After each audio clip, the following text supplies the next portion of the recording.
party. Haven't you heard? I do things my way. I really don't like being used as bait, you know. Anyway, let's return that to Erudicio. Oh, I have something special in store for them down the road. So I'll take this as payment.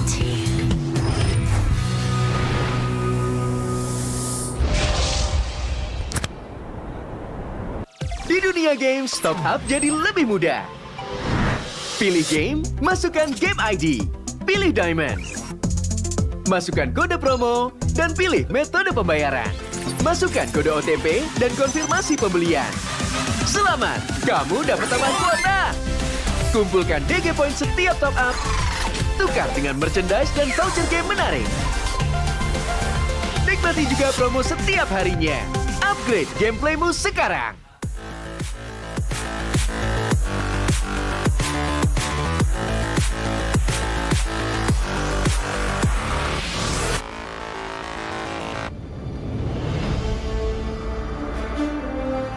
In the previous guide, we learned the basics of the new emblem system. This time, we'll take a closer look at the core talents from the Mage, Assassin, Marksman, and Support emblems. Core talent unlocked with the Mage emblem. By upgrading the Mage emblem, you can unlock Lethal Ignition. The new Lethal Ignition now deals adaptive damage, making it a great option for any hero with heavy-hitting combos. With the change to adaptive damage, heroes with high physical damage can now use this talent to enhance their damage, such as Saber and Natalia. Saber's first skill and ultimate combo can easily trigger the effect from Lethal Ignition, dealing much more damage to enemy heroes. Core talent unlocked with the Assassin emblem. By upgrading the Assassin emblem, you can unlock Killing Spree. Now that the talent is no longer reserved for the Assassin emblem, it becomes a good choice for any hero who can perform chain kills. Heroes with magic damage like Karina and Julian can now take this talent as well. Karina's ultimate resets after she kills an enemy hero.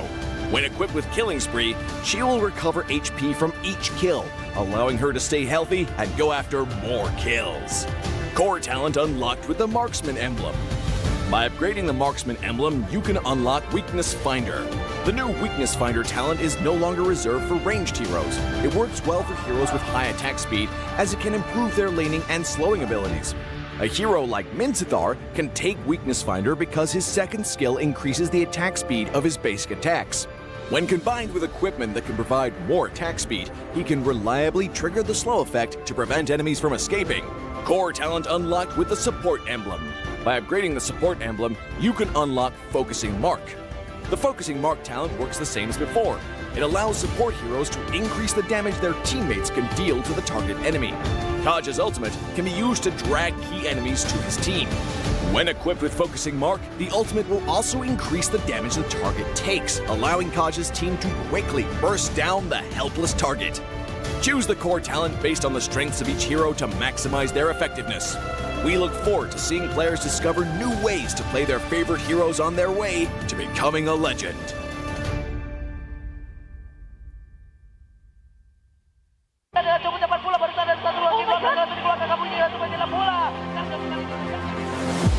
Waktunya para caster juga mengaktifkan Inspire di mana sekarang ini buat Indomie membuat EVOS langsung coba di sounding out. Sekarang best to red dari Onyx 10.000 gold dia berusaha dari milik Onyx. Dia mengambil sebentar lagi tapi merebaskan Onyx belum ada yang masuk. Mereka tahu dan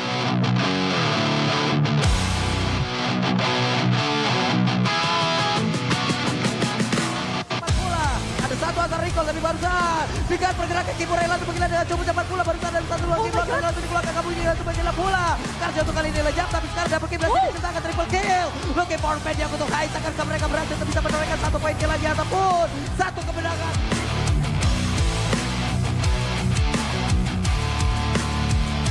Aktifkan Inspire di mana sekarang di main Jasmine Rasinya tahun depan Februari keluarkan di portal udah mulai pecah tapi sekarang dia langsung aja mulai lompat lagi dengan satu element saja juga Tyron tidak connect tapi Rasinya tidak mendapatkan apapun karena di pada berbeda ada satu keamanan langsung dikeluarkan pelatihnya mencoba untuk muncul dan juga selamat dari yang tersebut tapi Sally Boy mencoba untuk bisa mundur ke bagian belakang pada saat yang paling karena beberapa player dan Sally Boy masih bertahan di area tersebut WON Paijan lejap bersiap hilang tapi Sally Boy dan itu menjadi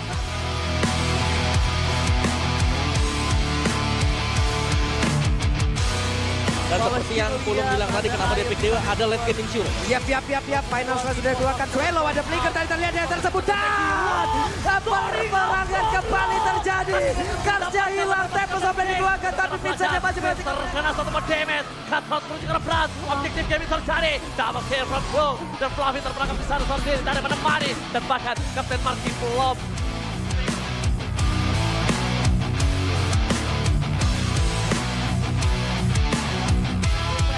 Karena best turret dari Onyx, 10.000 gold difference akan menjadi milik Onyx. Tapi di depan sana mereka tidak bisa mendefense bersama dengan secara baik. Kyrie, Tik buka bermain, Tik buka main screen damage-nya. Kyrie langsung menghilangkan Dino. Di depan sana, Onyx benar-benar memporak-porandakan.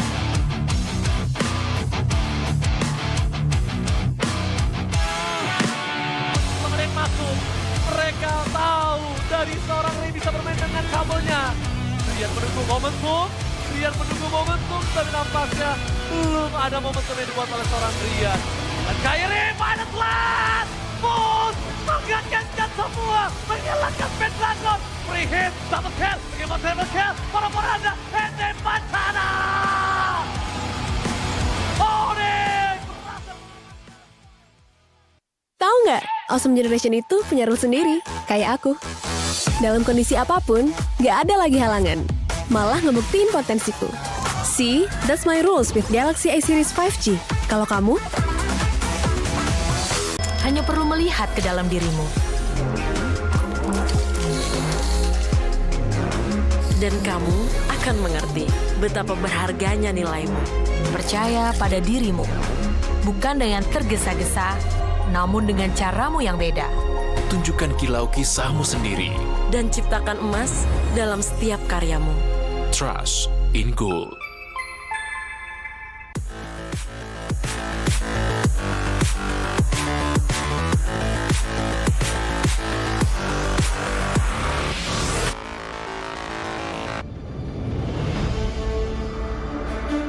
In the previous guide, we learned the basics of the new emblem system.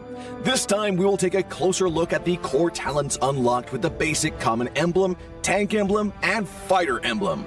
Core talents unlocked with the basic common emblem. By upgrading the basic common emblem, you can unlock 2 core talents, Impure Rage and Quantum Charge. Both are suitable for most heroes. The new Impure Rage talent now deals adaptive damage, making it a good damage-enhancing talent for a variety of heroes, such as Eve, Nathan, and Diggy. Eve is a hero with great poke and control abilities. She can use the extra damage and mana regen from Impure Rage to constantly wear down enemies. The new Quantum Charge talent now restores HP based on the hero's level and not their physical attack bonus, making it viable on more heroes that want HP recovery and mobility, such as Edith, Leslie, Layla, etc. When equipped with Quantum Charge, Edith in both forms can use the movement speed bonus triggered by her basic attacks to keep a safe distance from the enemy and the extra HP regen to stay in the fight. Core talent unlocked with the Tank Emblem. By upgrading the Tank Emblem, you can unlock Concussive Blast. Concussive Blast works the same as before, providing an extra source of AoE damage for high HP heroes, such as Johnson, Baja, and Hilda. Hilda is a high HP hero who can tank a lot of damage when equipped with a full set of defensive equipment. The Concussive Blast talent will not only enhance her survivability, but also boost her damage. Core talent unlocked with the Fighter Emblem. By upgrading the Fighter Emblem, you can unlock Brave Smite. Brave Smite is no longer triggered by inflicting CCs. It now takes effect upon dealing skill damage and is suitable for most fighters and tanks that need more HP regen. Ruby, Lapu Lapu, Tigreal, and similar heroes can choose this talent.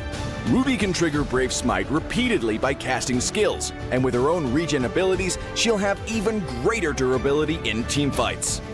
Choose the core talent based on the strengths of each hero to maximize their effectiveness. We look forward to seeing players discover new ways to play their favorite heroes on their way to becoming a legend. Dari 2 emblem yang selain Weapon Master sangat berguna lah di early game. Di laning phase malah jadi rajanya lah istilahnya.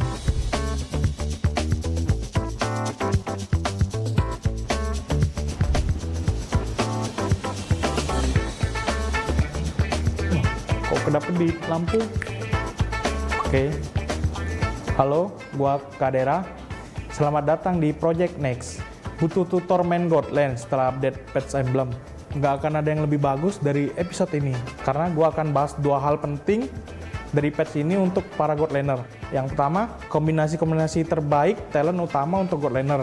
Dan hero Godlander apa yang akan meta di patch kali ini. Nah, sekarang kita coba ke kombinasi pertama ya. Di sini gua pakai hero Beatrix. Rekomendasi dari gua yaitu yang pertama pakai Rapture, terus yang kedua Weapon Master, dan yang terakhir Weakness Finder. Oke, itu jadi kita langsung coba di in game-nya.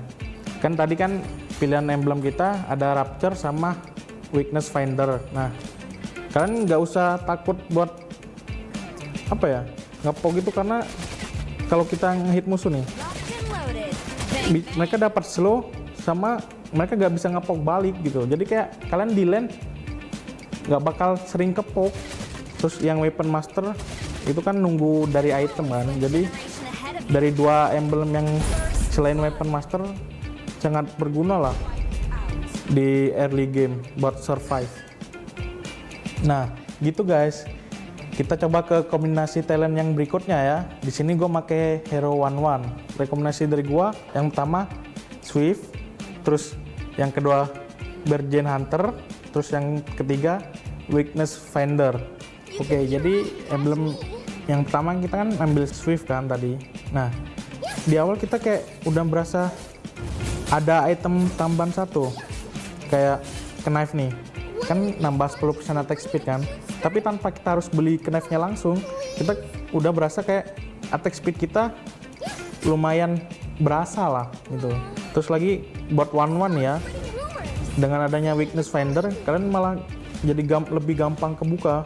Nah, setiap kalian ngelempar skill 1 terus di combo sama pasif Weakness Finder, musuhnya kayak nggak bisa lari, kena slow, terus kena 3 kali stack skill satunya, dia bisa nge-stun. Jadi kemungkinan otomatis terbukanya lebih besar gitu. Bergen Hunter karena kita bisa jadi lebih cepet jadiin item kita. Swift Crossbow di wave 2 mungkin udah bisa kebeli ya, karena ada emblem yang ini. Jadi kayak kalian di laning phase malah jadi rajanya lah istilahnya. Oke, next kita coba ke kombinasi talent yang terakhir ya. Di sini kita pakai Godland bertipe Magic, yaitu Harit. Kalian bisa ngambil yang Inspire. Terus yang selanjutnya Bergen Hunter. Terus yang terakhir Impurage. Kita udah di in game nih. Yang pertama kan Inspire yang ngebantu kalian nambah cooldown reduction. Jadi kalau sudah semisal kalian max emblem, terus kalian nambahin Inspire itu, kalian nggak perlu butuh yang namanya cooldown reduction lagi di item kalian. Jadi kayak beliin aja item yang paling mahal, Blood Wings contohnya, kayak gitu. Kita jelasin lagi di Impurage. Semisal nih kalian pakai Magic side lane, itu pasti kemungkinan jungler kalian assassin. Masa kalian mau egois, blue buff-nya diambil, nggak mau dikasih ke jungler assassin kan? Nggak mungkin kan? Nah, di Impurage ini kalian ngeakalin mana kalian. Di Impurage kalian bakal nerima balik 2% mana ya max kalian. Kayak contoh, gue pakai skill nih, terus ngehit atau nggak ngehit, pokoknya pakai skill bisa ngebalikin 2% max mana kalian, tapi ada cooldown 5 detik. Ayo coba update Project Next hari ini ya. Tapi kalau menurut lo tips dari gua kurang relevan karena lo pemain role lain, tenang aja, karena di next episode-nya akan dibahas mengenai kombinasi talent dan hero-hero meta di role lain. Dan jangan lupa share videonya ya. Gua Kadera, sampai jumpa di Land of Dawn.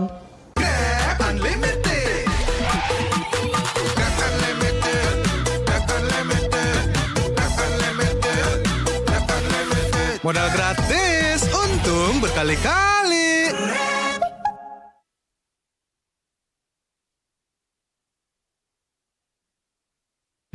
12 12-nya kemana? 12-nya ada di Blibli 12 tahun anniversary. Beli apa aja ada gratis ongkir 12 kali, cashback 12 kali, dan flash sale Rp12. Ayo belanja di Blibli sekarang.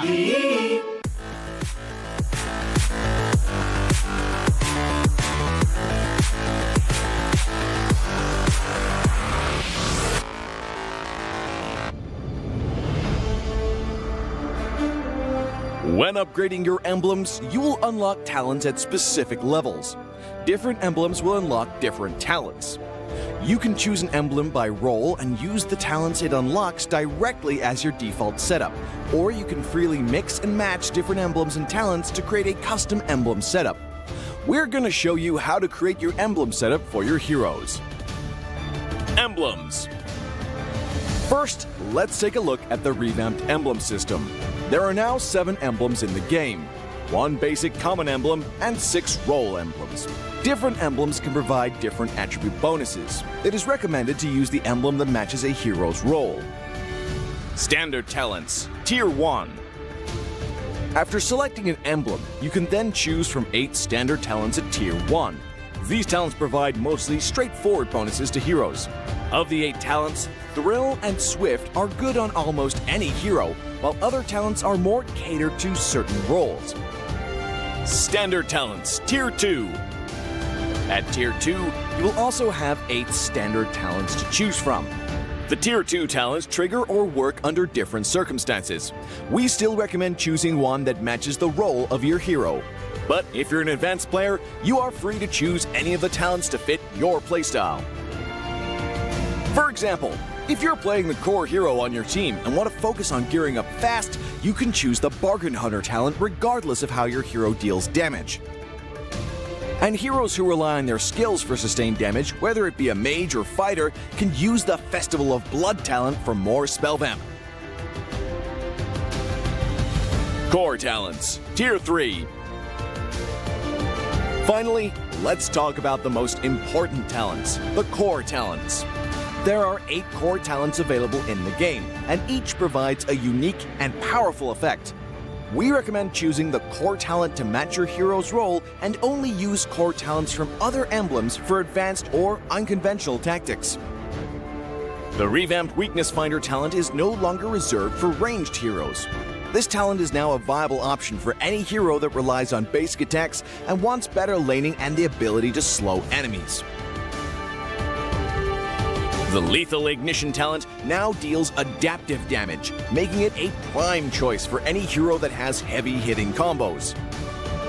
While the revamped emblem system still uses the existing talents, we have removed the restrictions between emblems and talents, opening up new possibilities for many heroes. We look forward to seeing players discover new ways to play their favorite heroes on their way to becoming a legend.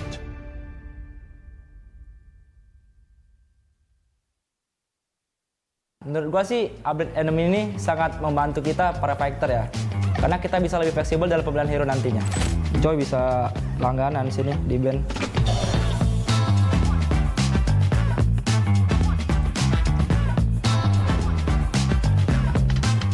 Hai, gua Sorizo. Selamat datang di Project Next. Explorer setelah ada patch bukan lagi cuma sekedar jago adu otak.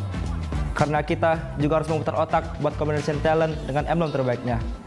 Yuk tonton video ini agar lo bisa jadi explainer yang lebih hebat. Nah, sekarang kita coba kombinasi pertama nih. Dari yang gue pakai adalah Yuzong.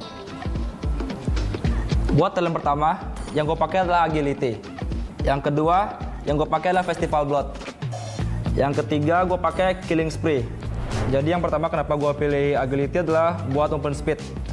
Menurut gue Yuzong ini sangat butuh movement speed guys. Karena ketika lo mengejar musuh, kayak speed lu lebih kenceng gitu lah dibanding mereka. Yang kedua kenapa gua pilih Festival Blood, karena buat lifesteal. Lihat ini gua belum ada item lifesteal, tapi gua tetap bisa dapat lifesteal guys. Yang ketiga kenapa gua pilih Killing Spree. Killing Spree ini tujuannya ketika lu bunuh musuh lu dapat lifesteal serta movement speed. Ketika lo bunuh musuh,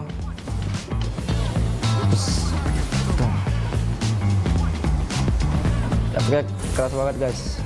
Dan kenapa gue seneng banget, Karena yang dulunya gua di Factor cuma bisa Festival Blood, sekarang udah bisa pakai Killing Spree juga guys yang di Assassin. Jadi kayak lu bisa combine gitu. Nah gitu guys. Sekarang kita coba kombinasi talent berikutnya ya. Hero yang gue pakai adalah Joy. Buat talent pertama, yang gue pakai adalah Rupture. Yang kedua, gue pakai Bargain Hunter. Yang ketiga adalah Killing Spree. Nah, sekarang kita bakal coba langsung ke in-game-nya ya guys. Buat talent pertama, kenapa gue pakai Rupture? Ini sangat bagus banget guys, karena damage lu 5%, penetration lu bakal sakit buat ke musuh. Bentar. Lebih sakit guys, dibanding lu nggak pakai, ini lebih sakit. Dan yang kedua, gue pakai Bargain Hunter.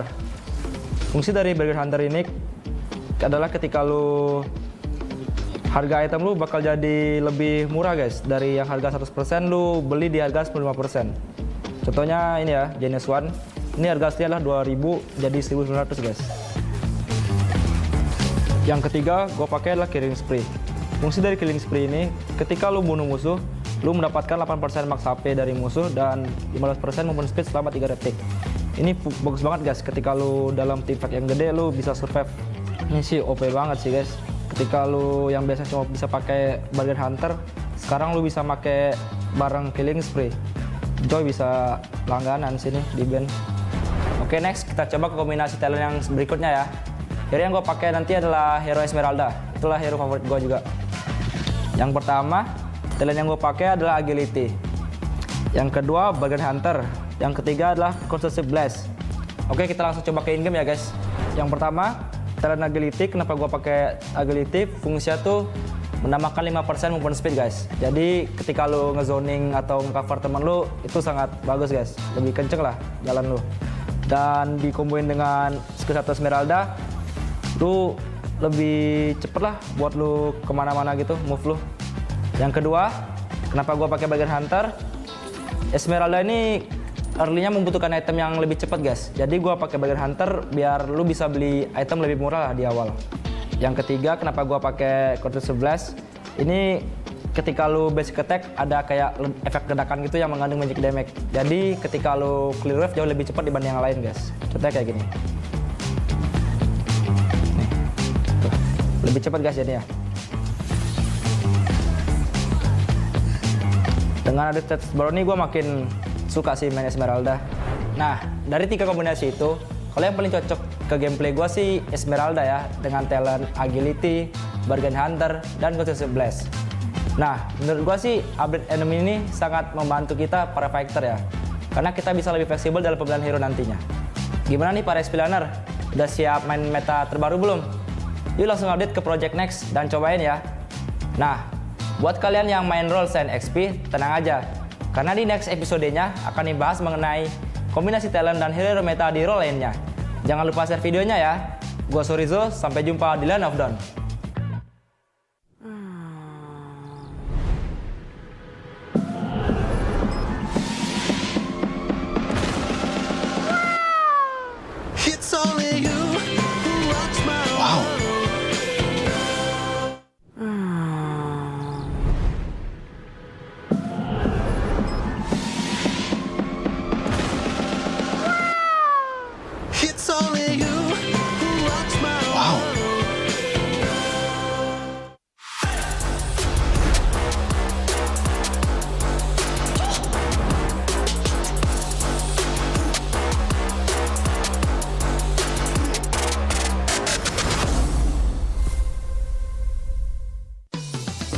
Belanja di Indomaret makin banyak untungnya.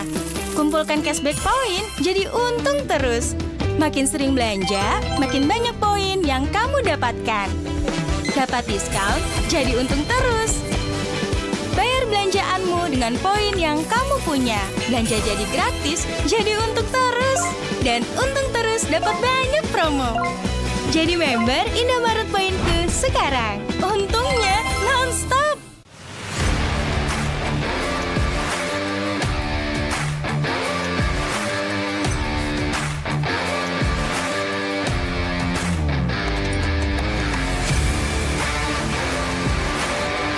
Karena Karena Lancelot itu tipe jungler yang harus fleksibel keluar masuk teamfight, dan gua rasa Killing Spree ini cocok banget di gameplay Lancelot gua. Kalau yang paling masuk ke gameplay gua itu yang kombinasi talent pertama, karena cocok banget sama Fanny gua.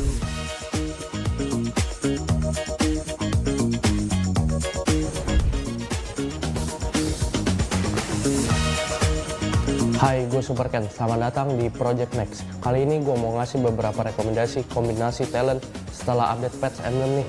Dan gue yakin kalian bisa tiru ini biar rank kalian naik terus. Di sini gue akan bahas hal terpenting dari patch ini untuk pemain jungler nih. Nah, tonton sampai akhir ya guys. Nah, sekarang kita coba ke kombinasi pertama nih. Hero yang gue pakai, hero andalan gue yaitu Fanny. Emblem yang pertama di hero Fanny gue pakai Rapture. Emblem ini berfungsi untuk menambahkan physical penetration.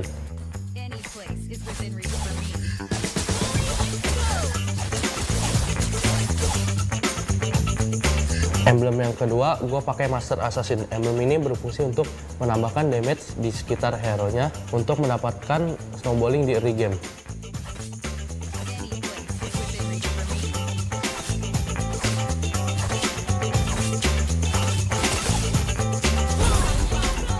Emblem yang ketiga gue pakai Killing Spree. Emblem ini dapat memulihkan HP dan movement speed untuk bisa keluar dari teamfight.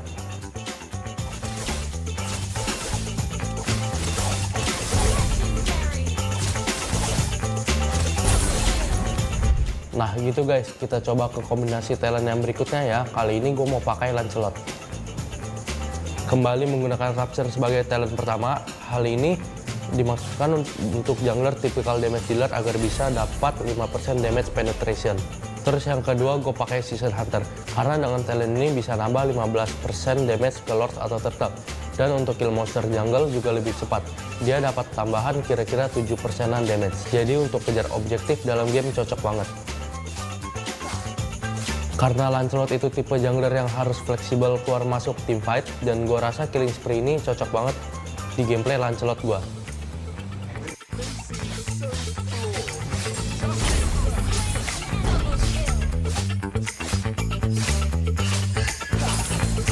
Oke, next kita coba ke kombinasi talent yang terakhir ya guys. Gue di sini pakai Fredrin. Untuk talent pertama bisa diisi oleh talent Agility yang memberikan extra movement speed 5% untuk bisa clearing minion jungle lebih cepat, dan mobilitas lebih cepat juga dalam setup objektif maupun ganking. Season Hunter akan memberikan benefit damage tambahan sebanyak 15% untuk objektif, baik itu Turtle maupun Lord. Untuk ke minion jungler, damage tambahan hanya berlaku setengahnya saja atau sekitar 7,5%.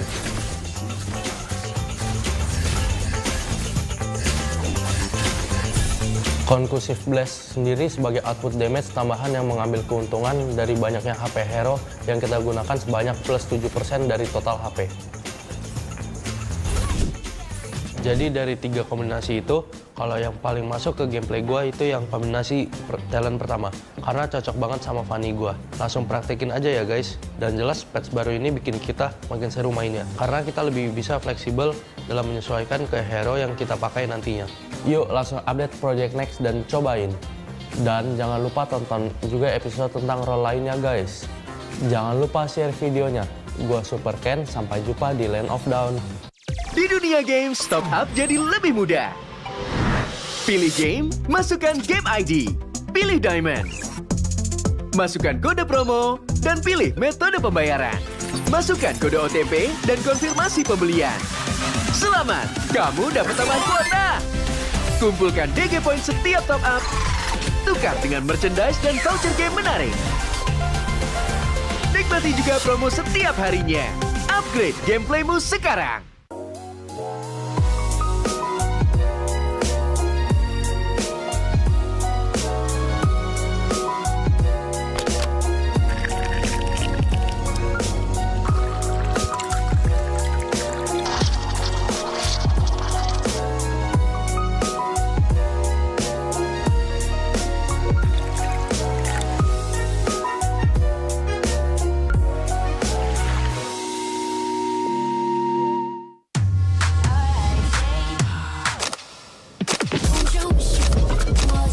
Don't you wish your phone was fun like this? Don't you wish your phone looked more like this? Don't you wish your phone could flex like this? Don't you wish your phone could fit in here? Don't ya? Samsung Galaxy Z Fold 5 and Z Flip 5. Pre-order now.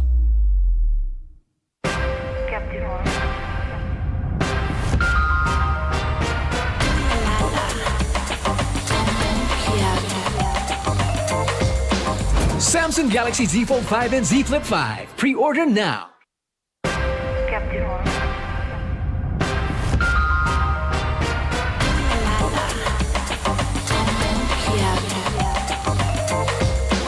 Samsung Galaxy Z Fold 5 and Z Flip 5. Pre-order now. Look who finally showed up. Unload your weapon and return the goods. And if you ask nicely, I just might let it go.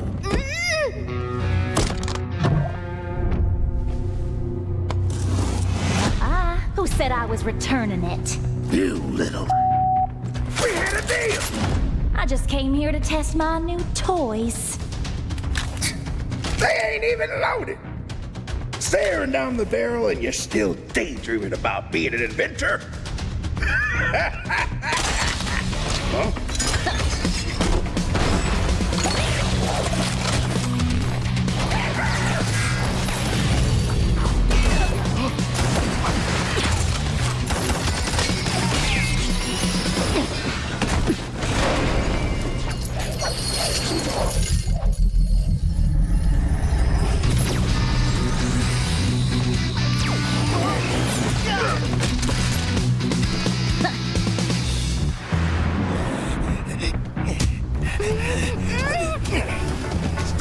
Or she gets it, then you'll have to answer to Eruditio.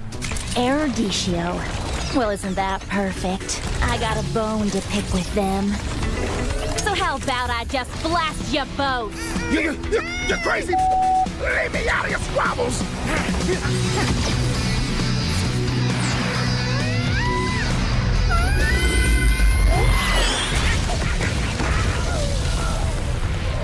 That was dirty! Haven't you heard? I do things my way. I really don't like being used as bait, you know. Anyway, let's return that to Eruditio. Oh, I have something special in store for them down the road. So I'll take this as payment.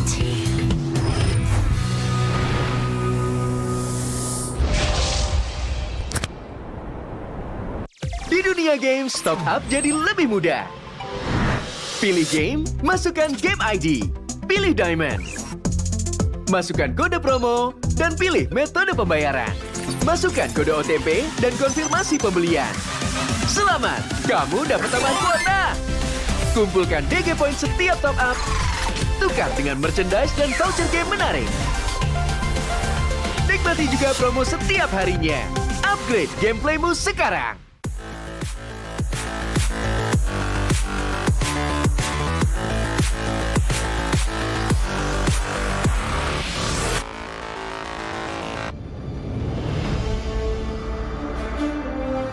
In the previous guide, we learned the basics of the new emblem system. This time, we'll take a closer look at the core talents from the Mage, Assassin, Marksman, and Support emblems. Core talent unlocked with the Mage emblem. By upgrading the Mage emblem, you can unlock Lethal Ignition. The new Lethal Ignition now deals adaptive damage, making it a great option for any hero with heavy-hitting combos. With the change to adaptive damage, heroes with high physical damage can now use this talent to enhance their damage, such as Saber and Natalia. Saber's first skill and ultimate combo can easily trigger the effect from Lethal Ignition, dealing much more damage to enemy heroes. Core talent unlocked with the Assassin emblem. By upgrading the Assassin emblem, you can unlock Killing Spree. Now that the talent is no longer reserved for the Assassin emblem, it becomes a good choice for any hero who can perform chain kills. Heroes with magic damage like Karina and Julian can now take this talent as well. Karina's ultimate resets after she kills an enemy hero. When equipped with Killing Spree, she will recover HP from each kill, allowing her to stay healthy and go after more kills. Core talent unlocked with the Marksman emblem. By upgrading the Marksman emblem, you can unlock Weakness Finder. The new Weakness Finder talent is no longer reserved for ranged heroes. It works well for heroes with high attack speed, as it can improve their laning and slowing abilities. A hero like Minzathar can take Weakness Finder because his second skill increases the attack speed of his basic attacks. When combined with equipment that can provide more attack speed, he can reliably trigger the slow effect to prevent enemies from escaping. Core talent unlocked with the Support emblem. By upgrading the Support emblem, you can unlock Focusing Mark. The Focusing Mark talent works the same as before. It allows support heroes to increase the damage their teammates can deal to the target enemy. Taj's ultimate can be used to drag key enemies to his team. When equipped with Focusing Mark, the ultimate will also increase the damage the target takes, allowing Taj's team to quickly burst down the helpless target. Choose the core talent based on the strengths of each hero to maximize their effectiveness. We look forward to seeing players discover new ways to play their favorite heroes on their way to becoming a legend.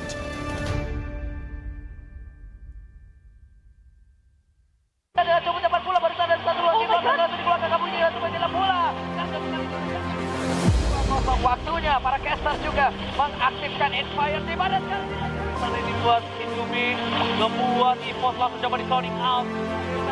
Sekarang best turret dari Onyx 10.000 gold di pertangkap dari milik Onyx. Dia mengambil seperti lagi. Bagaimana masukkan Onyx belum ada yang masuk. Mereka tahu dan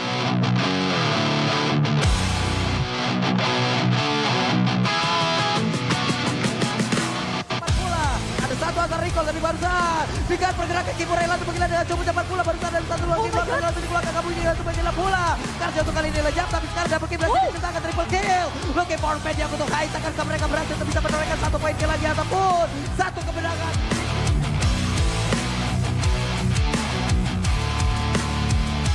Aktifkan Inspire di mana sekarang di main Jasmine Rasinya tak dapat memori keluarkan di portal udah mulai pecah tapi sekarang dia langsung aja mulai lompat lagi dengan satu element saja juga Tyron tidak connect tapi Rasinya tidak mendapatkan apapun karena di pada berbeda ada satu keamanan langsung dikeluarkan Rasinya mencoba untuk mundur dan juga selamat dari tersebut tapi Sally Boy mencoba untuk bisa mundur ke bagian belakang pada saja connect karena beberapa player dan juga Sally Boy masih bertahan di area tersebut WOS Paijan lejap bercampur dihilang tapi Sally Boy dan itu menjadi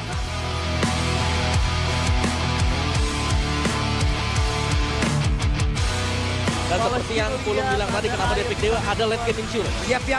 Final sudah dikeluarkan. Suelo ada flicker tadi terlihat dia tersebut. Dan perangan kembali terjadi. Karja hilang, tempo sampai dikeluarkan. Tapi Vincent masih berarti. Terkena satu damage. Cutthroat menuju ke depan. Objektif game terjadi. Double kill from Pulung. Dan Fluffy terperangkap di sana sendiri. Tak ada menemani. Dan bahkan Kapten Marky belum.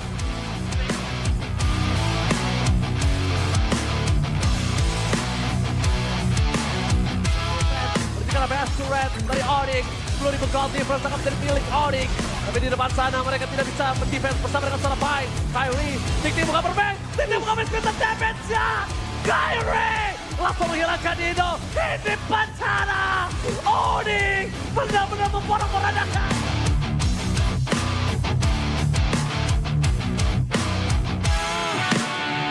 mereka masuk mereka tahu dari seorang Ray bisa bermain dengan kabelnya Rian menunggu momentum, tapi nampaknya belum ada momentum yang dibuat oleh seorang Rian.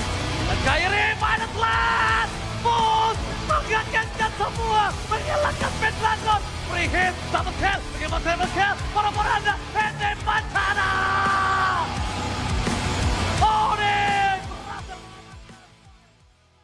Tahu nggak, Awesome Generation itu punya rule sendiri, kayak aku.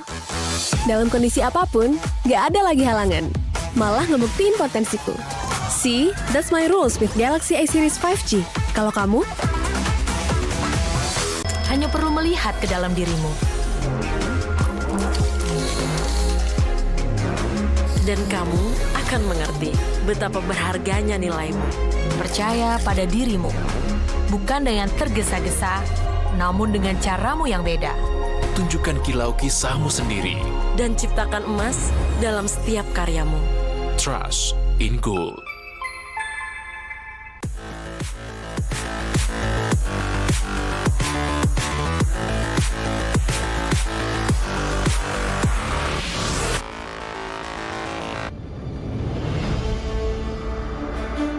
In the previous guide, we learned the basics of the new emblem system. This time, we will take a closer look at the core talents unlocked with the basic common emblem, tank emblem, and fighter emblem. Core talents unlocked with the basic common emblem. By upgrading the basic common emblem, you can unlock 2 core talents, Impure Rage and Quantum Charge. Both are suitable for most heroes. The new Impure Rage talent now deals adaptive damage, making it a good damage-enhancing talent for a variety of heroes, such as Eve, Nathan, and Diggy. Eve is a hero with great poke and control abilities. She can use the extra damage and mana regen from Impure Rage to constantly wear down enemies. The new Quantum Charge talent now restores HP based on the hero's level and not their physical attack bonus, making it viable on more heroes that want HP recovery and mobility, such as Edith, Leslie, Layla, etc. When equipped with Quantum Charge, Edith in both forms can use the movement speed bonus triggered by her basic attacks to keep a safe distance from the enemy and the extra HP regen to stay in the fight. Core talent unlocked with the tank emblem. By upgrading the tank emblem, you can unlock Concussive Blast. Concussive Blast works the same as before, providing an extra source of AoE damage for high HP heroes, such as Johnson, Baja, and Hilda. Hilda is a high HP hero who can tank a lot of damage when equipped with a full set of defensive equipment. The Concussive Blast talent will not only enhance her survivability, but also boost her damage. Core talent unlocked with the Fighter Emblem. By upgrading the Fighter Emblem, you can unlock Brave Smite. Brave Smite is no longer triggered by inflicting CCs. It now takes effect upon dealing skill damage and is suitable for most fighters and tanks that need more HP regen. Ruby, Lapu Lapu, Tigreal, and similar heroes can choose this talent. Ruby can trigger Brave Smite repeatedly by casting skills, and with her own regen abilities, she'll have even greater durability in teamfights. Choose the core talent based on the strengths of each hero to maximize their effectiveness. We look forward to seeing players discover new ways to play their favorite heroes on their way to becoming a legend.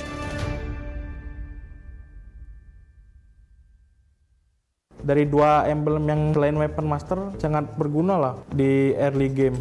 Di laning phase malah jadi rajanya lah istilahnya.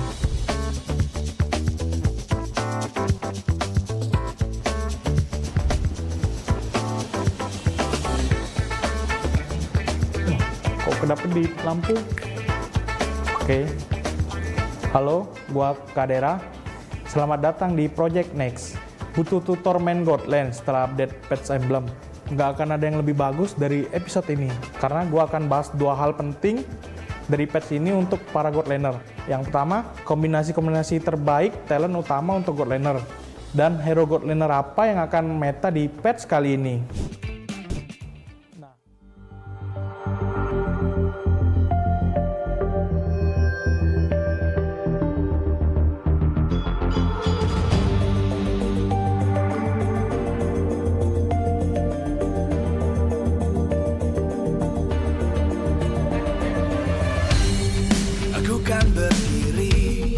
Dan terus berlari, terus ke arah puncak tertinggi. Ku takkan berhenti, hanya sampai di sini. Kemenangan abadi menanti. You know we won't miss if we unite our focus. And if you haven't noticed, we'll nyalakan apimu, hadapi semua tantangan, hadang semua serangan, jatuh bukan halangan, bakar semangatmu, janganlah engkau menyerah. Kita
terus berlari, terus ke arah puncak tertinggi. Ku takkan berhenti, hanya sampai di sini. Kemenangan abadi menanti. You know we won't miss if we unite our focus. And if you haven't noticed, we all live. Nyalakan apimu, hadapi semua tantangan, hadang semua serangan, jatuh bukan halangan. Bakar semangatmu, janganlah engkau menyerah. Kita akan buat sejarah. We all this, we won't miss. We all this, we won't miss. Saatnya beraksi, jalani ambisi. Aku kan menyawakan hari ini. You know we won't miss if we unite our focus. And if you haven't noticed, we all live. Nyalakan apimu, hadapi semua tantangan, hadang semua serangan, jatuh bukan halangan. Bakar semangatmu, janganlah engkau menyerah. Kita akan buat sejarah. We all this, we won't miss. We all this, we won't miss. We all this.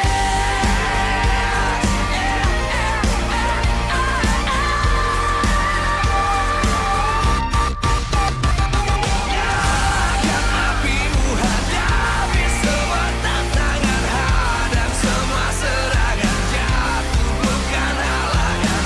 Bakar semangatmu, janganlah engkau menyerah.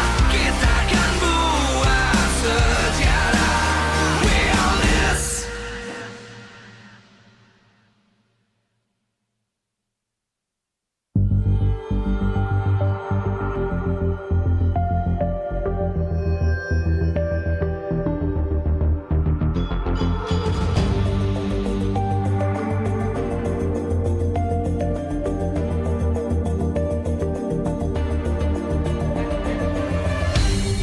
Aku kan berdiri dan terus berlari, terus ke arah puncak tertinggi.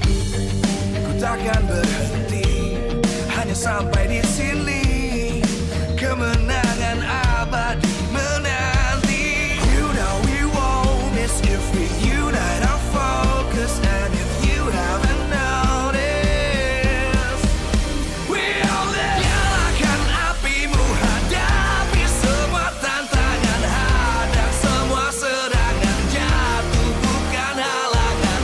Bakar semangatmu, janganlah engkau menyerah. Kita akan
dan terus berlari, terus ke arah puncak tertinggi.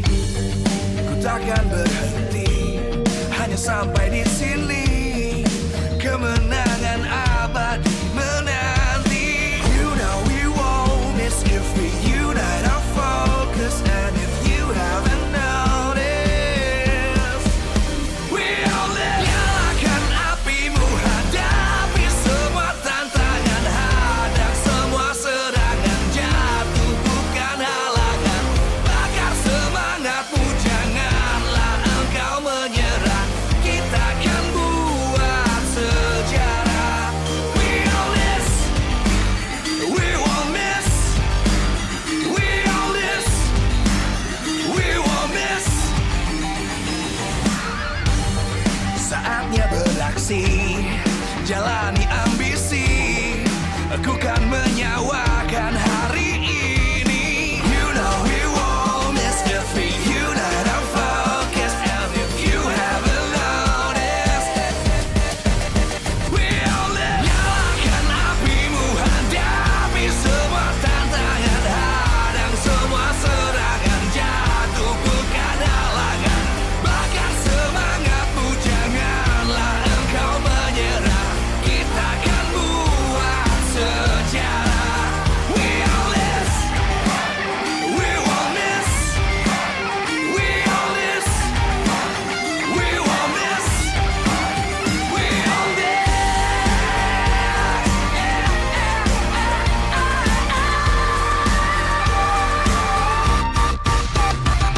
Nyalakan apimu, hadapi semua tantangan, hadang semua serangan, jatuh bukan halangan. Bakar semangatmu, janganlah engkau menyerah. Kita akan buat sejarah.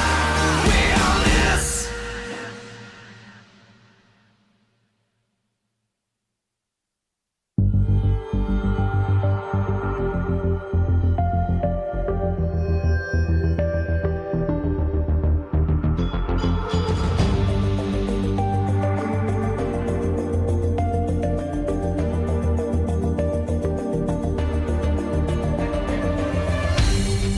Aku kan berdiri dan terus berlari, terus ke arah puncak tertinggi. Ku takkan berhenti, hanya sampai di sini.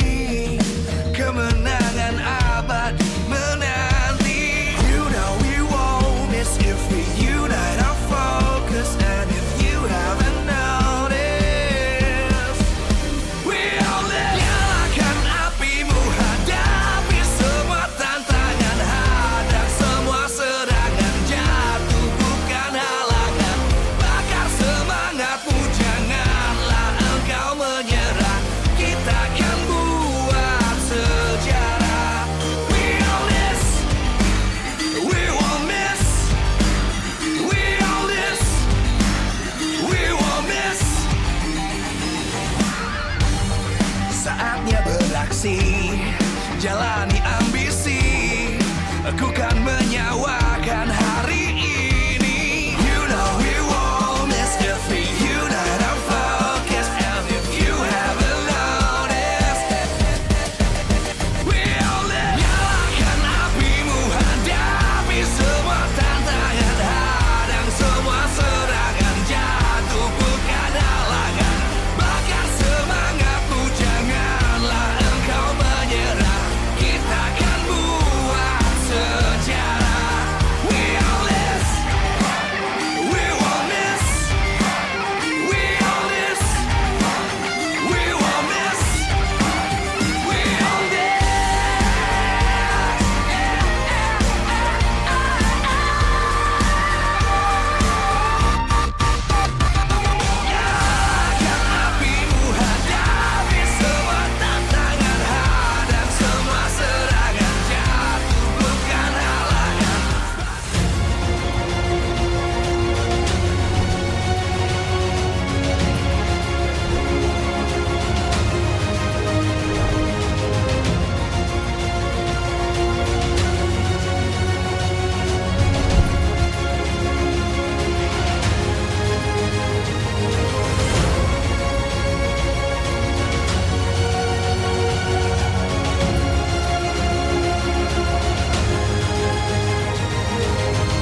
Live from MPL Arena Jakarta, MPL Season 12, powered by Moonton.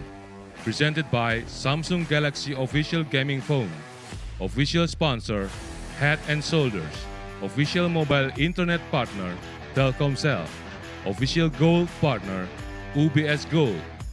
We own this.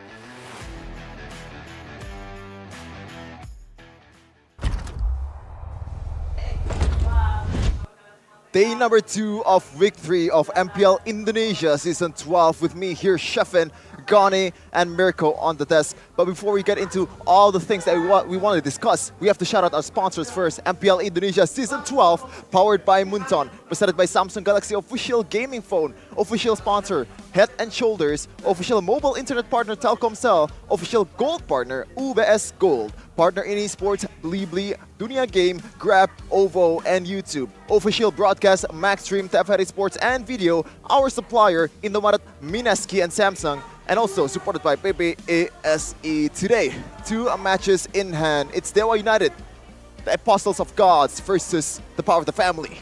Well, if we're talking about the first match, right, we have to talk about the 2 junglers that is quite identical. Ray and Nile, similar storyline. Both junglers came from MDL and both really likes the Joy, Fanny, Haya, Lancelot, Ling. Very similar. So let's see here, what will they bring today?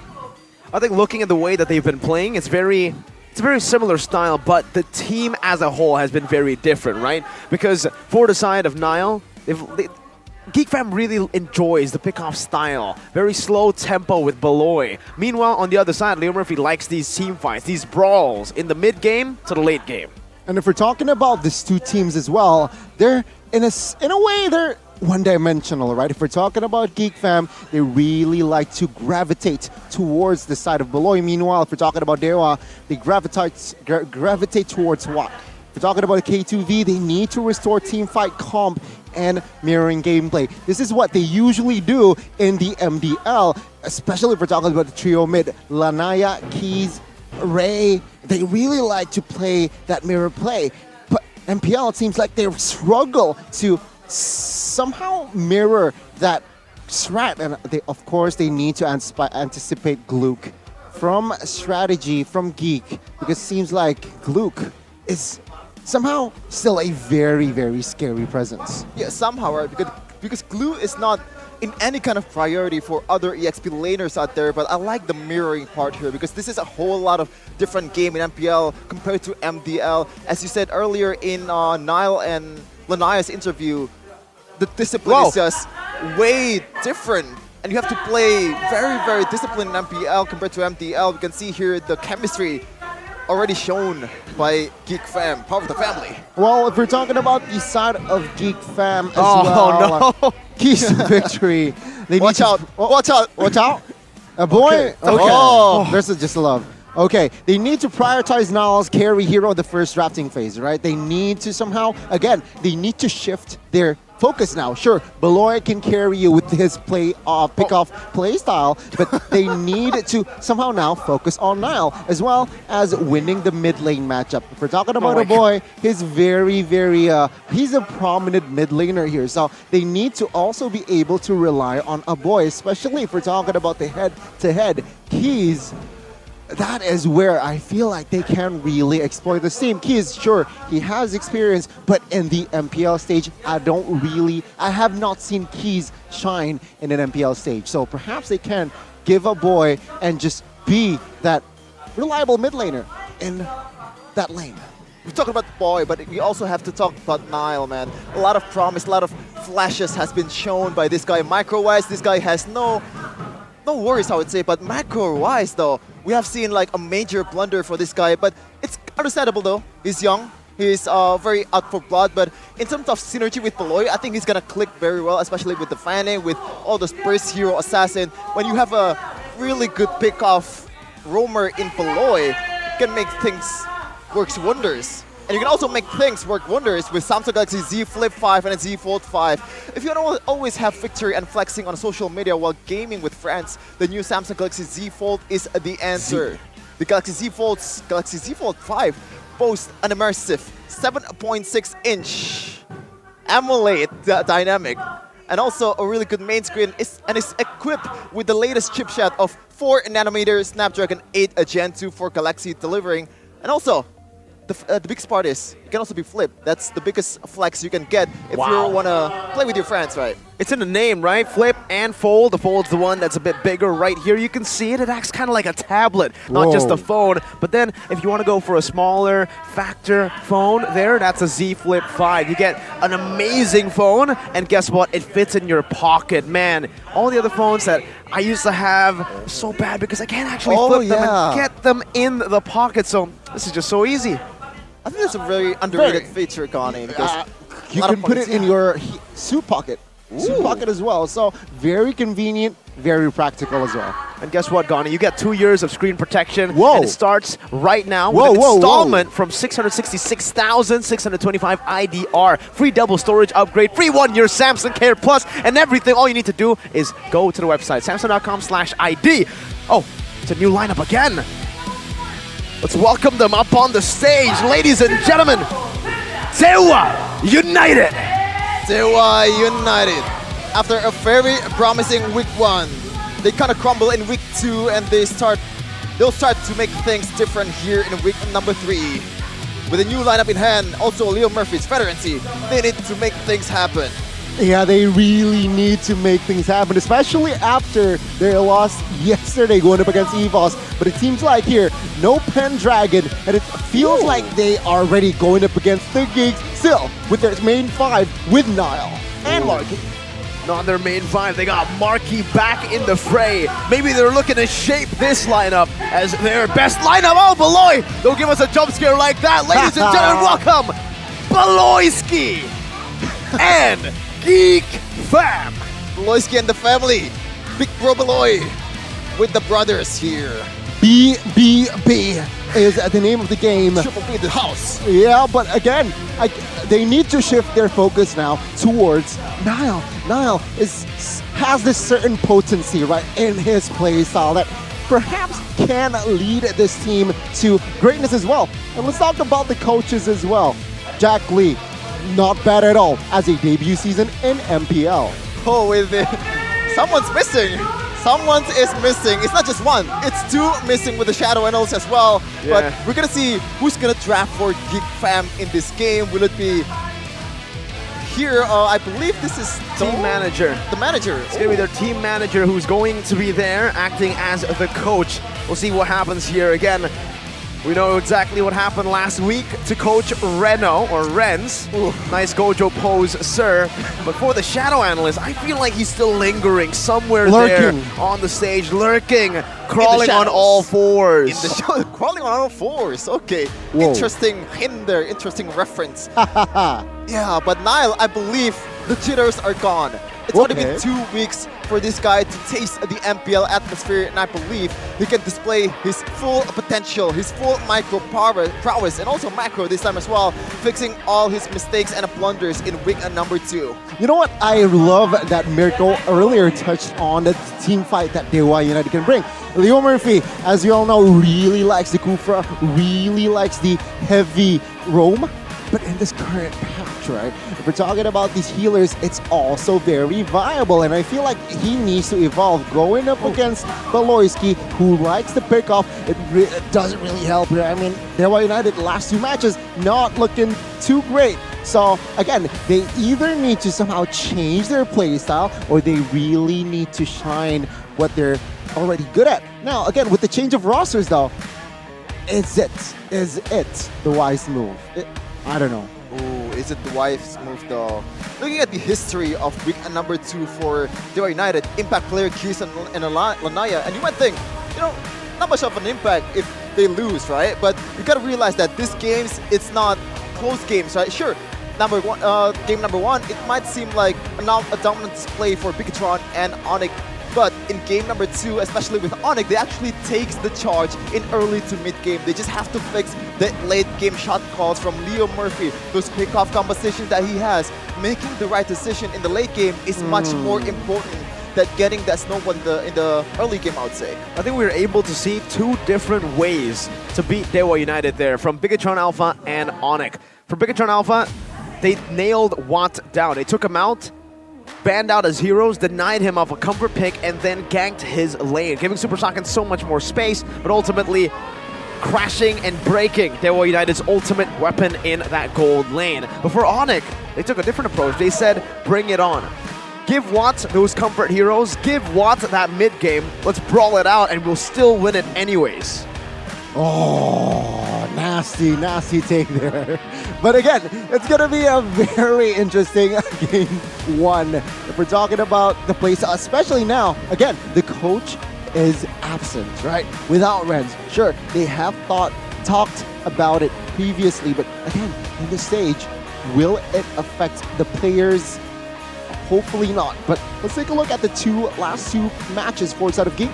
Not bad going up against Alter Ego. They got a sweep, but against EVOS, they need to somehow understand that. Oh, Sheffin, what's wrong? Why are you moaning? I remembered something very, very heartbreaking for all the Geek fans out there. We're not going to talk about it because we're very excited for the future. We don't talk about the past. But looking at the history here, they're still starting to crawl into the top standings here. Finally getting a win against Alter Ego, but I gotta say, man, against Alter Ego, there's not much to say.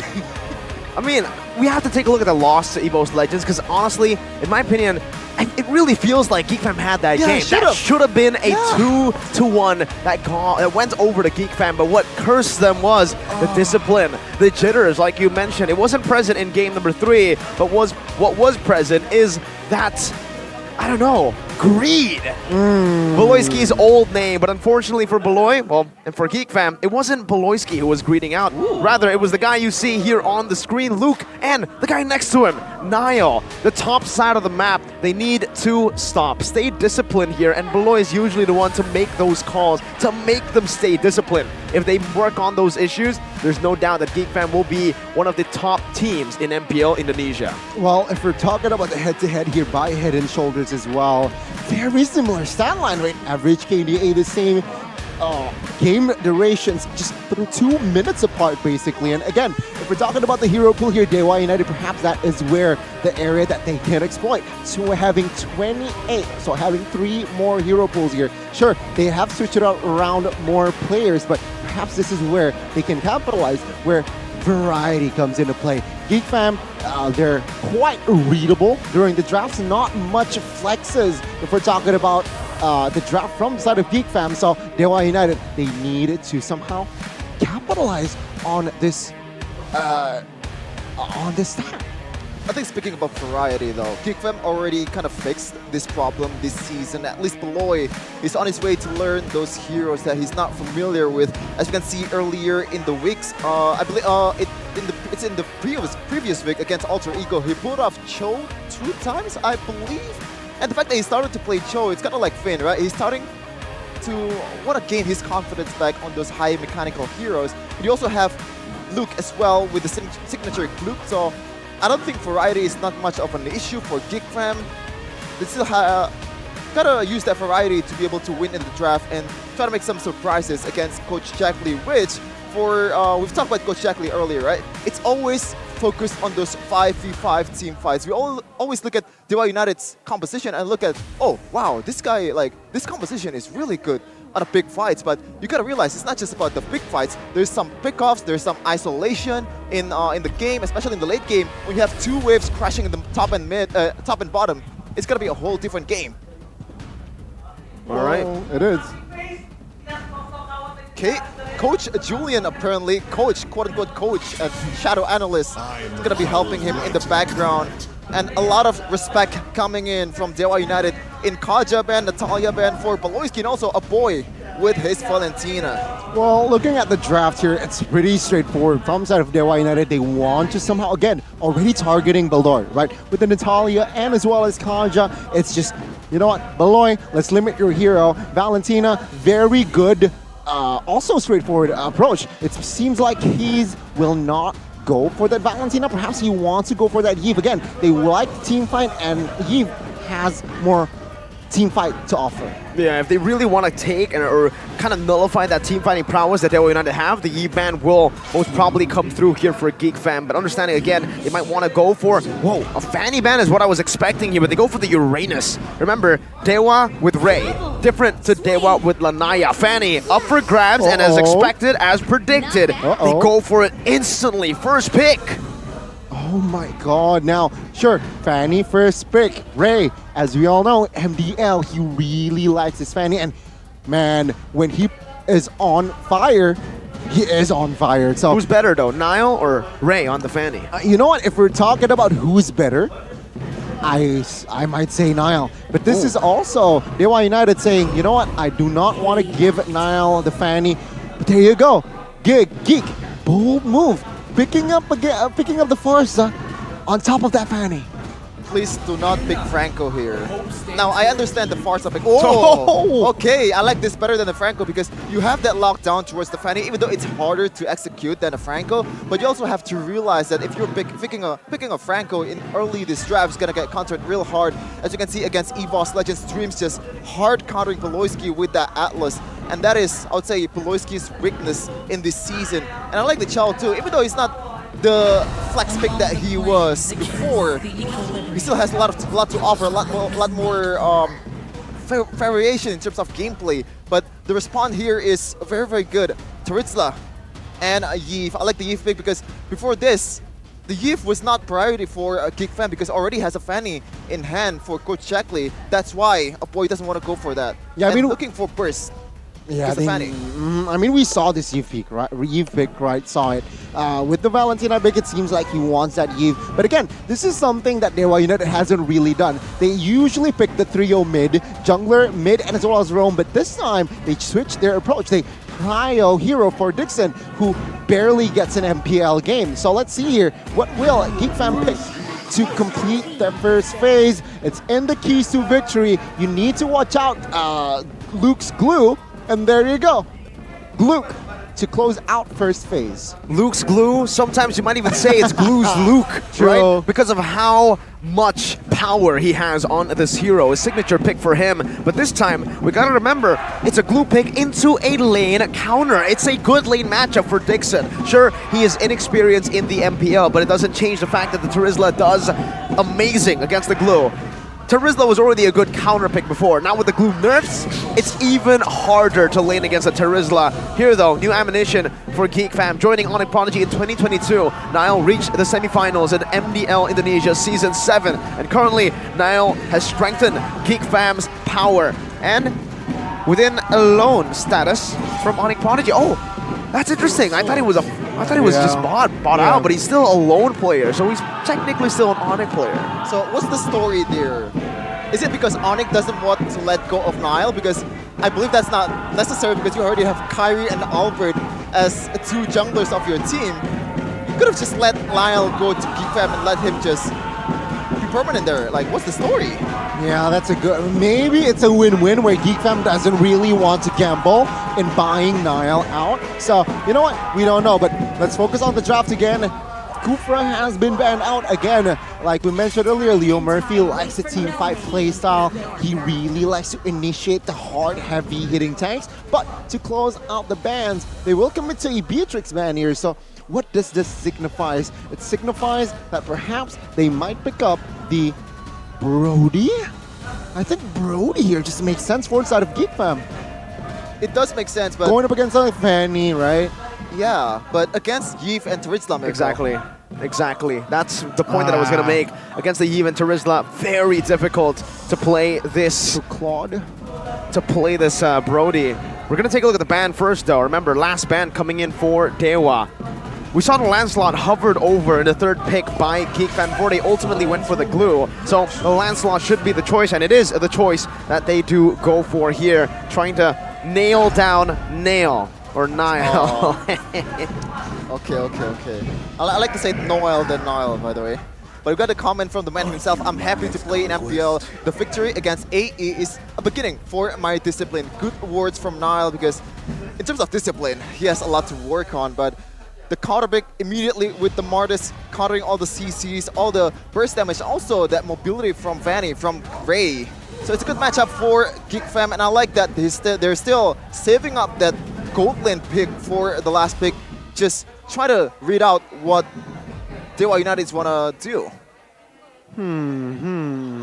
But not much option, to be honest, because gold lane has not been picked for both. Yeah, I mean, Claude is the automatic pick here for side of Dewa United. Why? They want to add more AoE. They are committing to a play style that is heavy towards that team fight, right? With the penalty zone, with the real world revelation, what did they add? They had that blazing duet. So it's going to be semi-pick-off and as well as team fight. But Geek Fam, is this carry a forced carry pick? I would say so, because you have two very, very hard frontliners in Terizla and Arlet. The best way to counter it is with a proper DPS that can burst down those frontliners.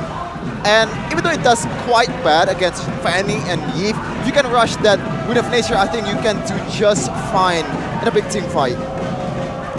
Wow, man. I mean, looking at the draft, it's a very hard draft to pull off for Geek Fam. A lot more room for error for Dewa. They can make these mistakes and still be able to win it out. But remember, for Geek Fam, it's all lies on Beloyski. 2 games on Cho, 2 wins last time. If he can replicate that, then it's going to be a story for the ages. Choloyski. That you're forcing it too much, but I am happy if Beloyski is going to perform on this Chow. Let's check out the emblem for Beloyski. Pull yourself together. So he's looking for more engages, more flickers. But here we go, game number 1 of Geek Fam versus Dewa United. Let's see here. Again, a very interesting emblem here from Leo Murphy. Not interesting, but very straightforward, right? Very honest. He is building towards that just tank. He adds firmness. He wants tenacity as well in that Arlet. Why? He wants to he wants to invade. Take a look at this. Oh my god. Again, just covering, providing cover for the side of Ray here against Beloyski, who is, oh my god, who is quite annoying. But then again, it's just the early game. Again, something to note that Watt is somehow insecure. He wants himself to be safe from that crowd control. He opted for that Purified pickup. Okay, interesting emblem here from Ray. Usually a Fanny player that wants to burst goes for lethal ignition rather than the killing spree. That it looks like he knows that the threat is just way too much for him to handle, and if he goes for a kill, he can get out with a bit of XP bonus from that killing spree. The top lane though, it's pretty good lane matchup for Marky. Yeah, pretty good. Again, if we're talking about the XP here, okay, Terizla opted to add more adaptive penetration, but the glue here, he wants QC, he just wants to move around, wants to stay in his lane, and going up against Terizla, it's very tough, right? If you just go and brawl in that EXP, so he understands that it's not necessary. But let's see here, the approach from the side of Terizla. Dixon hasn't really been as aggressive as I expected. He's just been clearing out the wave and then rotating over. And now, though, he's giving some good space for K's now to go into that XP lane. Both mid laners are already rotating towards the first turtle. Meanwhile, Watts and Marky just has a little bit of a tango up top, clearing it out, but Geek Fam should have a bit more pressure to play with this. Ray mirroring up top. Very disciplined gameplay from Dewa United. Understanding they do not have what it takes. Oh, penalty zone onto Luke. Split going to be used up right now as Luke is able to escape for a bit, but it's first blood over to Leo Murphy.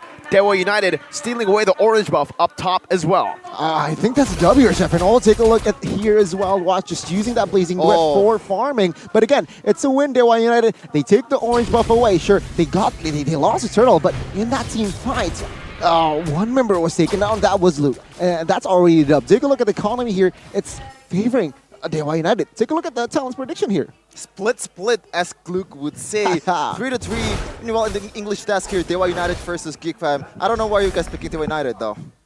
It's just more complete, right? They have someone that can split push in that family. They have 4 members that can team fight as well and deal a lot of AoEs. Take a look at the catch. Oh, going on to Leo Murphy here. Good flicker out. Thought that might just be an easy pickoff for Geek Fam, knowing they still have that decimation in hand for Nile. But again, Dewa United, they've been doing a good job at understanding the assessment and just overall, I would say, kind of outplaying Beloyski here, who again will not have that Way of the Dragon, and so Watt is free to just walk up and get out. Ray, bottom lane trying to invade, but on this fan, you gotta be careful up against that Martis. I like the spotlight here to Leo Murphy because we've seen, we already talked about this, the keys of victory, the mirroring gameplay from Leo Murphy, and especially if you're playing against a Chao and you're playing an Arlid, every time you mirror, it's always a W for you in terms of damage rate and also just limiting the potential of that Chao in a team fight.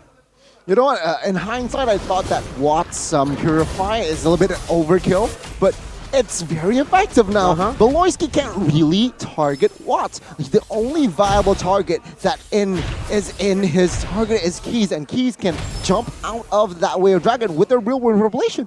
Yeah, because for me, I think I'm more worried about Marky than I am about Watt. I think the Purify was a good option to go for up against the Chol, but remember, this is Marky on a flicker, and now Leo Murphy understands that, jumps in, RWM locking him down, Blazing Duet in the final slash. Marky's still able to evade for a lot though, but it's still going to be a kill. He walked back into the RWM, flickered back in. Geek Fam still able to secure the neutral objective on the other side of the map. And it's the same story as the first minute. Both teams just trading and mirroring each other's movements. I mean, the trade, I think, favoring towards Dewa United Esports, especially when Watt gets all the gold plating in the top lane. And if he's a gold laner, might be getting a turret as well. So this is a complete W for Dewa United Esports. So reading that movement from Beloyski, considering that he doesn't want to go for protection for Marky, he doesn't want to peel for Marky, and choosing to go for an objective team fight. So good read by Dewa. Yeah, I'm glad we touched on the mirror play that Dewa United Esports used to do back in MDL. Now this is more of their identity, right? They lost the turtle twice, but it's all for they traded. They got the top side, they got the kill towards Marky, they got the lane as well. And things are not looking good for Geek Fam, who prioritizes that turtle. Let's see in the mid side. Penalty zone on the 2 right now, locking Beloyski down as Ray moves over, cutthroat onto the back. Massive. Beloyski getting taken out. Beautiful cable management from the prodigy, Ray. Dixon showing Pendragon how it's done with the flicker ult. But in the mid lane, Boy might be in trouble. Oh, it's a dive. Oh, no one's by wings. Oh, that's good info there. And again, a boy caught here. He has no flicker. That's information to commit the mid side. Dewa United here, comms-wise, very, very wise. And they are looking for another invade. Let's see. Slam, pass. And that's it. Way of the Dragon as well onto Dixon. Everything used up with a decimation as well. 1-4-0. Geek Fam are finally on the board. But is it too late? Is it too late? I would say no, because Nile is not really a jungler that's gonna fall off real hard in late game, and you're facing gets a fanny. Oh my goodness, look! Leo Murphy now caught, uses Vengeance, final slash as well, but Leo Murphy should fall here. And it's Nile who picks up the kill again. Dewa United, their gold lead disappearing slowly but surely as Geek Fam are able to take control of the neutral objective once again. Turtle number 3 now being contested. Dewa United, they want to go for a fight, but they don't have a roamer. Watt looking for the position, pops into BMI in the back right now. Let's see if Ray can get there. Nope, Nile secures it before he can even reach. Luke with the split. Now on to Dixon. Dixon brought back to the team right there with a pass and a penalty zone. Very aggressively, but he's going to be into the feathered airstrike. Ray jumping into the back right now, but it's going to be locked out by the way the Dragon from Beloyski. And even Watt falls to Geek Fam. Luke and Nile dove deep and found their gold lane. Oh, take a look at the table has turned now as Geek Fam. They were losing in a losing position, but what happened was they looked for fights, they stayed proactive, and it paid off. Take a look at the carry now. He was behind almost 600 gold, I believe, but now it's just now 200. A very good comeback from the side of carry, and to add to that, take a look at the Martis, 1,000 gold lead. Hunter Strike built, and things are looking, you know, slowly but surely looking bad for side of Dewa United. Can they bounce back even though Watt has just secured his golden staff? Ooh, I like the Hunter Strike though from Nile. Usually I'm very confused by, like, you can replace the Molten Essence if you're a utility jungler Martis with a damage item to get more farming, and I think this is where to go, but Leo Murphy, almost in trouble. Beloyski didn't pop the flicker, but a lot of respect towards this Fanny in Ray. A boy using that warrior boots also. Oh my goodness gracious! Oh, stun. Boy though, for the airstrike, stunning Ray down. He's trying to run away. Nile! Oh! He pops into decimation, but it's only onto Dixon now. A good stun onto 2, but Nile had the mortal coil. Good escape from Geek Fam, still holding on to their gold lead. Oh my god, what an engage. Take a look at the positioning of Luke here. Will he be able to catch Fanny? But it seems like no commitment just yet. Again, they're United. They need to stabilize here. They are down at 1,500 gold. So what they need to do is, again, funnel the gold towards Watts. And oh my god, does that forces Ray? Oh, it's okay. So Geek Fam here, again, with this lead, what they're able to do, they need to somehow gain more control. Controlling the far lane, especially now the Lord is up. And I feel like Geek Fam has the opportunity to do so by sending the Marxists perhaps downstairs. Good Shun Pu out of the final slash, bringing Dixon back with away the dragon! Whoa. Holy Beloyski! On the Cho, you don't see this a lot, but in Season 12, Beloy is different. Chaloyski, as you would say, Mirko, but he doesn't have that wave of dragon, so the threat is not that high, but Luke has the slit split though. Yeah, just going at it, slam, utilizing it just for a bit. Oh, Watts finds a turret in the bottom lane, going for a tier 2. It's a trade here. The mirror gameplay that we mentioned. Luke is still holding on to Leo Murphy now, looking for more. Slam. Back again, immobilizing him, and with the mount on the split. It's gonna be the real Roman play. As Ray jumps in deep, finds a boy with a cutthroat now as he goes in for some cables. Marky with a few fadeaway shots, and Luke will fall. He pops in a split though. He's able to survive for a bit. Let's see how long he can survive this one. He goes under the turret, he soaks it in. Watt's still chasing him down. He has full stacks. A boy is respawning now. 10 seconds, not there to help him. It was Beloy that could, but I think it's not worth it. Luke will fall, and Dewa United, is it worth for them? No, Geek Fam overcommitted there. I mean, they are trying to commit and catch Leo Murphy. They did, but they lost the boy and Luke. That's not a good trade, especially when you know you already got the Lord. That's not a good trade at all. Sure, you still have that lead in that economy, but with this Lord, it doesn't really do you any good. Now, Dewa United has the opportunity to still and control, the map here. You can already see how hard of a game here is for a boy, because the dive from Dewa United is just so much, and he cannot just easily execute that feathered airstrike without any kind of bothering whatsoever, because penalty zone flicker, there is that threat. Cables from Ray, you can also have Watt with Blazing Duad. So far with how good Beloyski is on the Chow, 0-4 is a really bad KDA, but it is understandable. It truly is, and looking at the stat right now, Geek Fam, they're still able here with their power spike, with their power to just do invades here towards that purple, but it seems like they learned from their mistake earlier. They do not really want to overcommit. They need to, again, stabilize with this lead that they have. And if we're talking about the items here, carry all 3 prior items collected, right? Corrosion, Golden Staff, and DHS. So, again, damage is already there. And it's already peaked, perhaps, for out of Geek Family at this current stage. It's a question for Dewa United though. What will they do? What are they lacking here? Fanny built that Sea Halberd. Why for Luke and as well as Nile? I like it. It's wise. So that Luke will not be able to just harass the front lines or the back lines of Dewa United Esports. A very good item pickup. I think the bigger issue at hand, though, for Dewa United Esports is the fact that Dixon is 2 levels below a Luke. 1.4k behind as well. This is a winning matchup, by the way, for Dixon. It's a Terizla versus Blue. We've seen it multiple times, and we always see Terizla dominate the Glue in lane. Now, outside of the lane is where I would say Luke has just been shining. And Nile, what the heck? Yeah, the Hunter Strike and the BOD. That's why he's able to take it so quick. Hunter and BOD is a very aggressive, I would say too aggressive of a build here for Geek Fam Nile, but I think this is just his playstyle. He wants to go for a kill, and I believe already a proper respect towards the physical damage from Watt and Ray as well with that steel leg plates, but is that enough? Oh! Look at the purple! Oh my goodness, Beloyski with a Jikundo flicker! He read that out, and now Beloyski is going to be caught for a bit. Leo Murphy's looking for the final slash, able to find Marky right now. It's a real world manipulation, and even the penalty zone gets at it. Marky falls here. Beloyski's next on the chopping block, but is able to dash out of the wall, getting out of range, getting out of harm's way. Luke disengaging for the team right now, but Nile is able to pick up the Lord. Luke diving deep, losing a lot of HP, but is still able to escape with a split. Ultimately, definitely worth it for Geek Fam. My goodness, Beloy. I don't know if you guys saw the map. but he just Jikundo flickered into the bush, knowing Ray was there without any vision. Holy moly. That's what I am concerned about here. Dewa United, they need to be able to protect Ray, especially when he wants to take the purple. But again, they need to defend this lore. Dewa United, I feel like Geek Fam here has the room to penetrate with the power that they have right now.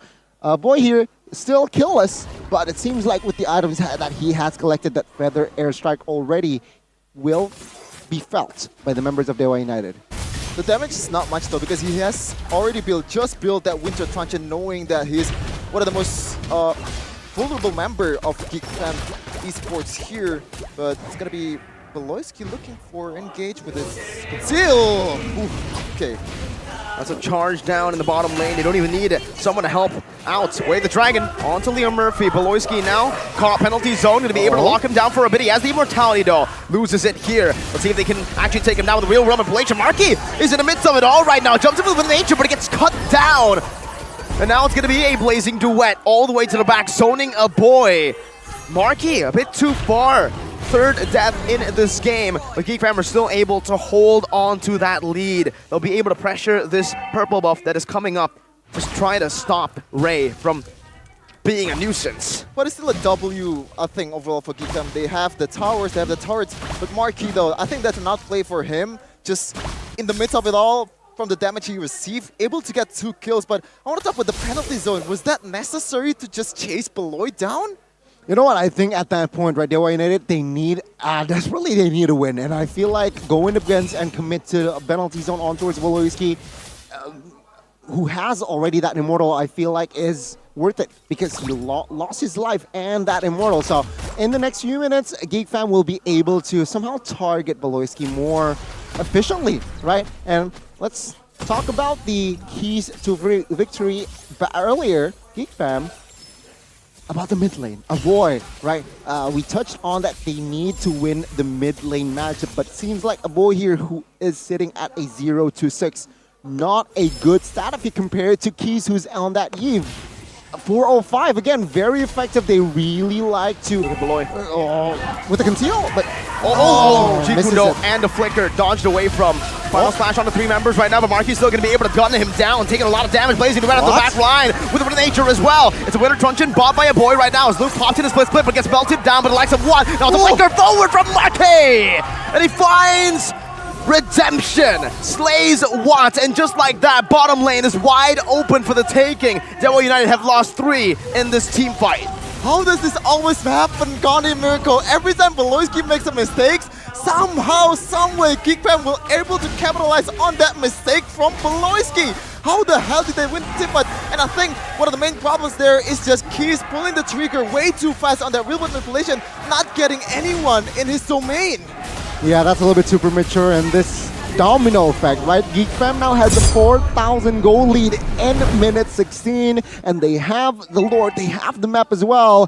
Things are looking bad towards here forward side of Dewa United Esports, and again, now Ray, what is he able to do? He's just split push and waiting for the right moment. Now let's take a look here. Full items already for Clog, so damage-wise, Watts can dish out the damage, but why isn't he as proactive as expected? It's because the zoning from Marcus and as well as Fox are very hard for him to jump in, but now he'll play again. This time no flicker though, so it's a bit safer for the rest of Dewa, but it doesn't change the fact that the Lord is still down in the bottom lane. Now try to be cleared out by Watt as full stacks. Baits out a second skill from a boy, Ray. With the cables, no purple buff. 3 seconds on that purple buff as Geek Fam will definitely invade and take it away from Dewa United. Ray has been placed in this position before, but not against the likes of Geek Fam. Now this is where things starts to get hard for Geek Fam.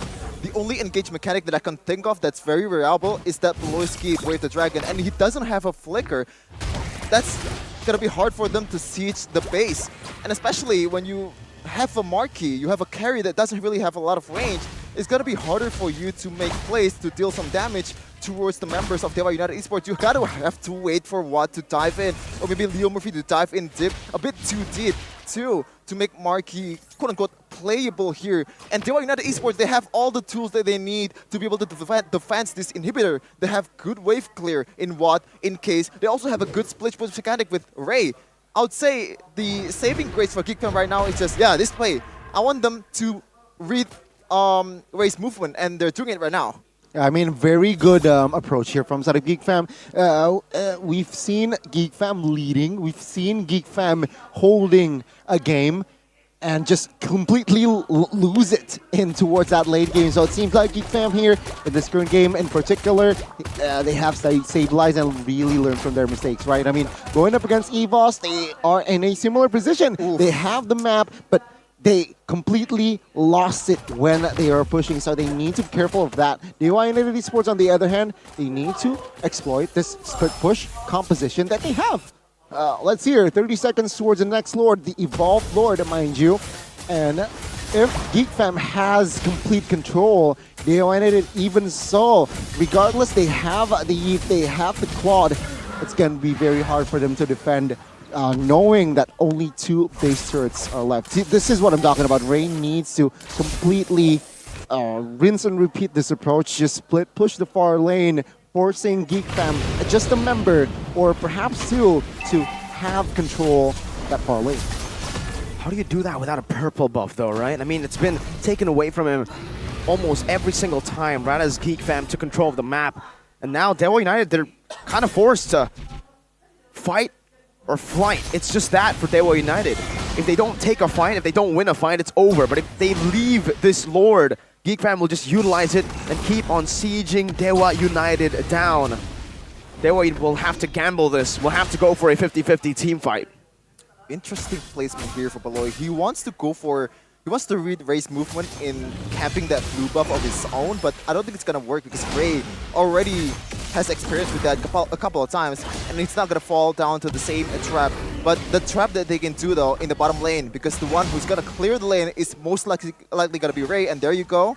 He's gonna try to clear it, and he's gonna okay. I thought he was gonna go for like that that rune that gives him the vision, but he doesn't go for it right now. Geek Fam though, in terms of like 5v5 big team fights, I think they have a disadvantage here because you have penalty zone, you have a lot of ults coming in from Dewa United Esports that's more useful in this kind of 5v5 team fights.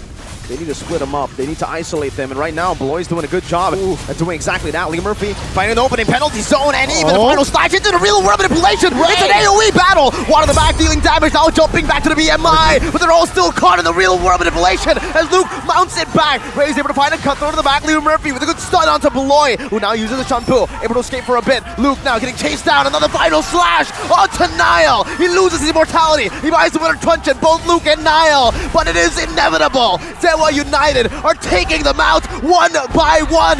Heck, they even got the Evolved Lord. SOS! As I said, the discipline is not there for Geek Fam. They have all the tools to make a forced error from Dewa United Esports. They have all the waves, but they're still trying to end here. Winner truncheon used up by a boys, made it out and in the back. They can't sell anything for the immortality. It's a wipeout. Whenever you count Dewa out is when they strike. 1-0. Dewa United. Oh my goodness. It's just deja vu. Deja vu, Chef and Geek Fam, whenever they're in the lead. They just bottle it. They choked. What happened? Choked big time, and this is why the Lord Dance is important. Ray, he showed it in the map bottom side, but again, he just slowly push it. He doesn't clear the full wave. He goes back and rotates back, and that is the signal for Dewa United that they're ready to fight. Meanwhile, if you see the members of Geek Fam, they're quite scattered, Shepin. I don't see coordination in that Lord's Dance fight. I don't understand. I really don't understand. They have utility jungler too.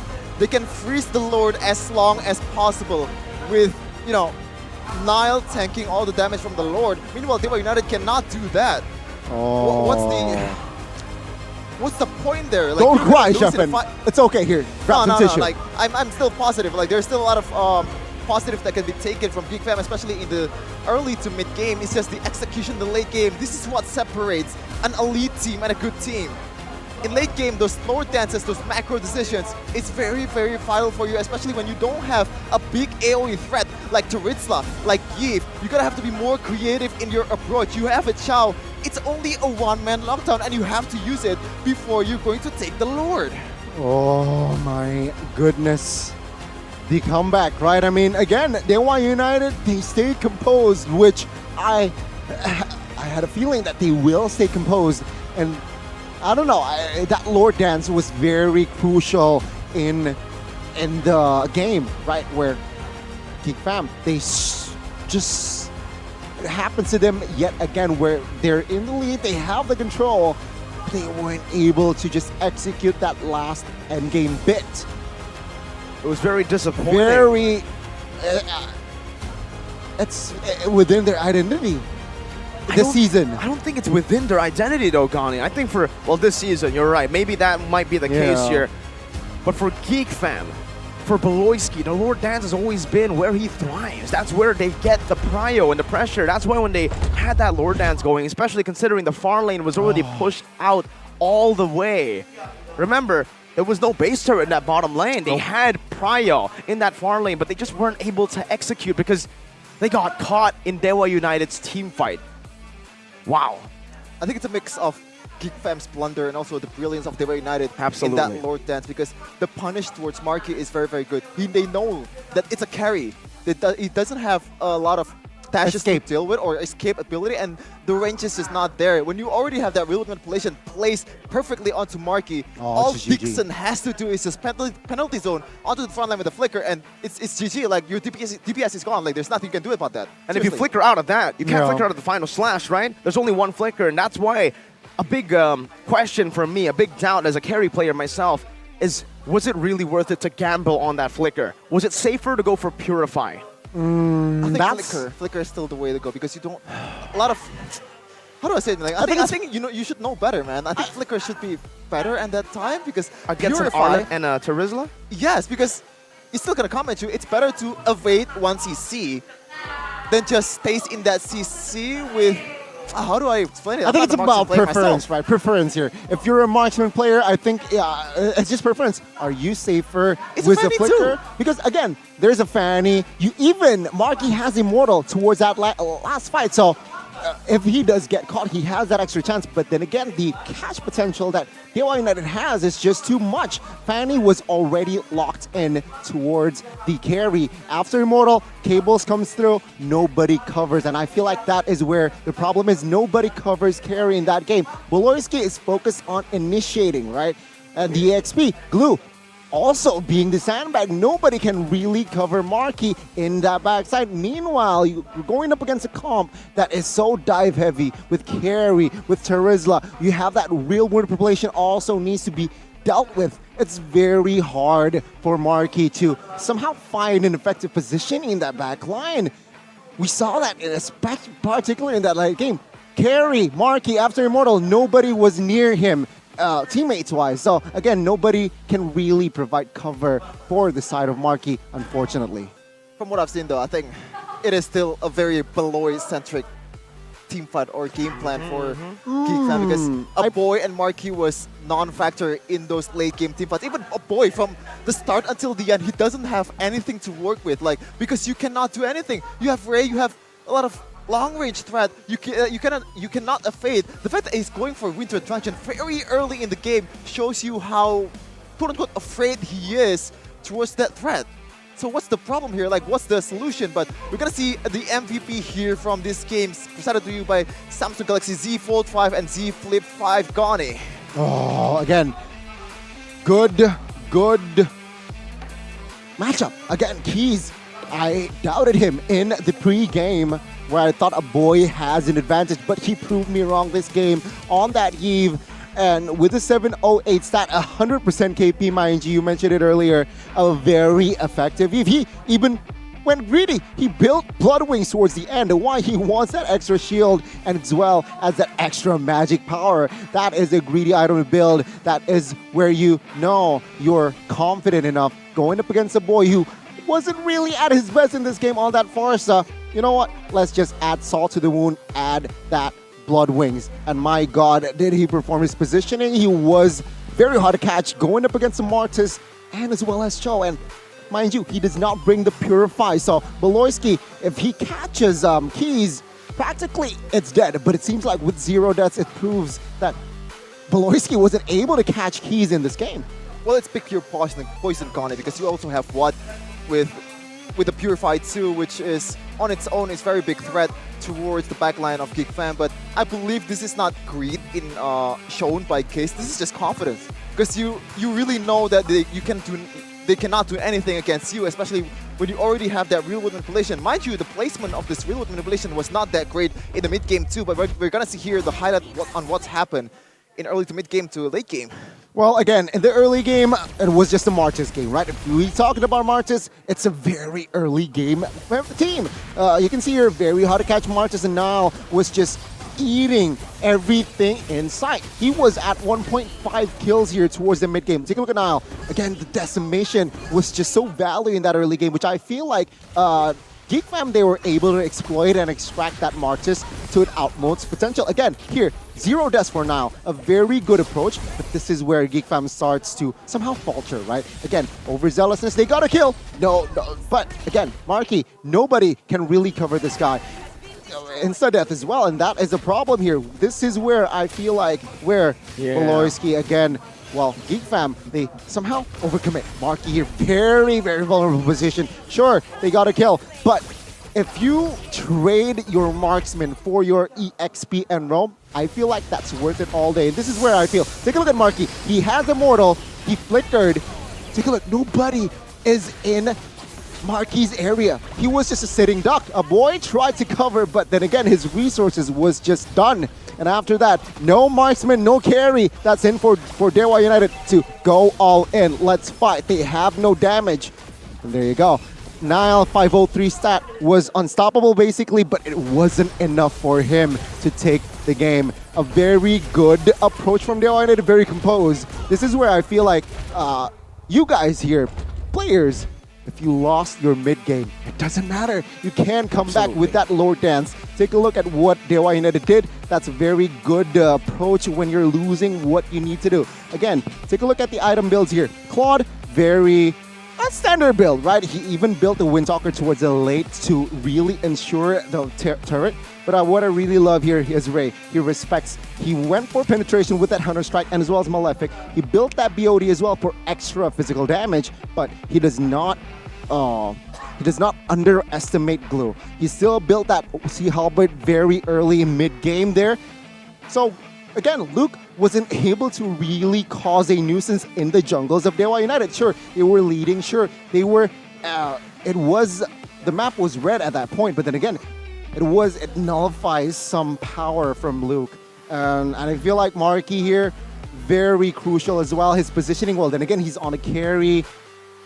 Very hard for him to really shine. 4 deaths, sure, 4 kills as well. But again, Dewa United displayed a very calm and composed losing early and mid. I like it.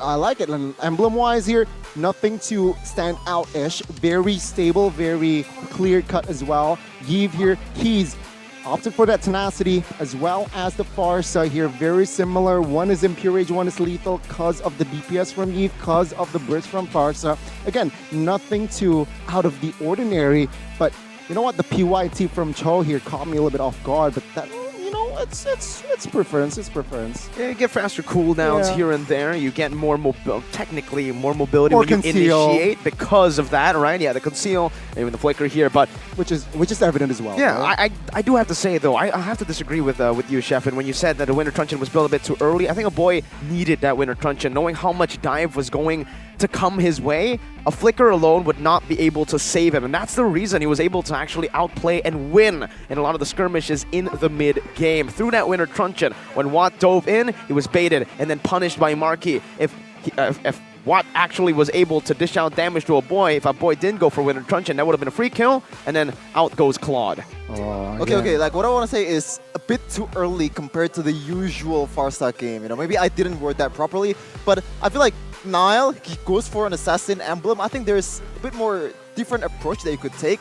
Just go for more of a utility jungler bit, because you already have a lot of damage coming in from a boy and Marky, and you have to play through those heroes. You have to feed them the kills. And I think peeling them is a better strategy in this case because like there's just way too much things that you have to tank against the Dewa United Esports composition. I think we need to talk a little bit about that itemization from Nile because I think it was very greedy. Greedy? The Aggressive. BOD? Wow, like- No, it's not aggressive. It's just greedy. Just Yeah. The straight BOD? up greedy. The BOD.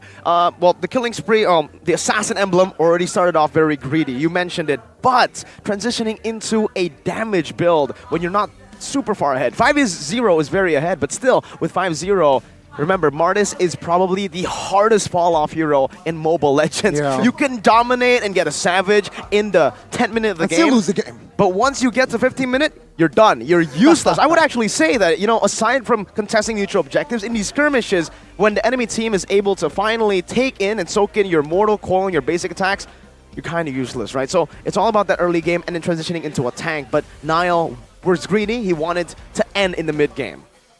Oh, okay. Yeah. And as Zane said too, right? Like Baby MOBA Zane, the guy with the beard, or the guy without the beard? No longer bearded Zane, man. MOBA Zane or Baby Zane? I'm sorry, man. You gotta bring back the beard. I'm sorry. Like gotta be honest with you, man. But what do you mean? Martis without Martis is falling off real hard, and I think. What am I gonna say earlier? Like it's very awkward to play Martis in the late game because in the late game, what matters is that movement speed, those chasing potential, and when you don't have your decimation in hand, when you don't stack those ulti, it's just quite frankly hard to play. Yeah. You're very awkward. You can be like bursted down or just poked down real hard, especially against a Yves, against a Watt with a Claude, which has a lot of mobility as well. It's hard. It's really hard. That's why I think he should have gone for more of a utility build. We can see here Pro Build Series Connie for Ray. Yeah, I mean, he opted for that Festival of Blood, as we all know. Why? Because he wants that spell vamp, 6%. Why the heck not? Every kill or assist towards a hero towards your opponent, you will add more 0.5%. So, and it gets up, it gets stacked towards 6 times. So we saw how Ray was able to just, again, just so confident going in towards the backline, looking for Marky if we're talking about the mid and late. And that is somehow forced Marky to pop that Wind of Nature from time to time, which, again, it's a good info for your team. Not bad. Not bad at all. But you know what is interesting to me? It's not actually the Festival of Blood. I've seen Festival of Blood. The killing I've seen it spree. work. The killing spree. Yeah. It's a bit more interesting to me because we've only seen Lethal Ignition so far in MPL Indonesia Season 12. No, Kyrie, I think he used killing spree once. Okay, so that was in Snapdragon though. Was it? I actually forgot. I believe it was because I remember mentioning that as well. See, with the killing spree, what's the difference, right? You can see the way he plays. With the Lethal Ignition, usually you go in for the burst. Here, it's multiple outputs of damage, I would say, but it's always in and out. Utilizing the killing spree, again, when you get more movement speed, HP as well, and you can escape from these team fights and then come back around where usually, again, Lethal Ignition, you go in, you get one, you're out. Well, let's see here what adjustments from the side of Geek Fam in Game 2. I feel like draft-wise, they were able to pull it off, but again, it's just that matter of execution. It's just a matter of execution, not the mid that early, that late game, which is just very crucial in the game. Dewa United, they will rinse and repeat because they got the point here, banning out that Natalia, Kaja, and as well as Valentina. Now, Yves, though, the adjustment banned out from the side of Geek. I really like this adjustment. To live. Okay, so the lack of presence of Coach Reno is not the reason they lose game number 1, right? Because, like, they had it, man. Like, I'm sorry for saying this over and over again. Oh, excuse me? Well, like, to be honest, like, it kind of works in the early to mid game. It's just, like, excuse me? Again. Okay. Like, for Dewa United, I think they just go for, like, another Terizla and another Yves here. No, Yves was banned. No, this time he was banned, right? So, Terizla, maybe, but Paquito. Let's talk about Paquito here. I think Paquito is a viable option. And if not, they need to pick up the mid ASAP here. I think, mid. I think at this point, just pick up the glue, no? Get a hero off the board, deny it over from Luke, and it's also a hero that has been set up by Geek Fam with the ban for the Faramis. I think that's a good idea, but I don't think that's the trio pick for Dewa United. It's not on their, maybe it's not even their in their option, to be honest. Claude? Claude is again. still viable because you're up against Marcel, Claude Keto? which does Oh, pretty well Uranus. against a Chow as well, but Uranus, the hero that was banned in the first game, Dixon, will try to make something happen with this hero. But against, oh wow, this is interesting because Uranus is pretty good against, it's just the same story in the XP lane matchup from the game 1 too, Mirko. You said that Terizla does well against Blue. Like, I would disagree that Terizla dominates the Blue, but this time around, I would say, yes, Uranus dominates Blue. Yeah, I mean, it's just the same 3 picks, right? From set of Geek Fam here from game 1, Cho, Farsa, and Glue. If we're talking about the power pick, it's somehow different, right? Sure, theory-wise, yeah, Glue might lose, but it's a power pick for Luke. Somehow it might work. Now let's see here, the Kadita ban out in the second phase. Another mid laner ban out here, asking a huge question towards Keys. You're the MVP. Game 1, we took out your Eve, we took out Faramis, we took out Kadita. We might commit to another mage ban. What are you going to play? Angela mid? Question mark?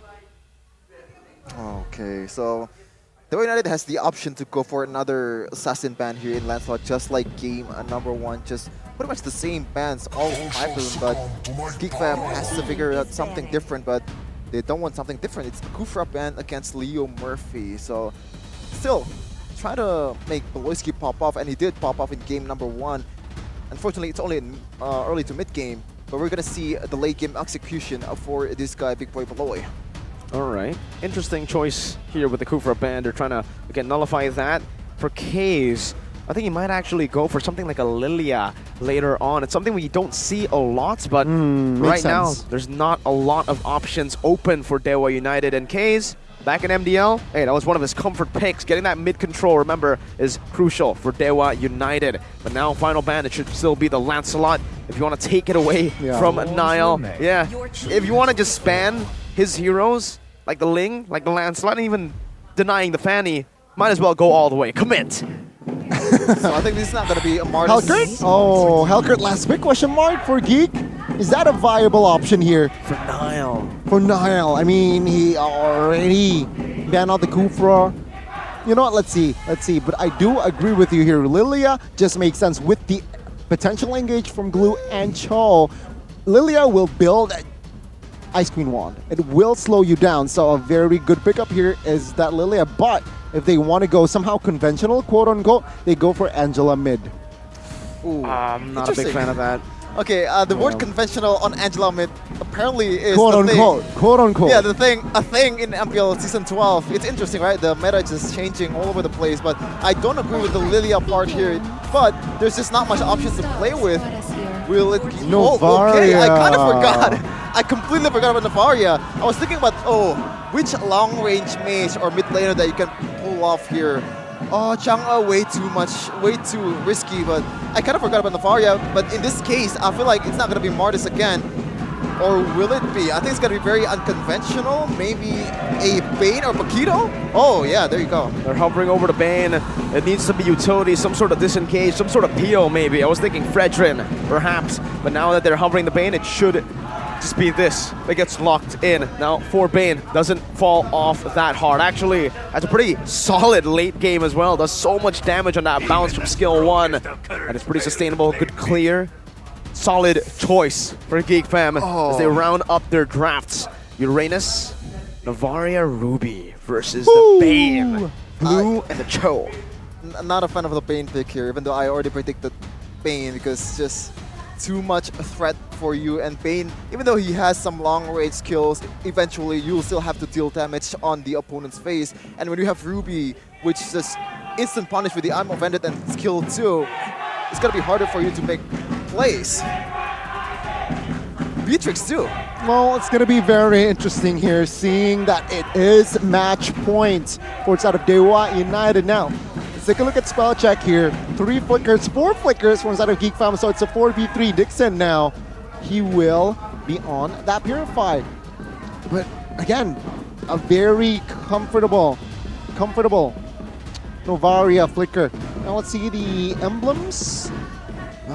Emblem check, talent spec, nothing to stand out. Let's talk about it later in game. Okay, let's go to game number 2 with Geek Fam Force in Game 3 versus Dewa United Esports. Here we go. Let's see the epic conclusion here in this match. Let's take a look at the rotation here. A boy will seek level 2 in the EXP. This is a rotation that is also very popular, where your roamer will clear the mid. Take a look at Beloy, who is level 2 already. Meanwhile, your mid laner is clearing topside with your XP. So both mid and roam gets level 2. Okay, after seeing the emblem, he's actually going for that Weapon Master to enhance his damage. So I'll probably assume he's gonna build this Holy Crystal and the combo with Blood Wings as well. But boy, with this kind of pressure in the mid lane, what will he do in the early game here? Because in the game number 1, he doesn't have the best time, and he goes for that tenacity to enhance his ability as well. But Ray, very aggressive. Oosh! This might be first blood. He's diving under the turret, and it is first blood, despite the slam flicker used up by Luke. Wow, Dewa starting things off strong. Beloyski now with the Jikundo though, onto Leo Murphy. Not enough damage though, as the boy has used a full cycle of all his abilities. Oh, that's a good IQ there from side of Ray. He understands that, you know what, Niall, what are you gonna do if I pressure you in your jungle? Take a look at Leo Murphy here, choking damage. This might be a mistake. This might cost Beloyski a flicker. There you go. We didn't see that. It's fine. We didn't see that. Nobody saw that, all right? Towards the poor jungle creep. I kind of want this kind of plays to happen more because we got more clips out of these people and shows that these are still human even though they're on top of the game in MPL Indonesia. Quote unquote, arguably the best MPL in the board right now. Well, let's see again, right? Minute number 2. Both goal leaders here seems like to be enjoying their time. But take a look at Dixon here. Buying time for what? For Fanny. Why? Fanny wants to rotate the orange buff first, and they do not want to lose this turtle. So what Dixon is doing, he is trying to buy time now. When you see Geek Fam members, there you go. The reset that buys time for the side of Dewa United. It's a really good pull. Bought a lot of time, but I don't think it's going to be enough though for Dewa United to get the Fanny, the purple buff before this turtle. Niall just takes it simply too fast and he uses the Retribution. I think that's the main point here. They want to just use up that Retri from Niall so that Ray can still go for the purple buff. But hey, they're still going for it. For the airstrike coming down right now. Leo Murphy going to be chunked quite low. Flickers forward, gets a don't run Wolf King, and I'm offended, bringing Niall back. Right now, Ray's looking for the Retribution, but it's going to be Leo Murphy who's going to be mounted on by Luke. Niall has lost his life, and Luke falls as well. It's a double for Kaze. It looked good for Geek Fam. But Dewa won. The domino effect, right? What happened was Dixon, he forced Niall to use the Retri. He was harassing. He was asking Geek Fam a question, are you sure that you're going to get this without the Retri? That forces Niall to use the Retri, and he was insecure in that invade. Geek Fam now. What? Let's take a look at the cables, but yeah, not enough damage just yet. Oh, Beloyski though, with the catch. Where the dragon and everything used up, my goodness. Ray can't one-shot a boy. But Geek Fam with 3 members can definitely do that. And now look, Leo Murphy's trying to do the same thing. I'm offended. Marky with the flicker out. Beloyski, Jeet Kundo. It's a good Astral Echo to reveal Marky now. They need Niall to body block. How? Wow! Renner's apathy from Watt. He didn't find the kill, but the fact that he landed that skill shot is already magnificent. Oh, that's Novaria. I forgot there's like a spotting up skills that Novaria has. That's why I was so surprised at that. But Beloyski right now, he has way too much played in hand, man. The job this is just too much. He has to engage. He also has to peel even for Niall with a Bane. But here we go. Where the dragon onto Leo Murphy. Venice Rage coming down as well. Only the roamer there. And the beam might be traded in with the Demir's Passion. Whoa. What? Leo Murphy survives. One more hit. Leo Murphy still holding on. Beloyski might lose his life because of that. Leo Murphy with the I'm offended, pulling them back. Geek Fam still able to avoid, but now it's Ray who's going in and he finds the cutthroat, gets out. It ultimately becomes worth it. Oh my goodness, what? The kill for Kaze, but the play from Watt. Holy moly. Okay, this game, the lack of anticipation from a boy is very, very evident. In the previous fight, in the previous, in the mid lane, Ray tried to go for that cutthroat, even though Beloyski already has vision onto Ray. That was so weird. But look here, way too aggressive, my dude. Oh, purple buff gonna be secured by Ray. Luke pops in split. Where's the Uranus all the way in the bottom lane? And Niall is able to secure the turtle. So it's still Geek Fam controlling the neutral objective. It's deja vu to game 1. You know what? I missed this earlier. Dixon is on a brace smite, not a QC, not a quantum charge, but okay, no catch. But again, back to my point, why Dixon is on a brace smite? He is seeking for that extra 6%, 8% spell vamp. So he does not need that movement speed that usually Uranus provides. He's more of a really sandbag. He's looking for that. Oh, take a look at the mid side. What happened there? Ray survives very low, but again. Dewa United now, different story from game one, right? They're, well, similar story. Minute 5, they were leading, but Geek Fam, they gained game one, they were able to turn it around, but this time Dewa United still with the control. Can they hold on is the question here, because Geek Fam, their power spike is in that mid game, right? Marky, a boy pops off, even Nile pops off in that mid game, so let's see here. Nobody is there to control the mid. I'm offended onto 2. In the back, Dixon with the Ionic Edge onto 3. Now it's going to be Ray, who's looking for the assassination with the cutthroat. A boy, 1 HP, retreat out of existence. Lee Murphy falls as well. Dixon's still in the midst of it all right now with the consecration. Jumps back in. And he is able to escape a roamer for a mid laner. And look at what Dewa are doing. They're still finding turrets on the board in the bottom lane. So, all right, what do you guys think? Is it worth it? Because Geek Fam technically still was able to secure a mid lane turret. Let's take a look at the purple buff first, though. Ray, now at threat. That purple buff not safe. Kaze and Dixon able to zone Nile away for a bit. With Luke doing the same thing onto Ray with that split. But Dewa United have successfully zoned Geek Fam away from this purple buff. Gotta say, man, I am really not a fan for Nile's build. Hunter Strike early, so early in the game. If you want to go for more like movement speed and a little bit of damage, I think War X might work better because you also have that little bit of HP boost there. But Hunter Strike doesn't provide you with more survivability like War X. I think we should have gone even for like something like Bruce Ford Breastplate. If you want to go very, very aggressive, tanking all the damage from this Fanny, from this Watt, like you have to show the proper respect. Even in game one, you already built that steel leg blitz, but in this case, there's just no respect whatsoever to the physical damage from both of these heroes. So that is quite concerning. But then again now, this is minute 7. Talking about economy, quite even, right? Just 1,000, barely 1,000. What? Renner's apathy there. 4 info. Oh, the concealed play, let's see. The spatial awareness from Watts, man. That's a move in the front. Beloyski able to find the kick there, but it's still him gunned down. Both roamers falling. Feather airstrike zoning Watts away. They're able to clear out this wave for now. But Dewa United are still pushing, are still looking for a siege in the bottom lane and even in the mid lane. Let's see where they put their resources. Gotta say, man, there was a really good damage control move from Beloyski because that's the best play he could have made, and it's only one trade. A roamer for a roamer, so I would say that's quite a W for Geek Fam. That is a dub. That's a huge dub. And now Leo Murphy, huge, but yeah. Yeah, I mean, Leo Murphy now has the Athena. So, you know, the damage from a boy somehow nullified now. The Feather Airstrike will not be as effective first time. Let's see here. Will that mean Leo Murphy will be more aggressive when a boy pops that Feather Airstrike? Novaria now pop. Ooh, yeah, that combo, right? The Novaria ult and as well as the Renner's apathy is such a popular combo nowadays.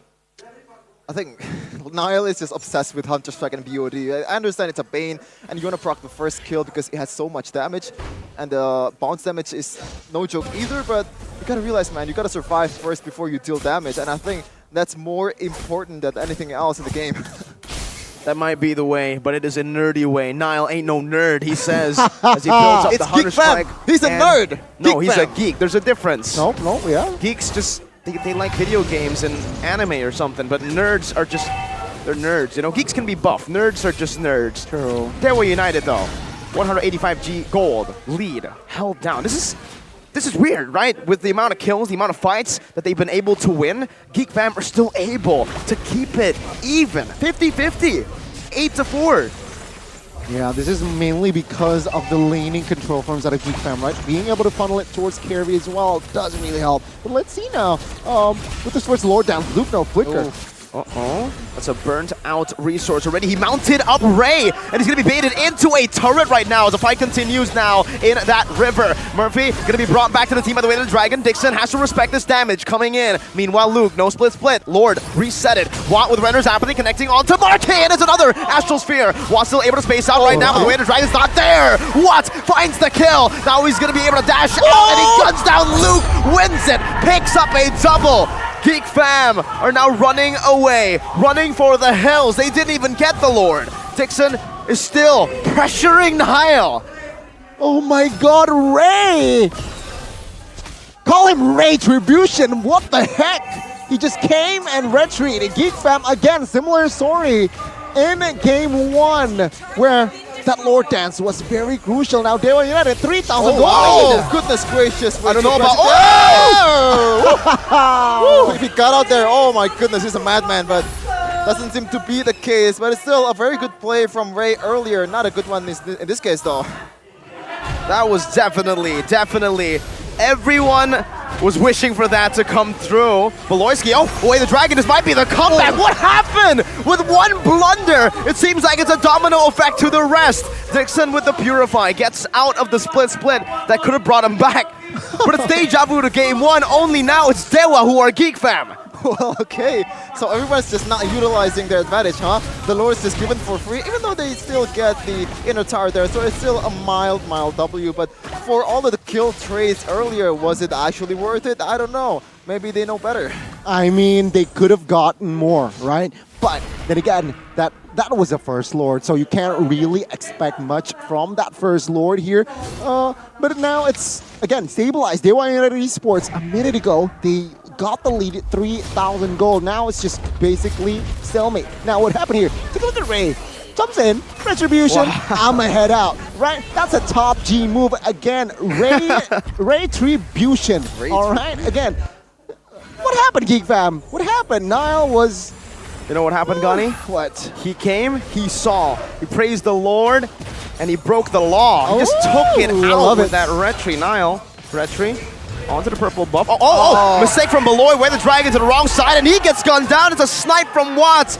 Does Watt miss is the question. Now it's another Renner Apathy. Luke now with the slam pass blast, flickering over to Watt, who's going to be tucked very low with a feather airstrike, and just like that, what? Wow! He goes up and it's the Hodge Claws! What? The genius! He finds the immortality! What in the world is this man made of? The response, the play was good from Luke, but the response was even better. What the hell was that? Wow. That was a 200 IQ going up against a 300 IQ there. Wow. Dewa United Esports, 1,500 gold lead now. Question is, minute 13. They need to stabilize, okay? That's the combo. That's the deadly combo there. Novaria Beatrix. My goodness. I'm sorry, guys. I don't know what you're talking about. I haven't moved on from the play. That's why his name is Watts. You just don't know. You always exclaim Watts whenever he's playing. Okay, so 6-1-2 so far. Not much of a threat from Geek Fam. Even Beloyski hasn't made any plays towards what? Only one play that can connect through, and he has to find another to be able to succeed in this game because things are looking more than bleak from Geek Fam. They have all the long artilleries that they have. Dewa United Esports can take this fight as slow as possible. Poke, and go back. Kite as well. That's the way to go for Dewa United. That is definitely the way to go here. One thing for sure here, with that Ice Queen Wand and the hands of keys. So again, Geek Fam, when they're piled up, they need to be careful of that slow effect. They can't really somehow be really clumped up in a sense, because then that will be capitalized by Dewa United Esports. There you go. Case in point. Let's see. What, the mid base turn here? Okay, nothing much. Lord will charge. So do they have enough firepower here from the side of Dewa United? I don't think so, because they have a Farsa, they have the carry that can clear the Lord path, so it's just going to be another reset. But oh no, you hate to see it. Another mistake from Beloyski. Nibiru there, another Astral Sphere onto a boy. Oh, what? Solo kill, Luke? He didn't get to pop the split. It's over just like that. Dewa United are looking for the base now. Only 3 members left. Renner, Apathy, Nile able to sidestep from it. Mini waves crashing in. Leo Murphy with an I'm offended. Bring the marquee back, but he has it with a nature right now as Ray dives in deep. And it's an Astrosphere from the back. Dewa United on the base. Minions cleared out. They need to respect this. A boy is still fighting for dear life. 6,000 gold lead. Further airstrike coming down onto the mini waves. But what? Again with a flicker. He's able to find a kill again. As they silence the doubters, they claim a clean sweep against Geek Fam. The newcomers is back on track with this win against Geek Fam. A lot of homework to do for Geek Fam though. The discipline just was not there for them in any case possible. What are the geeks in the hands in the face of the apostles of gods? It seems like Dewa United, they managed to find a sweep here in this match. The first game, it was back and forth, right? But in the second game, Dewa United, they succeed to put the nail in the coffin, saying, let's get this done. They're lighting up the show with all the what that they have. Okay, that was a bad joke, but yeah, what? What is that? And that is what? The answer to the question. The sportsmanship has been shown here for Dewa United. At the end of the day, outside of the game, they're still friends. In the game though, they're definitely enemies for sure. And they've shown a pretty good MLBB match in this case. What's the solution here for Geek Fam? I don't think this is the lack of Reno too. This is all the matter of execution. I agree. And it seems like what they need to do here is just rinse and repeat from the side of Wata. But Geek Fam, now I'm seeing this glue as a... I don't know, man. I think it's not of a glue problem. I think it's the prio of that Chow. Gotta say, man, I love Voloisky. The guy is a good guy, but the fact that you're prioring the Chow very, very early in the draft while you're playing this way is just quite unacceptable. Game 2, I would agree. He wasn't performing to the level he did in Game 1. But I think the big drop in mental came across from game number 1. What happened in game number 1? Because that was truly the way where Geek Fam were able to win the game. In game number 2, it feels like it was just a hollow shell of what game 1 Geek Fam was. Okay, the game's done. We're gonna take to our host, Clara. Take it away. Setelah minggu yang berat minggu ini dimulai dengan hasil yang sangat baik. Congratulations Dewa. Akhirnya nih bisa nge-2-0-in di match pembukaan kalian. Apa yang sudah kalian lakukan di minggu kedua untuk memasuki minggu ketiga ini nih? Ya evaluasi aja sih kalau kita. Kalau kita kan juga tim baru kan, masih belum satu pemikiran. Menarik ya, memang apalagi ini kan ada bahkan kalian playernya juga banyak dan harus menyatukan untuk menjadi satu kesatuan. Apa mungkin di minggu kedua kalian terkejut dengan lawan kalian? Terkejut sih enggak, kita yang kaget sama performa kita yang hancur banget. Oh gitu, kaget sama diri sendiri malah. Bener. Minggu ketiga ini udah feeling good untuk semua Dewa, anak-anak Dewa? Ya semoga aja mulus. Semoga mulus, tapi berprogres berarti ya? Udah progresnya meningkat berapa persen nih, Wat? 50%. 50%.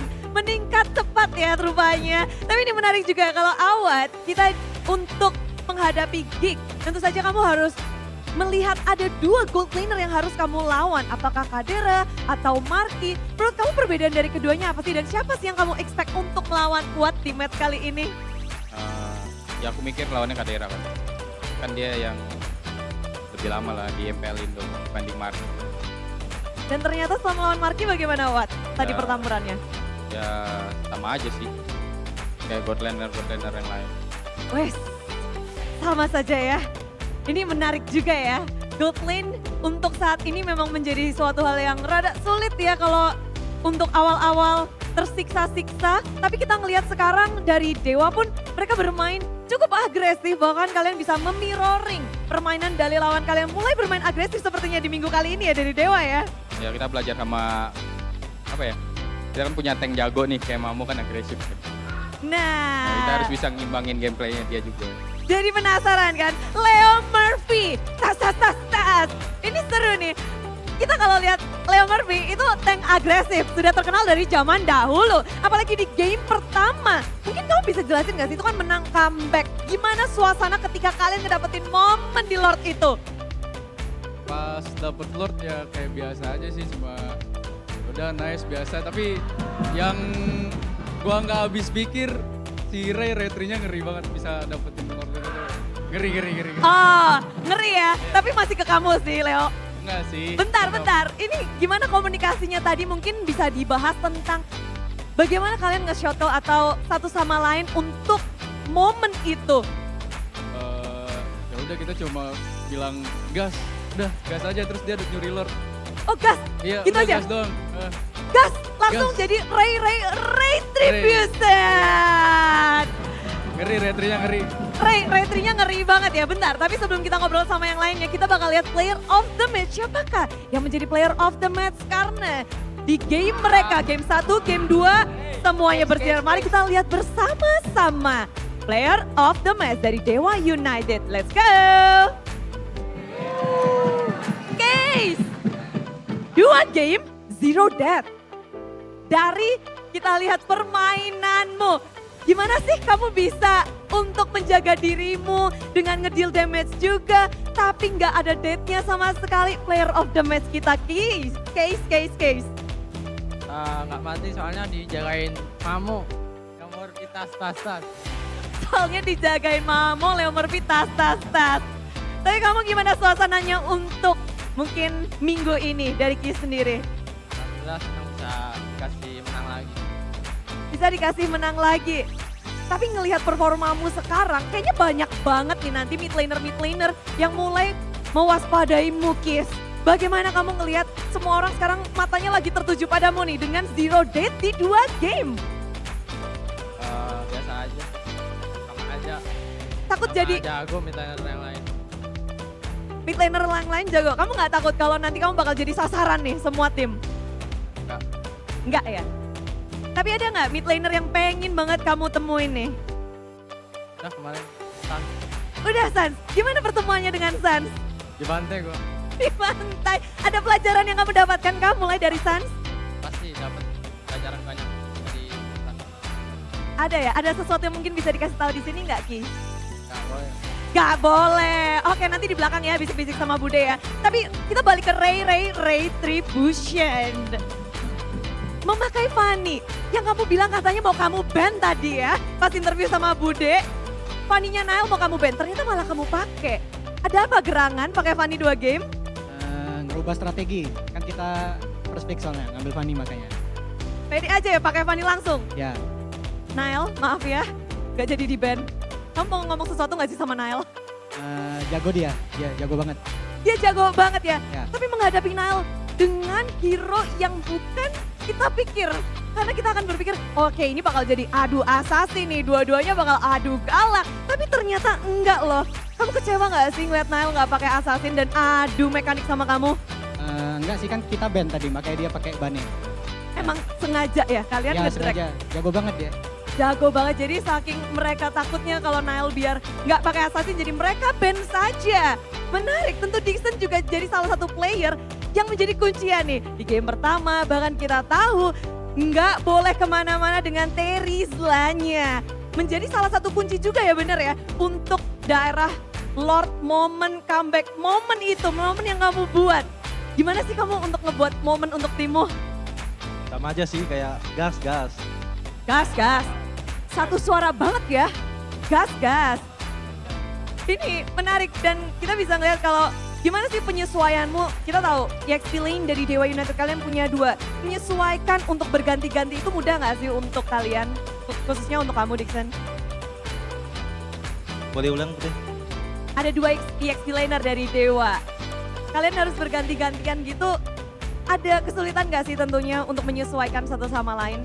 Enggak sih. Ya, band juga bagus gitu.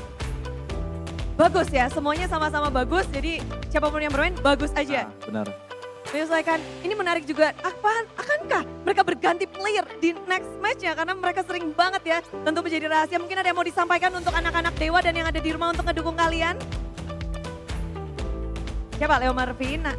Ayo, Ray, lempar-lempar. Makasih yang udah support, yang langsung datang, yang online. Ya makasih lah, tanpa kalian kita gak bisa 2-0. Super kalian, gak bisa bikin 2-0. Luar biasa. Ada yang mau tambahin lagi? Gak ada? Selamat beristirahat, congratulations 2-0. Dan kita akan langsung breakdown game mereka pada para caster. Silahkan break it down.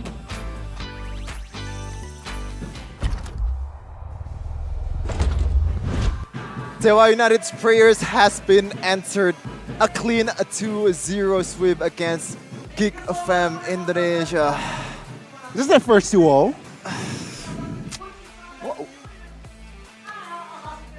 I don't know. I don't want to talk about it. It's okay, Sheffin. It's okay, Sheffin. It's just unfortunate that all the teams that you support just suddenly perform from bad to worse. From bad to worse. My God, I don't know about that, but yeah. Geek, Chelsea fans. So Geek fam, we apologize for having him support you guys. Who do you support NBA? I support no one actually. Also bad. Oh no. Nice try, Connie. But here we go. The regular season player of the match for this match, Dewa versus Geek. It's still K's, but I do want to give a massive, massive shout out to Watt. As Arashi would say, to Watt. Super Awat Supriyadi. That's what Arashi's saying. Super Awat Supriyadi. What would Arashi say for K's though? Oh, for 407, 69% KP. Nice. Oh, very good, which means that he is so active in the map as well, right? With the ult, with the second skill as well. He is just able to find those snipes. Again, combined with Beatrix snipe, Renner's apathy. It deals a huge blow towards your opponent, sometimes even to your death as well. And, he is just well-deserved. Player of the match, Game 1, he was the POTG. And in Game 2, he is Impact as well. Not Pog, yeah, Ptug. What? Okay, so player of the game. Okay. Oh, POTG. Okay. POTG. I'm a bit slow, guys. I'm sorry, but the emblem here is quite interesting. Weapon mastery. I would assume that the requirements to use weapon master is either you build a POD or Holy Crystal, but in this case, well, what's happening? This is the highlight. I mean, this is the first blood. Ray very proactive, and this is where minute number 3, right? The invade, the overcommitment. Niall his retribution wasn't active, but they forced a fight. And this is where Ray was caught. Luckily, they have the chance to recover. And it wasn't quite back and forth. If we're talking about the first 5 minutes here, though, Leo Murphy here managed to cover Watt. Sure, he has the positioning, right? And again, this is the follow-up that Ray, oh my God, so good. Oh, how did he, the enhanced hitbox. This is why the combination of Novaria and Beatrix is such a deadly manner. Eterna pointed this out and it's just shown again. Yeah, minute 8, it was quite one-sided already, but it wasn't as clear. But this is where Retribution, take a look at the minimap. It was nowhere near, but once he's there, you're like, boop. Thank you very much. Please give us the replay, though, of that Watt outplay. If we don't get the replay of that Watt out... Oh, here it is. Oh, my God. Oh, yeah. Mounted. Liquor, perfect one. And there you go. Yeah, the reaction, right? Immortality. Oh, that was just outsmarted and outclassed. But the Lord Pot earlier was weird, though. Like, everyone's was so low. The commitment was not needed. Like, you have to reset that. Maybe it's just... They already think that it was way too late to reset. That's why they're really committed to it. But Ray, though, as a Fanny, doing this, as like sieging the base, like he's done all they can. Yeah, my bad. He didn't buy the immortality. That was Leo Murphy. It's alright. It's alright. It happens. It happens. I was like, okay. Yeah, because I saw him get the gold, and then the immortality comes in. I thought he got the right amount of gold just to get that. But hey, it's still an impressive play. True.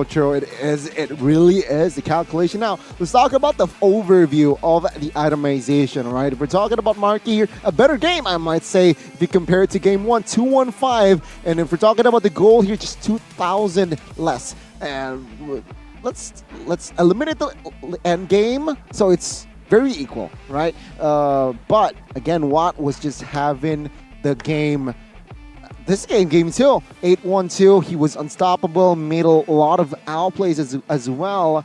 And again, combined with Novaria, Beatrix is a much, very threat, right? Again, Dixon as well with the Brave Smite here, it seems like he made it work. Without the QC, it doesn't matter. And again, ladies and gentlemen, if you like Uranus in this patch, you don't need to buy the Enchanted Talisman. So that gives you extra space to buy another defensive item perhaps, or build towards that Oracle more swiftly. Again, overview of the talents here. We touched on, the Brave Smite Dixon, and we also touched on the Leo Murphy as well here. Just firmness, tenacity, and as well as that Brave Smite. Leo Murphy seeks that, I'm just going to build tank, help Uranus find engages and providing cover for my jungler, mid, and as well as gold, as he has collected 62% TP teamfight participation. But then again, seems like in game 2 where Marky popped off, Luke didn't really pop off, 0% TP. So again, a very sad day for Geek Fam. What do you think, Shepard? I'm sorry, man. Like, Niall, the itemization, let's be real here. Marky uses Tenacity, uses Wind of Nature, uses Steel Leg Plates, and also a Warrior Boots.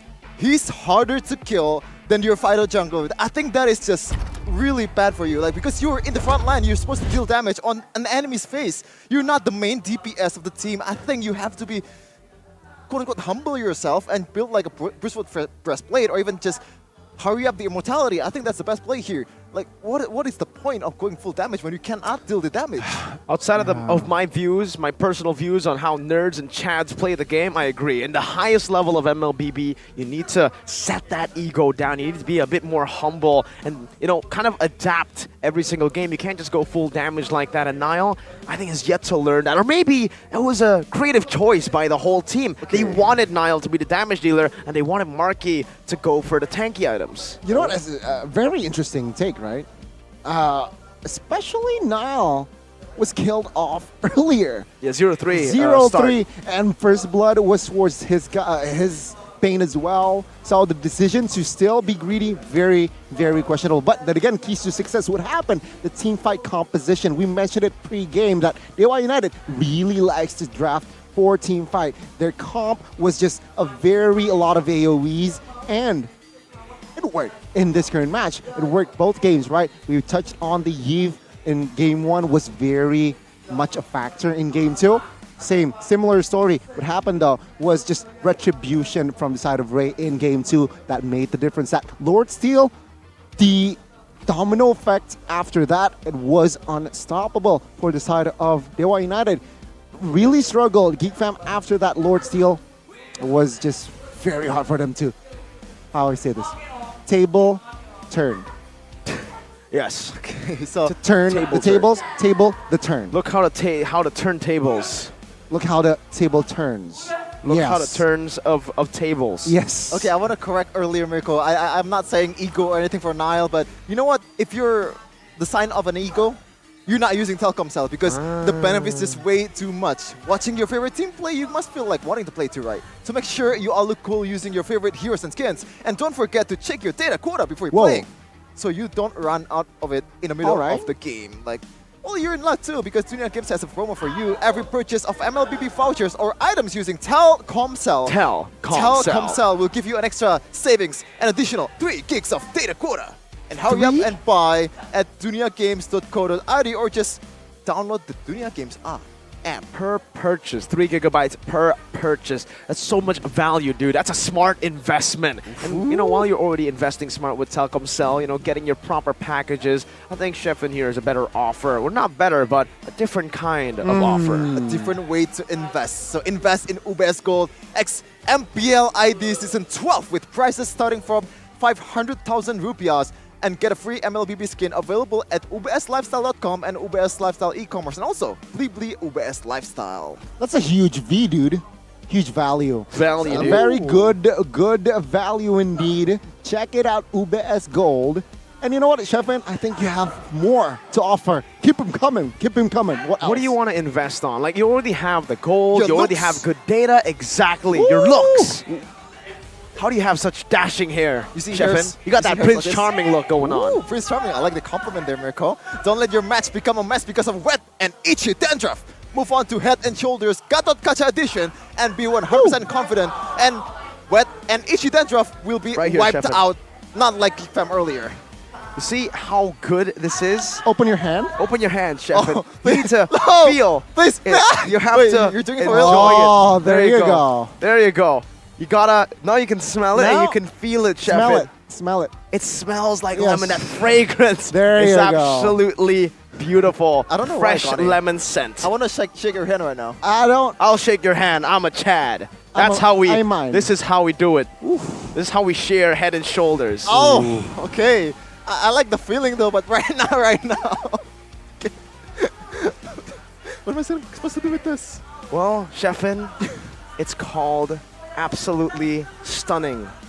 That's what it was. Okay. It stunned you. So I already have my Head and Shoulders here. You can see here. So I'm gonna use it after this with a break. So we have a time to, chill, better our hair with Head and Shoulders. Absolutely. Yeah. So stay tuned on the stream for the next matches after this.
Don't you wish your phone was fun like this? Don't you wish your phone looked more like this?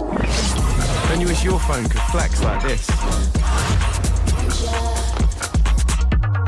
Don't you wish your phone could fit in here? Don't ya? Samsung Galaxy Z Fold 5 and Z Flip 5. Pre-order now.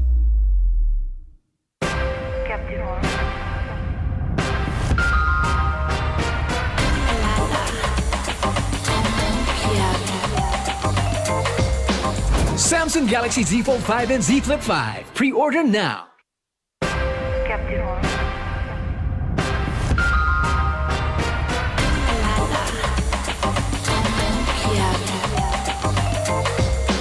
Samsung Galaxy Z Fold 5 and Z Flip 5. Pre-order now. Look who finally showed up. Unload your weapon and return the goods. And if you ask nicely, I just might let it go.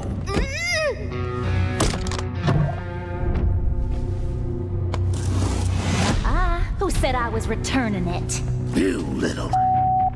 We had a deal! I just came here to test my new toys. They ain't even loaded. Staring down the barrel and you're still daydreaming about being an inventor?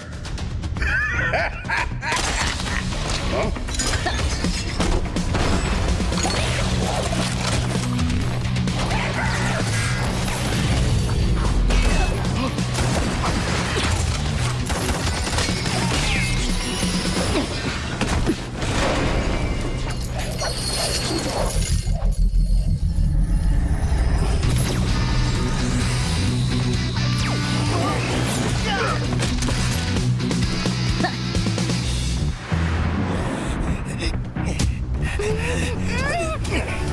Stop, or she gets it! Then you'll have to answer to Erudicio. Erudicio. Well, isn't that perfect? I got a bone to pick with them. So how about I just blast you both? You're crazy! Leave me out of your squabbles!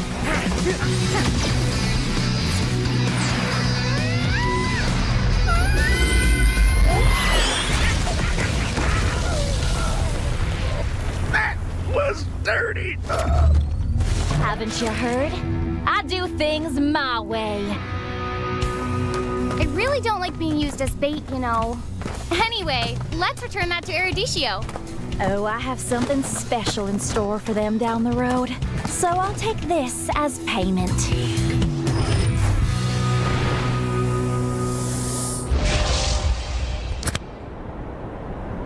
Di dunia games, top up jadi lebih mudah. Pilih game, masukkan game ID. Pilih Diamond. Masukkan kode promo, dan pilih metode pembayaran. Masukkan kode OTP dan konfirmasi pembelian. Selamat, kamu dapat tambahan kuota. Kumpulkan DG Point setiap top up. Tukar dengan merchandise dan voucher game menarik. Nikmati juga promo setiap harinya. Upgrade gameplaymu sekarang.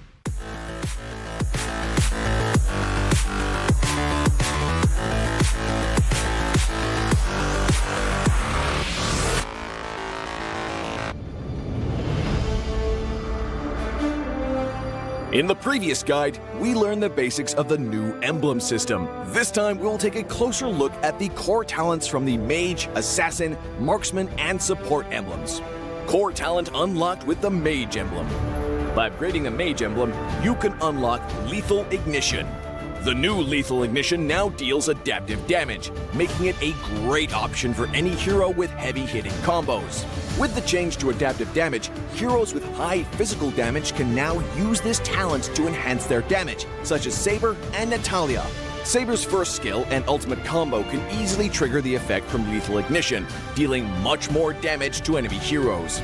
Core talent unlocked with the Assassin emblem. By upgrading the Assassin emblem, you can unlock Killing Spree. Now that the talent is no longer reserved for the Assassin emblem, it becomes a good choice for any hero who can perform chain kills. Heroes with magic damage like Karina and Julian can now take this talent as well. Karina's ultimate resets after she kills an enemy hero. When equipped with Killing Spree, she will recover HP from each kill, allowing her to stay healthy and go after more kills. Core talent unlocked with the Marksman emblem. By upgrading the Marksman emblem, you can unlock Weakness Finder. The new Weakness Finder talent is no longer reserved for ranged heroes. It works well for heroes with high attack speed, as it can improve their laning and slowing abilities. A hero like Minzathar can take Weakness Finder because his second skill increases the attack speed of his basic attacks. When combined with equipment that can provide more attack speed, he can reliably trigger the slow effect to prevent enemies from escaping. Core talent unlocked with the Support emblem. By upgrading the Support emblem, you can unlock Focusing Mark. The Focusing Mark talent works the same as before. It allows support heroes to increase the damage their teammates can deal to the target enemy. Kaj's ultimate can be used to drag key enemies to his team. When equipped with Focusing Mark, the ultimate will also increase the damage the target takes, allowing Kaj's team to quickly burst down the helpless target. Choose the core talent based on the strengths of each hero to maximize their effectiveness. We look forward to seeing players discover new ways to play their favorite heroes on their way to becoming a legend.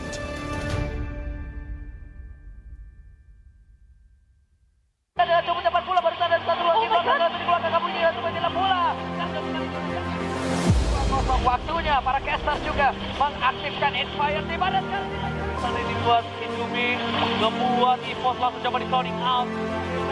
Kita best to rest dari Onyx 10.000 gold di pertangkap dari milik Onyx. Dan mengambil seperti lagi bagaimana bahkan Onyx belum ada yang masuk. Mereka tahu dan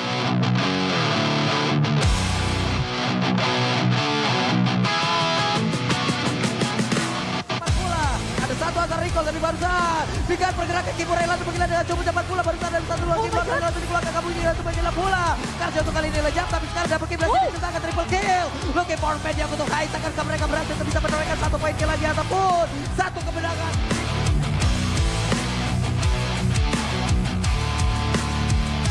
Aktifkan Inspire di mana sekarang di main Jasmine. Rasinya tak dapat memori keluarkan di portal udah mulai pecah tapi sekarang dia langsung aja mulai lompat lagi dengan satu element saja juga Tiger Rita Konek tapi Rasinya tidak mendapatkan apapun karena di depannya berbeda ada satu keamanan langsung dikeluarkan pelatihnya mencoba untuk mundur dan juga selamat dari tersebut tapi Sally Boy mencoba untuk bisa mundur ke bagian belakang final saja Konek karena beberapa player dan juga Sally Boy masih bertahan di area tersebut WOS Paijan lejap bercampur dihilang tapi Sally Boy dan itu menjadi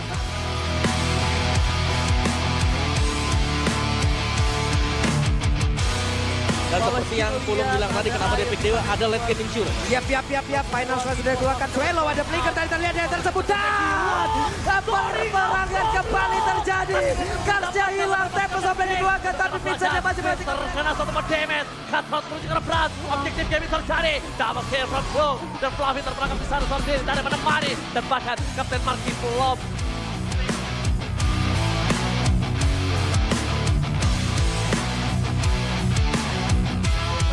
Karena best turret dari Onyx, 10.000 gold difference akan menjadi milik Onyx. Tapi di depan sana mereka tidak bisa mendefense bersama dengan secara baik. Kyrie, Tinggi buka bermain, Tinggi buka bermain, damage-nya. Kyrie langsung menghilangkan Dino. Di depan sana, Onyx benar-benar memporak-porandakan.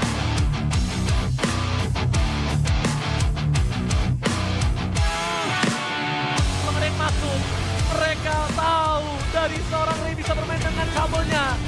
Dia menunggu momentum, tapi nampaknya belum ada momentum yang dibuat oleh seorang Rian.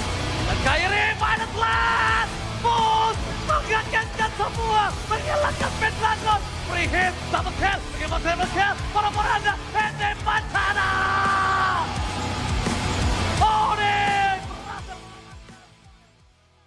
Tahu nggak, Awesome Generation itu punya rules sendiri, kayak aku. Dalam kondisi apapun, nggak ada lagi halangan. Malah ngebuktiin potensiku. See, that's my rules with Galaxy A Series 5G. Kalau kamu? Hanya perlu melihat ke dalam dirimu. Dan kamu akan mengerti betapa berharganya nilaimu. Percaya pada dirimu. Bukan dengan tergesa-gesa, namun dengan caramu yang beda. Tunjukkan kilau kisahmu sendiri. Dan ciptakan emas dalam setiap karyamu. Trust in gold.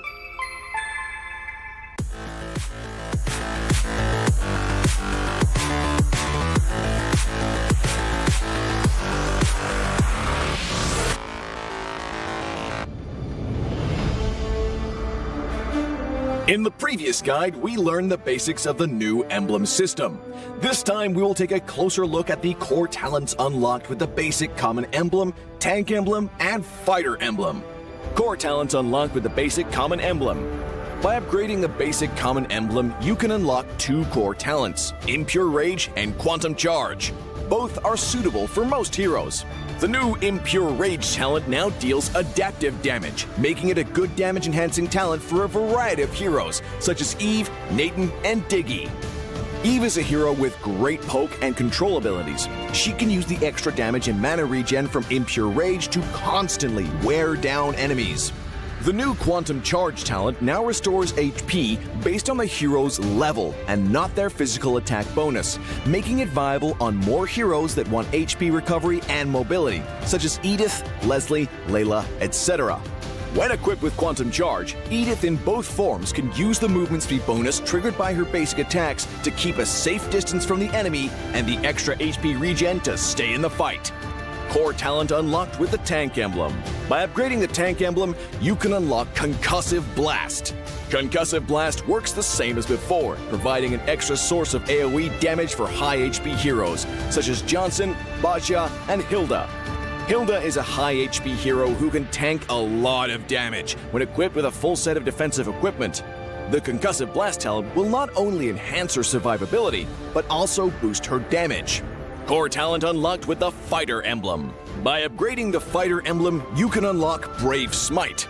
Brave Smite is no longer triggered by inflicting CCs. It now takes effect upon dealing skill damage and is suitable for most fighters and tanks that need more HP regen. Ruby, Lapu Lapu, Tigreal, and similar heroes can choose this talent. Ruby can trigger Brave Smite repeatedly by casting skills, and with her own regen abilities, she'll have even greater durability in teamfights. Choose the core talent based on the strengths of each hero to maximize their effectiveness. We look forward to seeing players discover new ways to play their favorite heroes on their way to becoming a legend. Dari 2 emblem yang selain Weapon Master sangat berguna lah di early game. Di laning phase malah jadi rajanya lah istilahnya.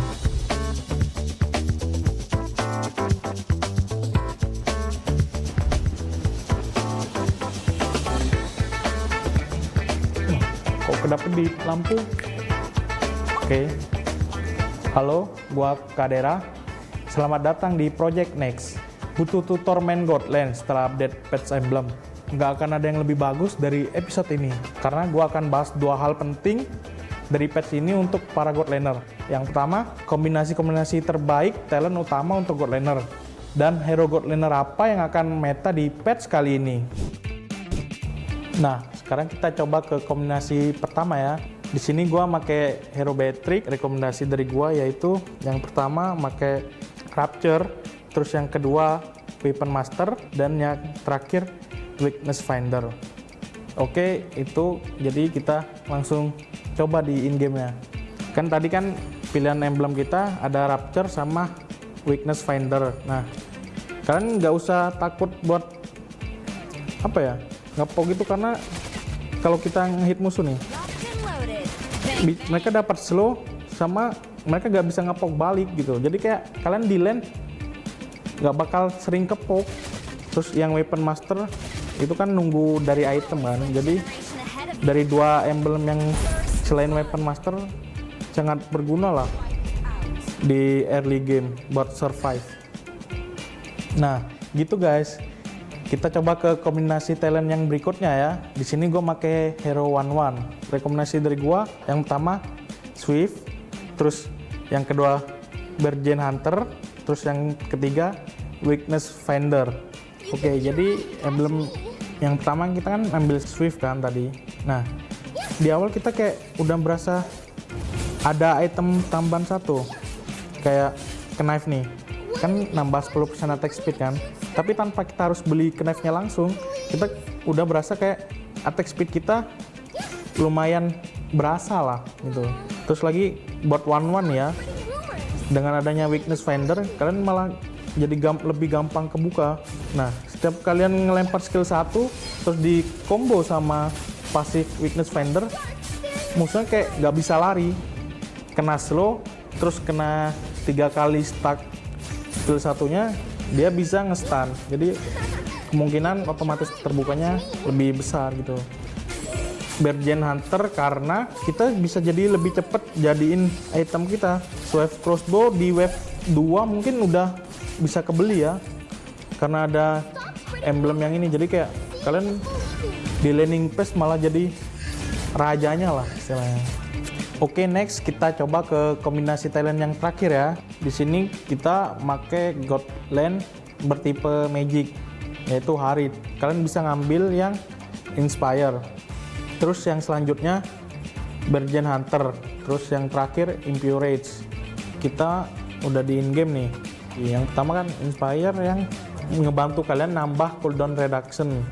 Jadi kalau sudah semisal kalian max emblem, terus kalian nambahin Inspire itu, kalian nggak perlu butuh yang namanya cooldown reduction lagi di item kalian. Jadi kayak beliin aja item yang paling mahal, Blood Wings contohnya, kayak gitu. Kita jelasin lagi di Impurage. Semisal nih kalian pakai Magic side lane, itu pasti kemungkinan jungler kalian assassin. Masa kalian mau egois, blue buff-nya diambil, gak mau dikasih ke jungler assassin kan?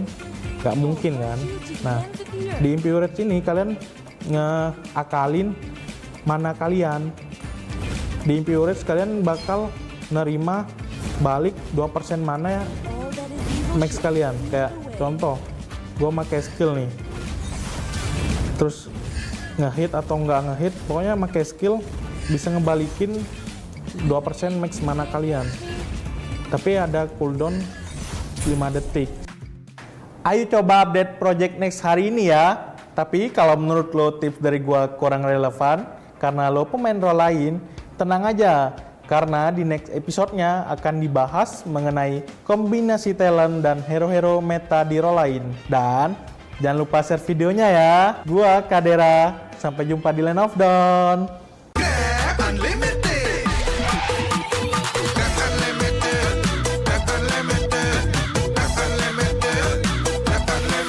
Modal gratis, untung berkali-kali.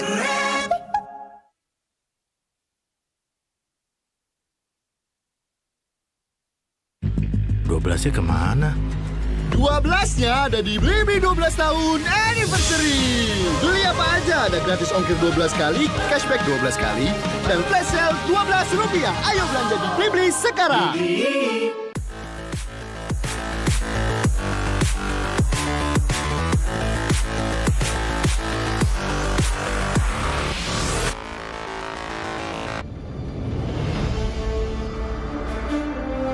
When upgrading your emblems, you will unlock talents at specific levels. Different emblems will unlock different talents. You can choose an emblem by role and use the talents it unlocks directly as your default setup, or you can freely mix and match different emblems and talents to create a custom emblem setup. We're going to show you how to create your emblem setup for your heroes. Emblems. First, let's take a look at the revamped emblem system. There are now 7 emblems in the game, 1 basic common emblem and 6 role emblems. Different emblems can provide different attribute bonuses. It is recommended to use the emblem that matches a hero's role. Standard talents, Tier 1. After selecting an emblem, you can then choose from 8 standard talents at Tier 1. These talents provide mostly straightforward bonuses to heroes. Of the 8 talents, Thrill and Swift are good on almost any hero, while other talents are more catered to certain roles. Standard talents, Tier 2. At Tier 2, you will also have 8 standard talents to choose from. The Tier 2 talents trigger or work under different circumstances. We still recommend choosing one that matches the role of your hero. But if you're an advanced player, you are free to choose any of the talents to fit your playstyle. For example, if you're playing the core hero on your team and want to focus on gearing up fast, you can choose the Bargain Hunter talent regardless of how your hero deals damage. And heroes who rely on their skills for sustained damage, whether it be a mage or fighter, can use the Festival of Blood talent for more spell vamp. Core talents, Tier 3. Finally, let's talk about the most important talents, the core talents. There are 8 core talents available in the game, and each provides a unique and powerful effect. We recommend choosing the core talent to match your hero's role and only use core talents from other emblems for advanced or unconventional tactics. The revamped Weakness Finder talent is no longer reserved for ranged heroes. This talent is now a viable option for any hero that relies on basic attacks and wants better laning and the ability to slow enemies. The Lethal Ignition talent now deals adaptive damage, making it a prime choice for any hero that has heavy-hitting combos. While the revamped emblem system still uses the existing talents, we have removed the restrictions between emblems and talents, opening up new possibilities for many heroes. We look forward to seeing players discover new ways to play their favorite heroes on their way to becoming a legend.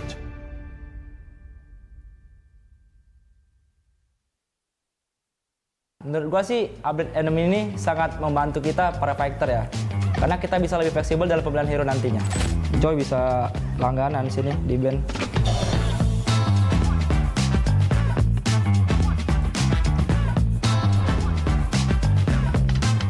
Hai, gua Sorizo. Selamat datang di Project Next. Explorer setelah ada patch bukan lagi cuma sekedar jago adu otot.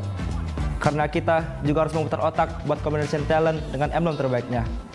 Yuk tonton video ini agar lo bisa jadi explainer yang lebih hebat. Nah, sekarang kita coba kombinasi pertama nih. Dari yang gue pakai adalah Yuzong. Buat talent pertama, yang gue pakai adalah Agility. Yang kedua, yang gue pakai adalah Festival Blood. Yang ketiga, gue pakai Killing Spree. Jadi yang pertama kenapa gue pilih Agility adalah buat movement speed. Menurut gue Yuzong ini sangat butuh movement speed guys, karena ketika lo mengejar musuh, kayak speed lu lebih kenceng gitu lah dibanding mereka. Yang kedua kenapa gua pilih Festival Blood, karena buat lifesteal. Lihat ini gua belum ada item lifesteal, tapi gua tetap bisa dapat lifesteal guys. Yang ketiga kenapa gua pilih Killing Spree. Killing Spree ini tujuannya ketika lu bunuh musuh lu dapat lifesteal serta movement speed. Ketika lu bunuh musuh,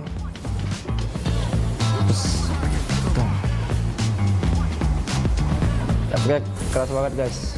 Dan kenapa gue seneng banget? Karena yang dulunya gue di Factor cuma bisa Festival Blood, sekarang udah bisa pakai Killing Spree juga guys yang di Assassin. Jadi kayak lu bisa combine gitu. Nah gitu guys. Sekarang kita coba kombinasi talent berikutnya ya. Hero yang gue pakai adalah Joy. Buat talent pertama, yang gue pakai adalah Rupture. Yang kedua, gue pakai Bargain Hunter. Yang ketiga adalah Killing Spree. Nah, sekarang kita bakal coba langsung ke in-game-nya ya guys. Buat talent pertama, kenapa gue pakai Rupture? Ini sangat bagus banget guys, karena damage lu 5%, penetration lu bakal sakit buat ke musuh. Contohnya, lebih sakit guys, dibanding lu nggak pakai, ini lebih sakit. Dan yang kedua, gua pakai Bargain Hunter.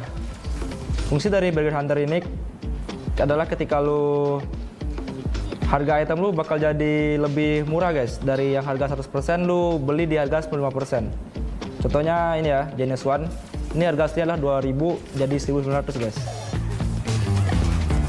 Yang ketiga, gue pakai adalah Killing Spree.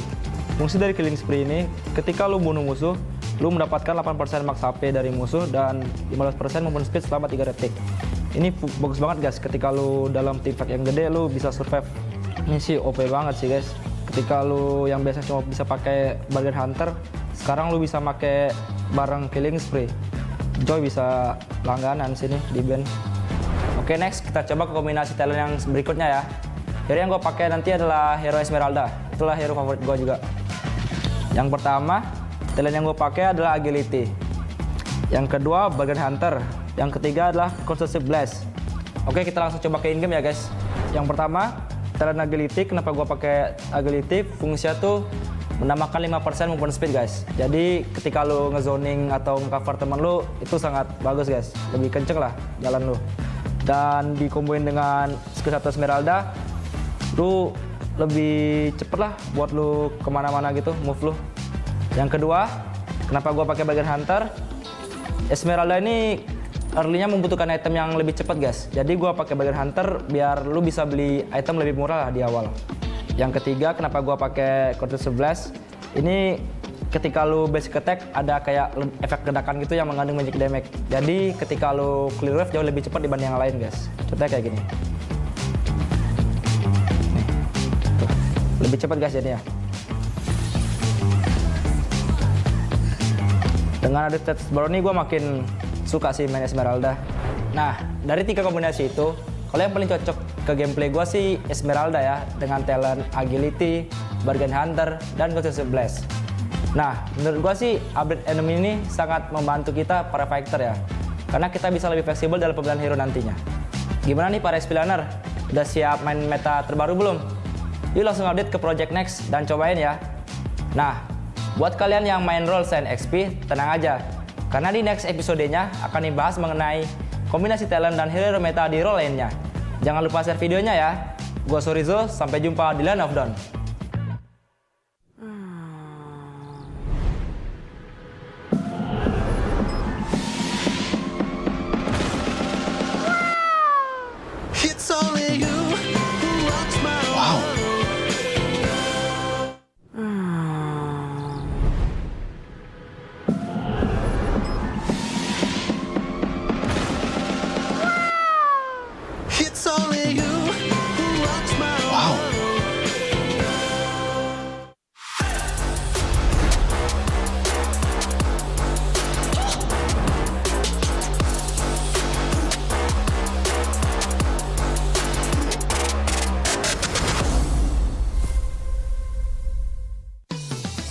Belanja di Indomaret makin banyak untungnya.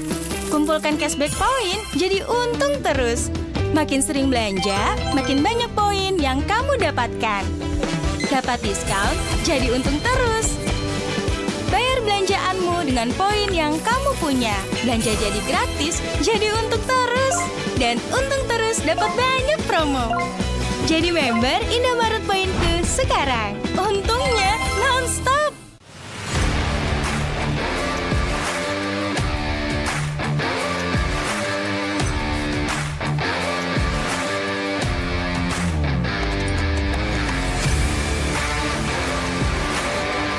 Karena Lancelot itu tipe jungler yang harus fleksibel keluar masuk team fight, dan gua rasa killing spree ini cocok banget di gameplay Lancelot gua. Kalau yang paling masuk ke gameplay gua itu yang kombinasi talent pertama, karena cocok banget sama Fanny gua.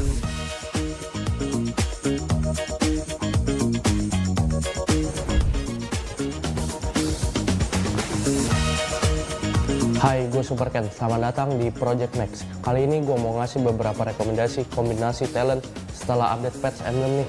Dan gue yakin kalian bisa tiru ini biar rank kalian naik terus. Di sini gue akan bahas hal terpenting dari patch ini untuk pemain jungler nih. Nah, tonton sampai akhir ya guys. Nah, sekarang kita coba ke kombinasi pertama nih. Hero yang gue pakai, hero andalan gue yaitu Fanny. Emblem yang pertama di hero Fanny gue pakai Rapture. Emblem ini berfungsi untuk menambahkan physical penetration.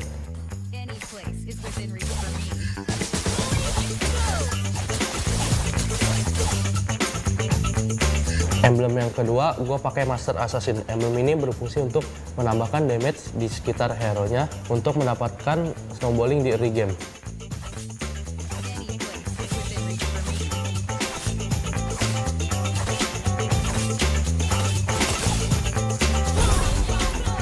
Emblem yang ketiga gue pakai Killing Spree. Emblem ini dapat memulihkan HP dan movement speed untuk bisa keluar dari team fight.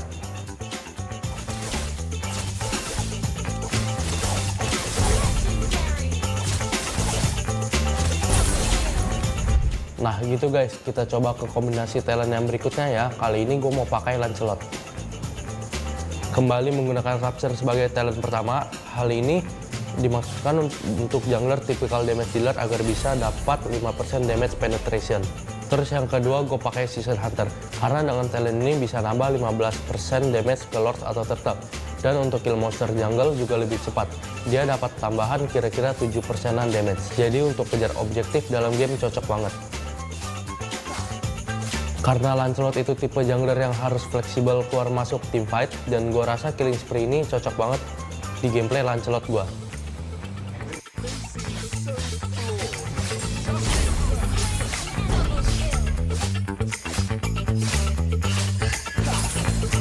Oke, next kita coba ke kombinasi talent yang terakhir ya guys. Gue di sini pakai Fredrin.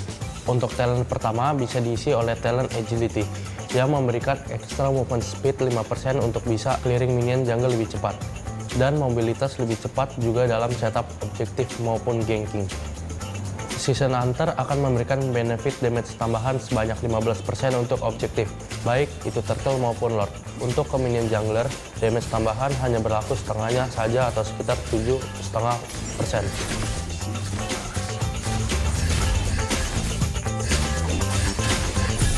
Conclusive Blast sendiri sebagai output damage tambahan yang mengambil keuntungan dari banyaknya HP hero yang kita gunakan sebanyak plus 7% dari total HP. Jadi dari 3 kombinasi itu, kalau yang paling masuk ke gameplay gue itu yang kombinasi talent pertama, karena cocok banget sama Fanny gue. Langsung praktekin aja ya guys. Dan jelas patch baru ini bikin kita makin seru mainnya, karena kita lebih bisa fleksibel dalam menyesuaikan ke hero yang kita pakai nantinya. Yuk langsung update Project Next dan cobain. Dan jangan lupa tonton juga episode tentang role lainnya guys. Jangan lupa share videonya. Gua Super Ken, sampai jumpa di Land of Dawn. Di dunia game, top up jadi lebih mudah. Pilih game, masukkan game ID. Pilih Diamond. Masukkan kode promo, dan pilih metode pembayaran. Masukkan kode OTP dan konfirmasi pembelian. Selamat, kamu dapat tambahan kuota. Kumpulkan DG Point setiap top up. Tukar dengan merchandise dan voucher game menarik. Nikmati juga promo setiap harinya. Upgrade gameplaymu sekarang.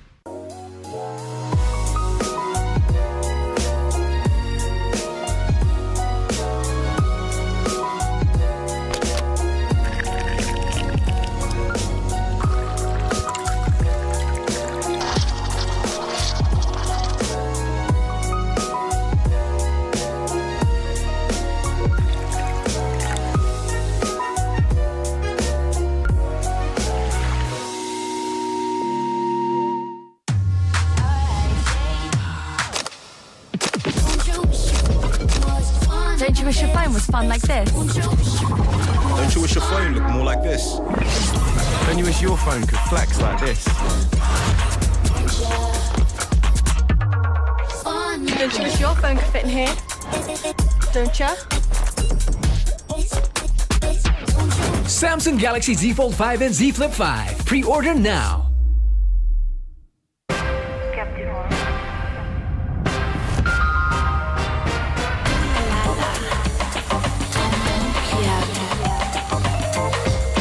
Samsung Galaxy Z Fold 5 and Z Flip 5. Pre-order now.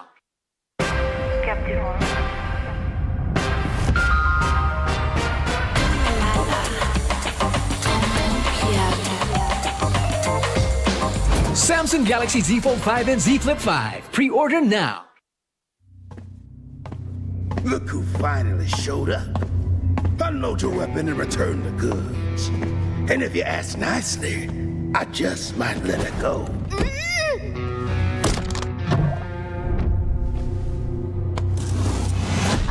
Who said I was returning it?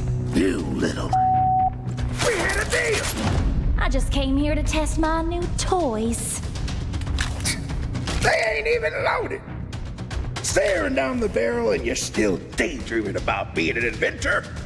Huh?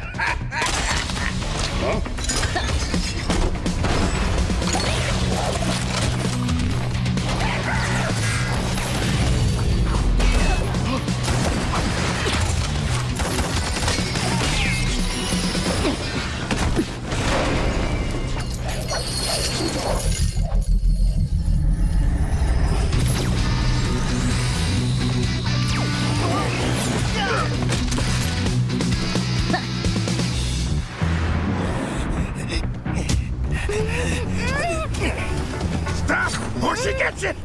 Then you'll have to answer to Eruditio. Eruditio. Well, isn't that perfect? I got a bone to pick with them. So how about I just blast you both? You're crazy! Leave me out of your squabbles!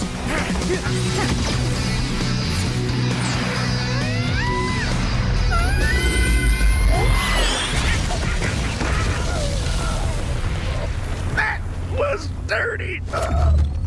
Haven't you heard? I do things my way. I really don't like being used as bait, you know.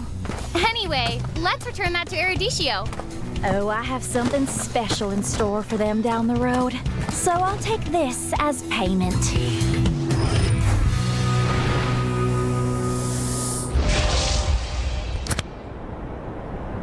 Di dunia games, top up jadi lebih mudah.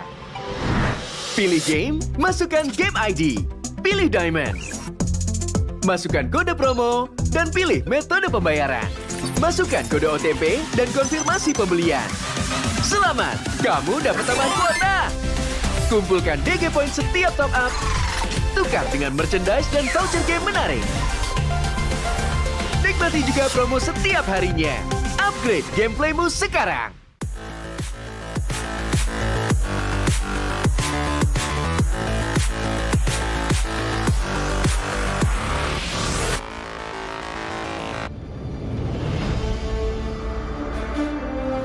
In the previous guide, we learned the basics of the new emblem system. This time, we'll take a closer look at the core talents from the Mage, Assassin, Marksman, and Support emblems. Core talent unlocked with the Mage emblem. By upgrading the Mage emblem, you can unlock Lethal Ignition. The new Lethal Ignition now deals adaptive damage, making it a great option for any hero with heavy-hitting combos. With the change to adaptive damage, heroes with high physical damage can now use this talent to enhance their damage, such as Saber and Natalia. Saber's first skill and ultimate combo can easily trigger the effect from Lethal Ignition, dealing much more damage to enemy heroes. Core talent unlocked with the Assassin emblem. By upgrading the Assassin emblem, you can unlock Killing Spree. Now that the talent is no longer reserved for the Assassin emblem, it becomes a good choice for any hero who can perform chain kills. Heroes with magic damage like Karina and Julian can now take this talent as well. Karina's ultimate resets after she kills an enemy hero. When equipped with Killing Spree, she will recover HP from each kill, allowing her to stay healthy and go after more kills. Core talent unlocked with the Marksman emblem. By upgrading the Marksman emblem, you can unlock Weakness Finder. The new Weakness Finder talent is no longer reserved for ranged heroes. It works well for heroes with high attack speed, as it can improve their laning and slowing abilities. A hero like Minzathar can take Weakness Finder because his second skill increases the attack speed of his basic attacks. When combined with equipment that can provide more attack speed, he can reliably trigger the slow effect to prevent enemies from escaping. Core talent unlocked with the Support emblem. By upgrading the Support emblem, you can unlock Focusing Mark. The Focusing Mark talent works the same as before. It allows support heroes to increase the damage their teammates can deal to the target enemy. Kaj's ultimate can be used to drag key enemies to his team. When equipped with Focusing Mark, the ultimate will also increase the damage the target takes, allowing Kaj's team to quickly burst down the helpless target. Choose the core talent based on the strengths of each hero to maximize their effectiveness. We look forward to seeing players discover new ways to play their favorite heroes on their way to becoming a legend.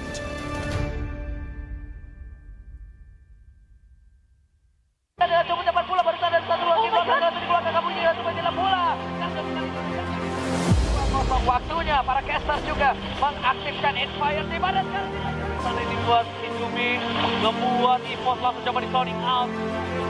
Kita best to red dari Onyx 10.000 gold difference akan menjadi milik Onyx yang mengambil sebentar lagi tapi merebaskan Onyx belum ada yang masuk mereka tahu dan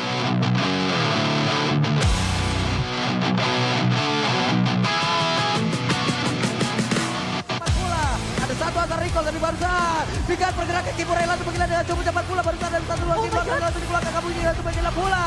Karja untuk kali ini lejap tapi sekarang double kill berhasil ditentangkan triple kill. Looking for pen yang untuk high akan mereka berhasil bisa menorehkan 1 poin kill lagi ataupun 1 kemenangan.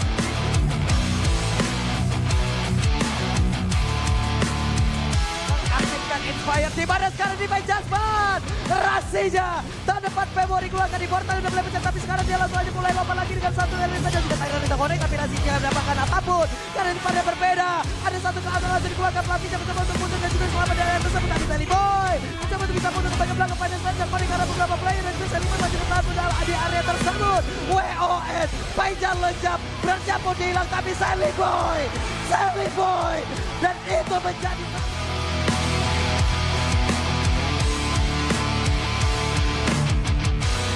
dan seperti yang Pulung bilang tadi, kenapa dia pick Dewa, ada late game issue. Yap.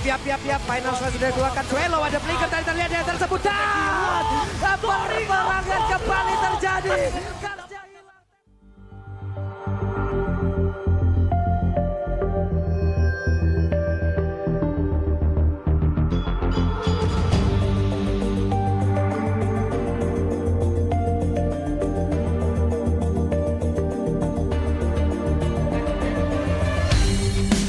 Kan berdiri dan terus berlari terus ke arah puncak tertinggi. Ku takkan berhenti hanya sampai di sini. Kemenangan abadi menanti. You know we won't miss if we unite our focus and if you haven't noticed, we all live. Nyalakan apimu, hadapi semua tantangan, hadang semua serangan, jatuh bukan halangan. Bakar semangatmu, janganlah engkau menyerah. Kita akan buat sejarah.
terus berlari, terus ke arah puncak tertinggi.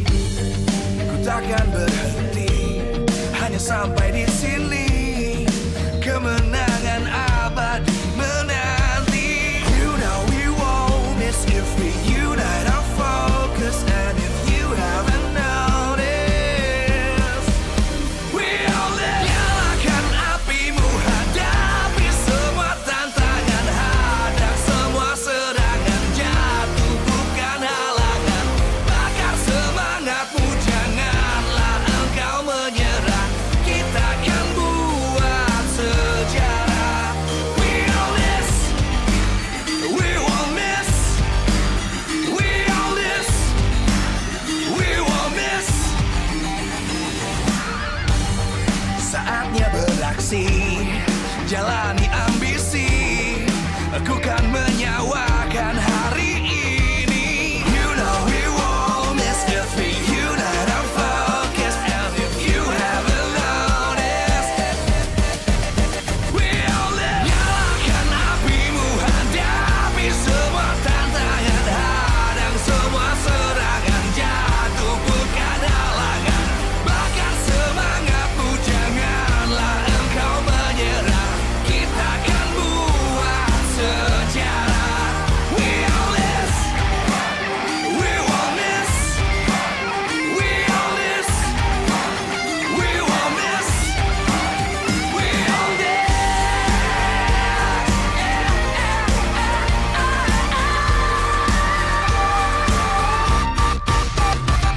Nyalakan apimu, hadapi semua tantangan, hadang semua serangan, jatuh bukan halangan, bakar semangatmu, janganlah engkau menyerah, kita akan buat sejarah.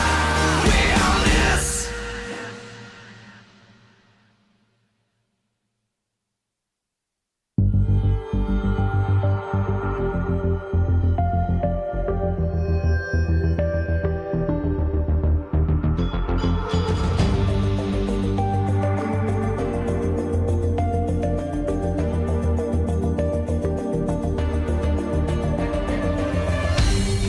Aku kan berdiri dan terus berlari, terus ke arah puncak tertinggi.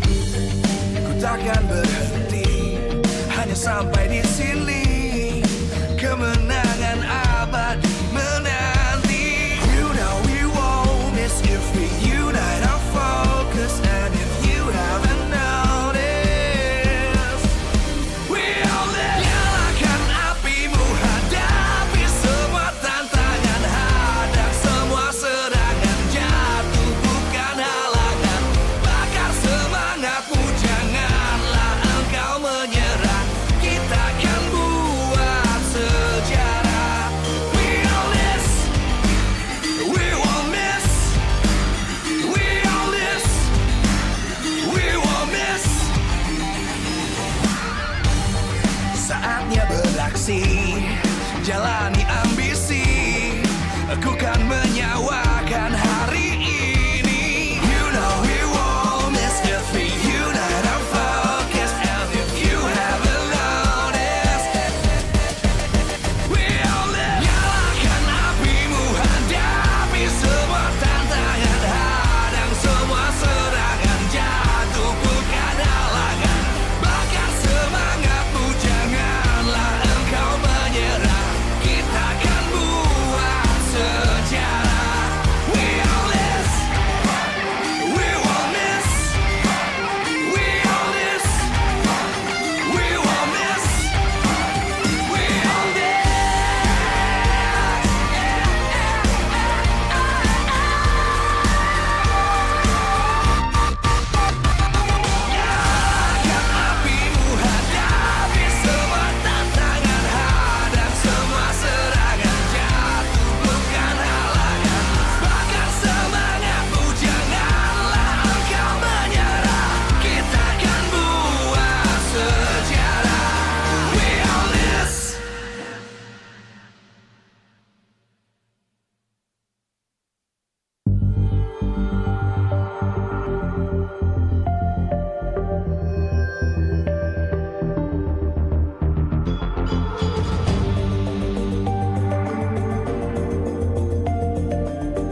terus berlari, terus ke arah puncak tertinggi. Ku takkan berhenti, hanya sampai di sini. Kemenangan abadi menanti. You know we won't miss if we unite our focus. And if you haven't noticed, we all live. Nyalakan apimu, hadapi semua tantangan, hadang semua serangan, jatuh bukan halangan. Bakar semangatmu, janganlah engkau menyerah. Kita akan buat sejarah. We all this, we won't miss. We all this, we won't miss. Saatnya beraksi, jalani ambisi.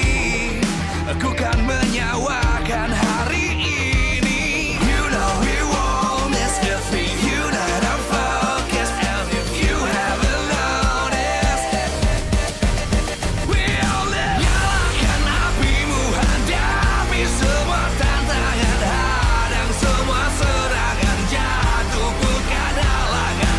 Bakar semangatmu, janganlah engkau menyerah. Kita akan buat sejarah. We all this, we won't miss. We all this, we won't miss. We all this.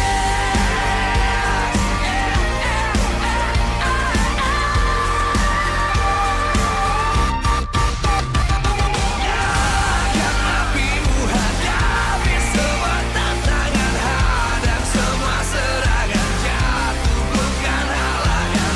Bakar semangatmu, janganlah engkau menyerah. Kita akan buat sejarah. We all this.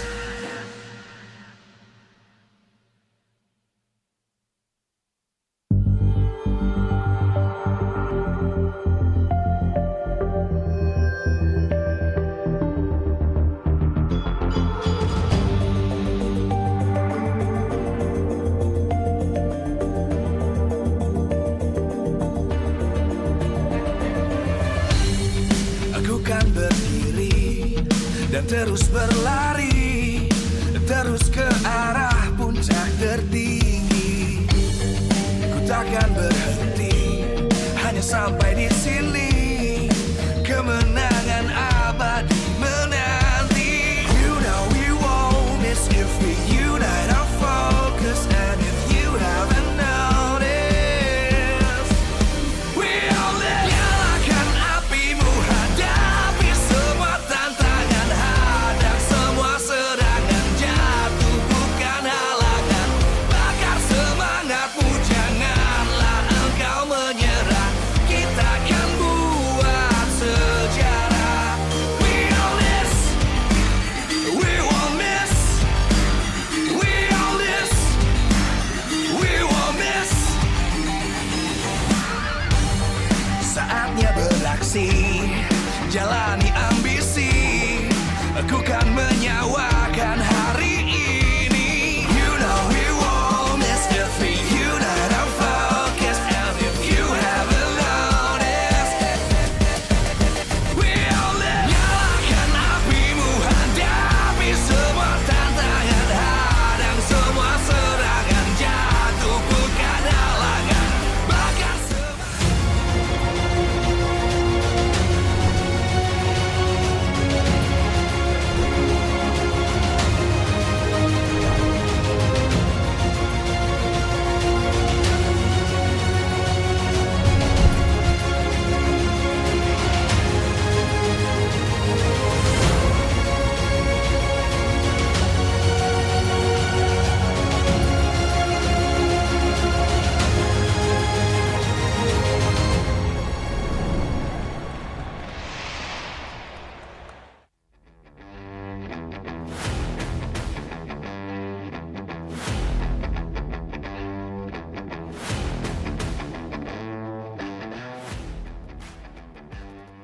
Live from MPL Arena Jakarta, MPL Season 12, powered by Moonton.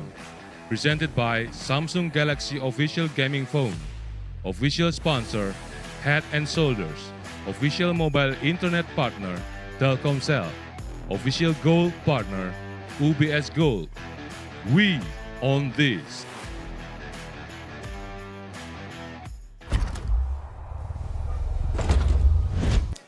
It was the perfect debut for Aran, fulfilling all the expectations around him. And the question is, will he be able to give Aura Fire a run to remember?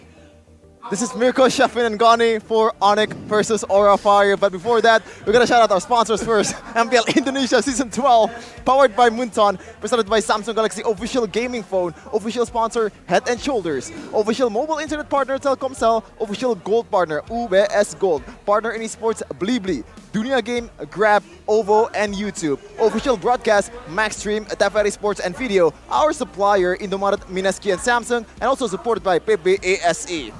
Absolutely, and you know what? I'll give your pun game a 7 out of 10. That was pretty solid, right? The Aran you memes, but you can't deny it. Hashtag Aran effect has been running wild, even though he's only played one match, Gani. Oh, that's a very small sample size, but then again, his impact in that match was incalculable. So from Tier 3 to Dragon Savior, Yasby Esports was his first initial team. Take a look at achievements, not bad at all. Then Aura Blaze picked it up, the MPL side of Aura, but he has yet to play in that team. So it seems like it's a projection from side of Aura. You know what? This kid, he's special. Let's save him for MPL. And there you go. Take a look at his positioning.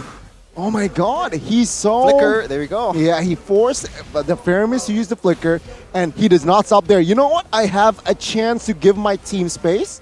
I'm gonna push mid. Why the heck not? We've never done this for anyone before, so it just shows you how much, I would say, pressure is on his shoulders, but also how much of a star he can be if he continues the way that he plays. If he continues to... Oh, we didn't even get to see this! Wow, it's even more impressive now! We thought it was already impressive. The fact that he just sidestepped the wild charge. And he survived. He sidestepped it. Is that a sidestep, though? What do you mean? Like, I think that's more of an error on Finn, but nonetheless, still an impressive play from Aran, giving the space that the team needed. Even having the immortality intact, which is really, really impressive when 3 people are coming at you. And that's value, and this is why in this match, Mirko, Shefin, you guys at home, it's gonna be a highlight of the EXP. Again, Aran, he's a rookie, right? And even just one match.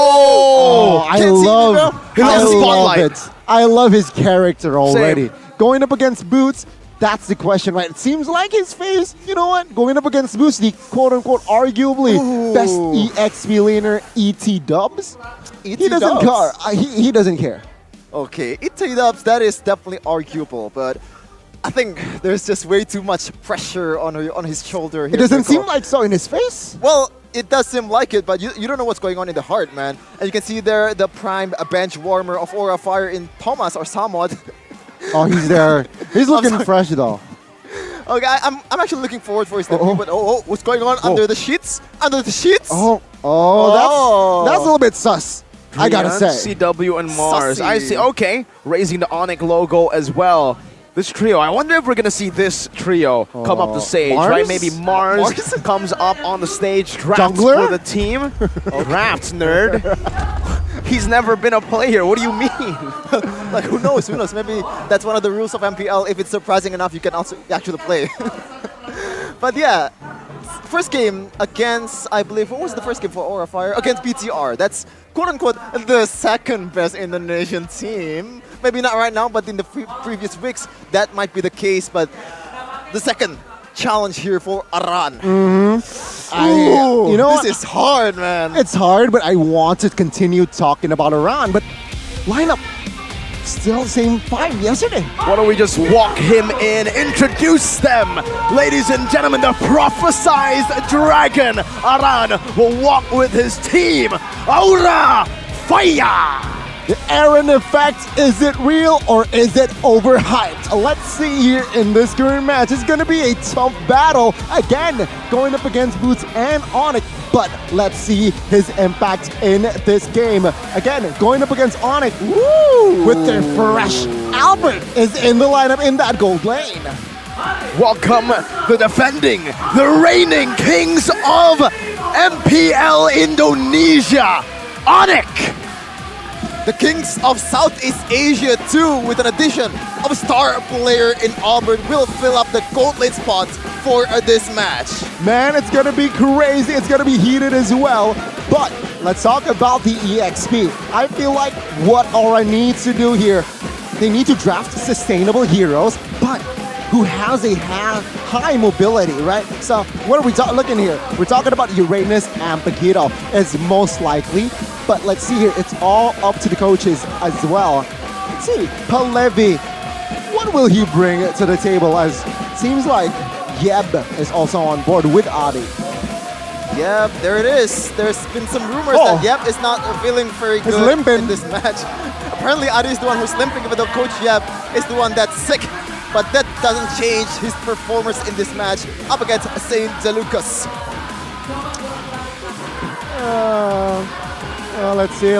Let's see here what will happen again. Hopefully we got a good matchup in that EXP now. Let's focus on and shift more towards the other lanes, right? Albert, he has, less game time here in Season 12 in Onyx.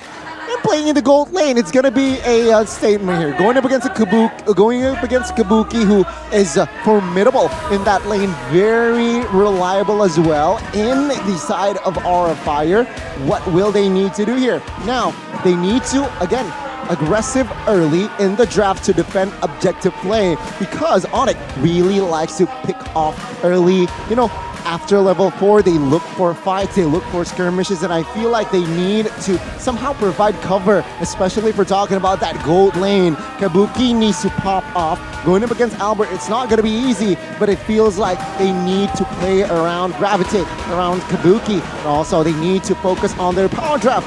Not get invaded by Onyx Flexible. They need to focus on themselves instead of the opponent. Sure, Onyx very tough, but now they have a good EXP, so I feel like they can make sure that side laners, the gold lane and the EXP, to shine more than ever.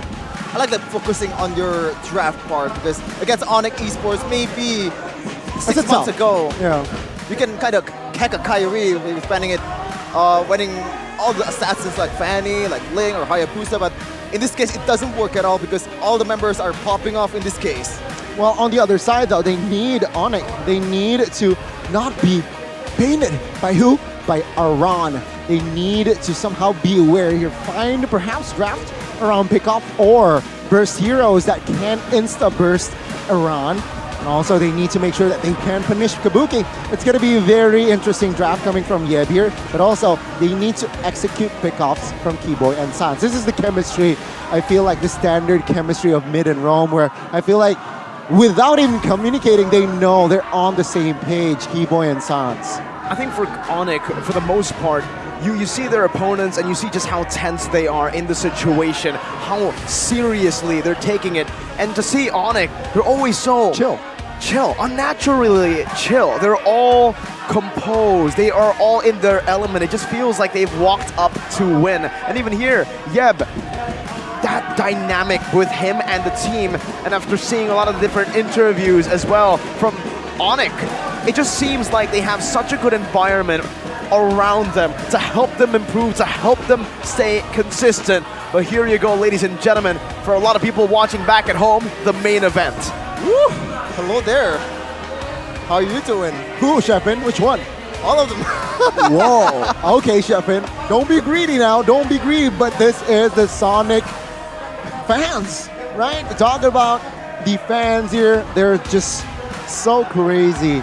Going up against Aura Fire, who has also a very crazy fan base. Take a look at that. Yeah. Oh, thank you, cameraman, for the second look.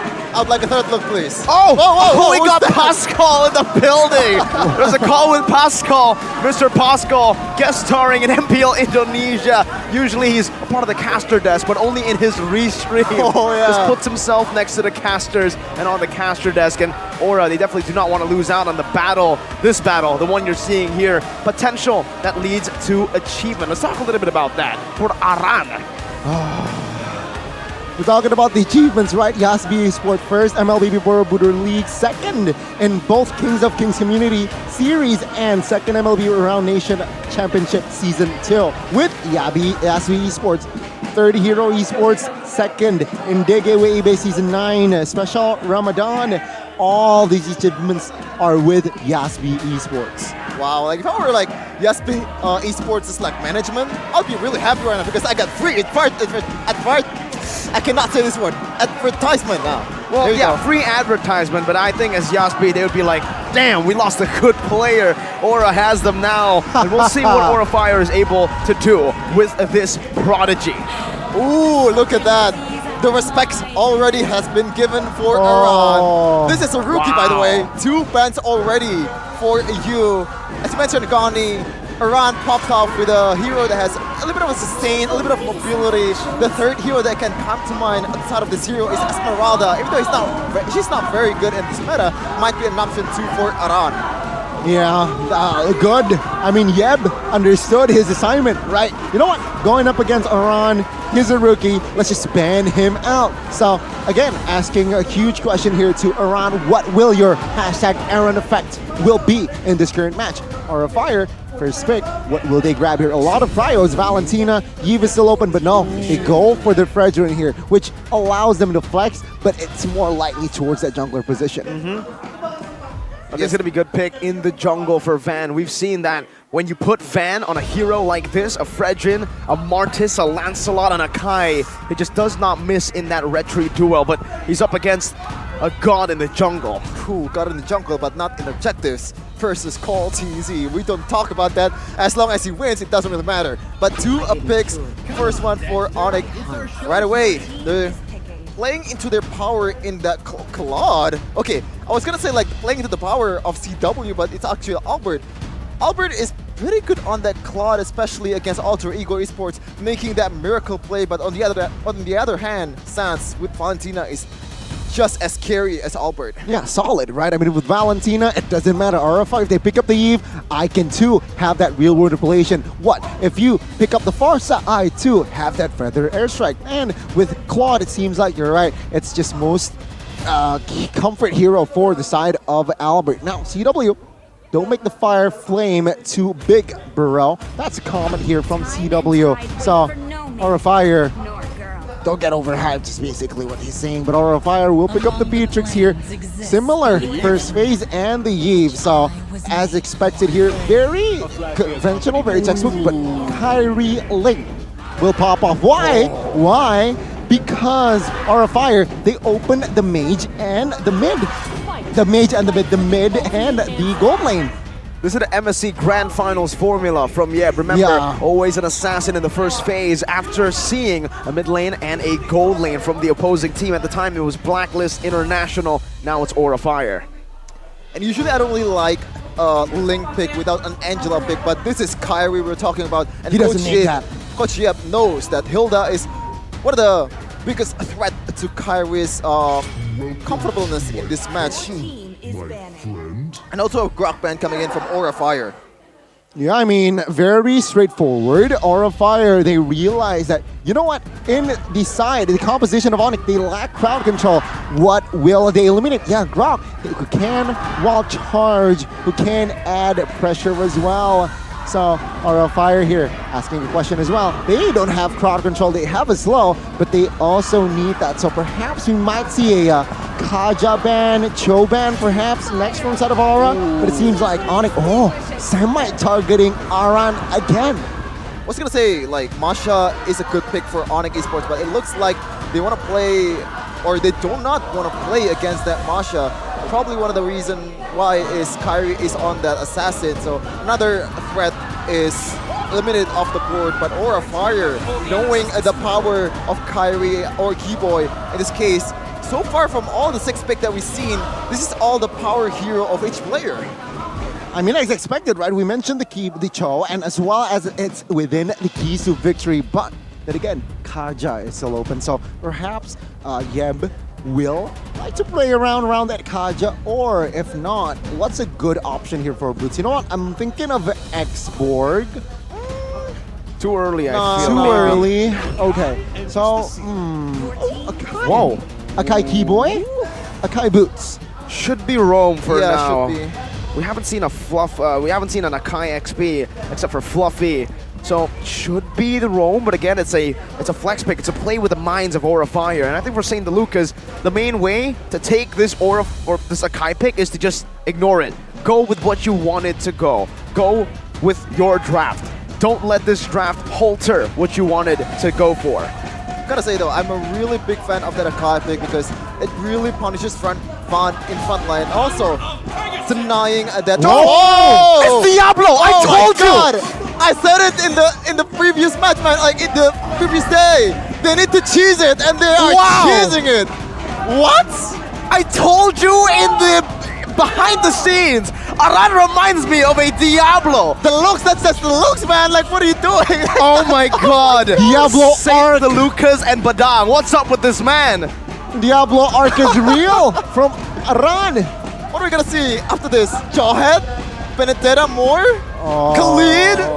Okay, I'm looking forward for Aura Fire's future right now with Aran on that EXP. Oh. I don't know what to do. I don't know what to predict. It's such a bold pick to go for. Oh. Will it work for Aran? I have no idea.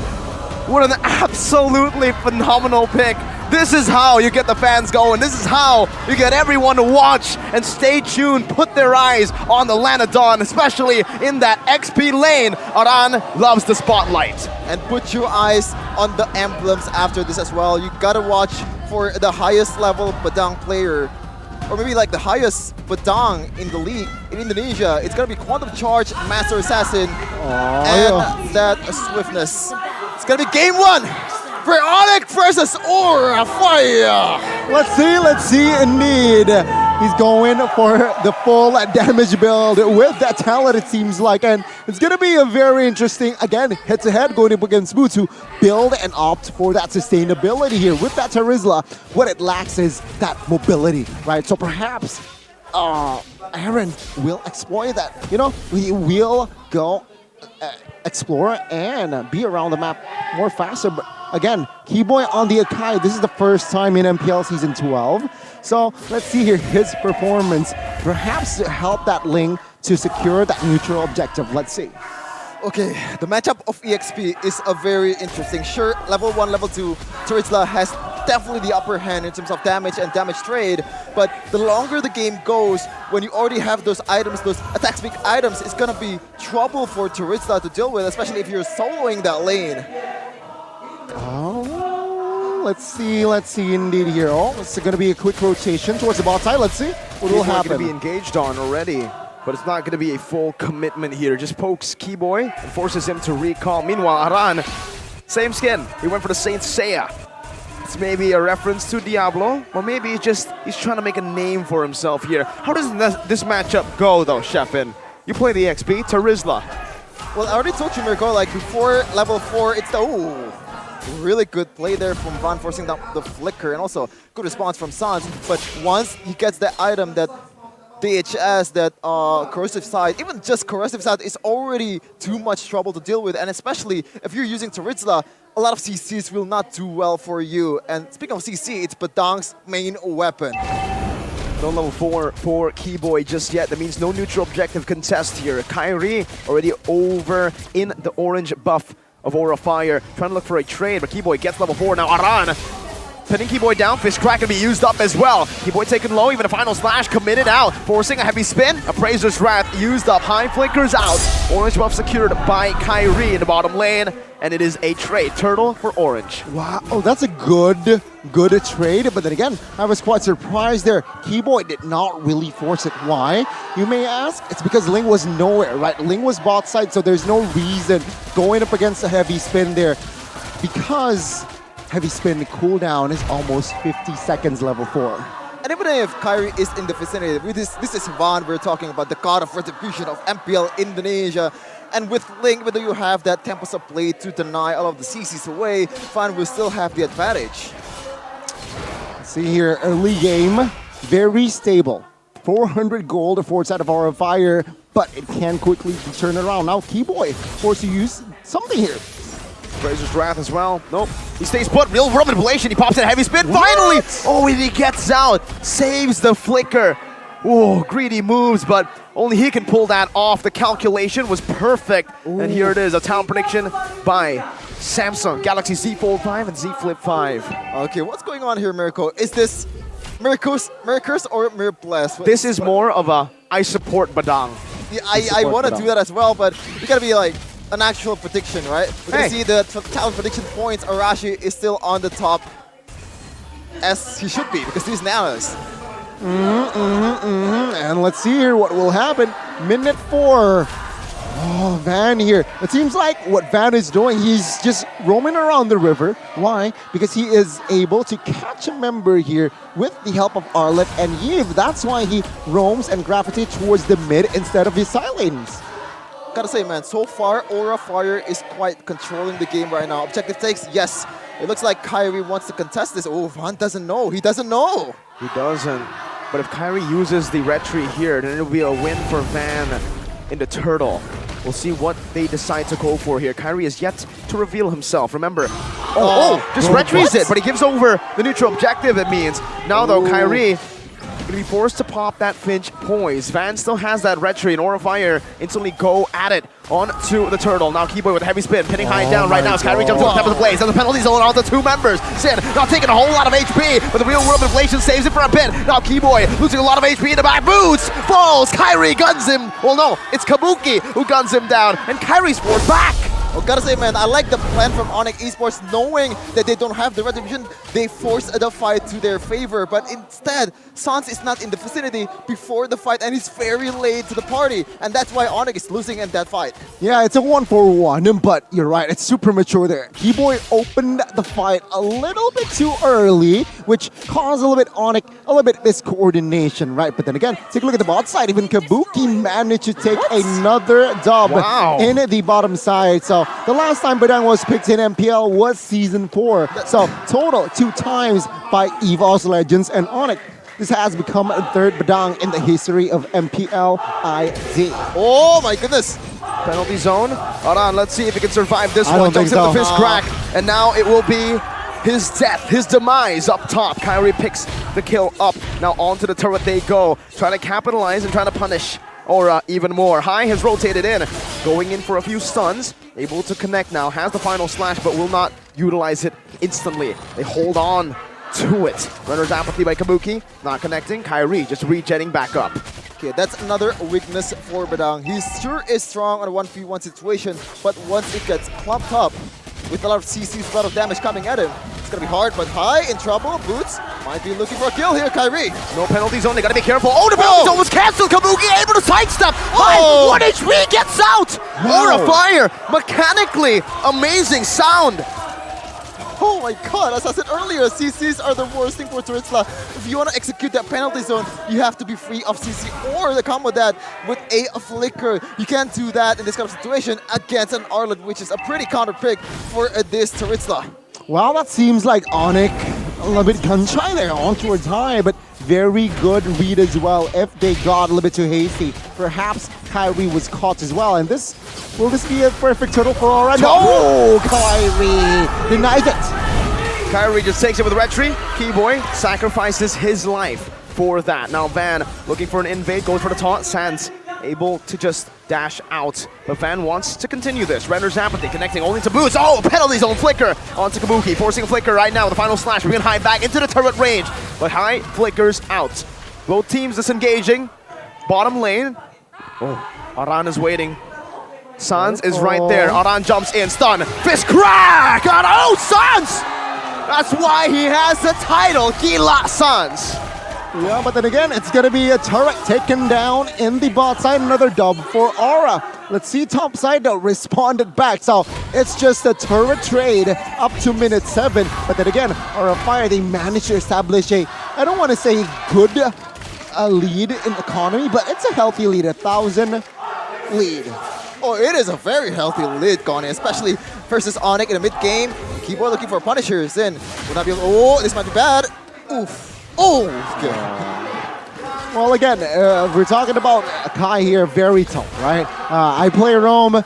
Akai Rome doesn't really suit this meta, apart from taking neutral objective, and this is why he 0-1-0, but it's going to be another jungle invade here. Will it work? Will it succeed? Take a look at Kyrie's positioning, though. He's looking for a flank right now. Oh, Albert jumps over the BMI. Sin forced to flick around. Kabuki with Bennett's range, but he's going to be knocked up and taken out by Albert and Kyrie, the duo. Sansto falling to the hands of Sin in the mid lane. High loses his life. Albert guns him down. Sin falls as well. It's a penalty zone onto Van, who's now caught in the 1v3. Onyx slowly but surely regaining control of the game. Onyx playing to their keys of victories, completely ignoring Aran in the top lane, even though he had the turret, but he also got a turret in the bot lane, so it is a pure W over Onyx after those kills for them. And you know what I love, Kyrie? He says, you know what? I know Van is targeting my purple. I don't care. I want kills. I want gold by grabbing. I want to grab gold by grabbing kills, and that's what he did. He ignored that Van is on the purple. Let's see here. Van already delaying. This is wise. Okay, the backup is coming. Aran and Zin. But looking at the map, it's a stalemate, right? Very, very even in economy. What the heck? Take a look at the turrets. Also very even. 4-4-4. I'm looking at the hand cam right now, and there's a fist crack out of nowhere. High picks up a kill. Boots is down. Right now, 0-3-2 for Boots. Kabuki holding on to that purple buff. Van hasn't spotted where Kyrie is just yet. He's lingering in the back. You can see the fast hands, the maneuvers from Kyrie as he watches. He stalks his prey. High still in the front lines right now. Van finally spots Kyrie, gets a taunt good. Oh, Keyboy with a good heavy spin, but it doesn't bring anyone back. Real world manipulation placed down perfectly from Sin to deny an initiation option from Onyx.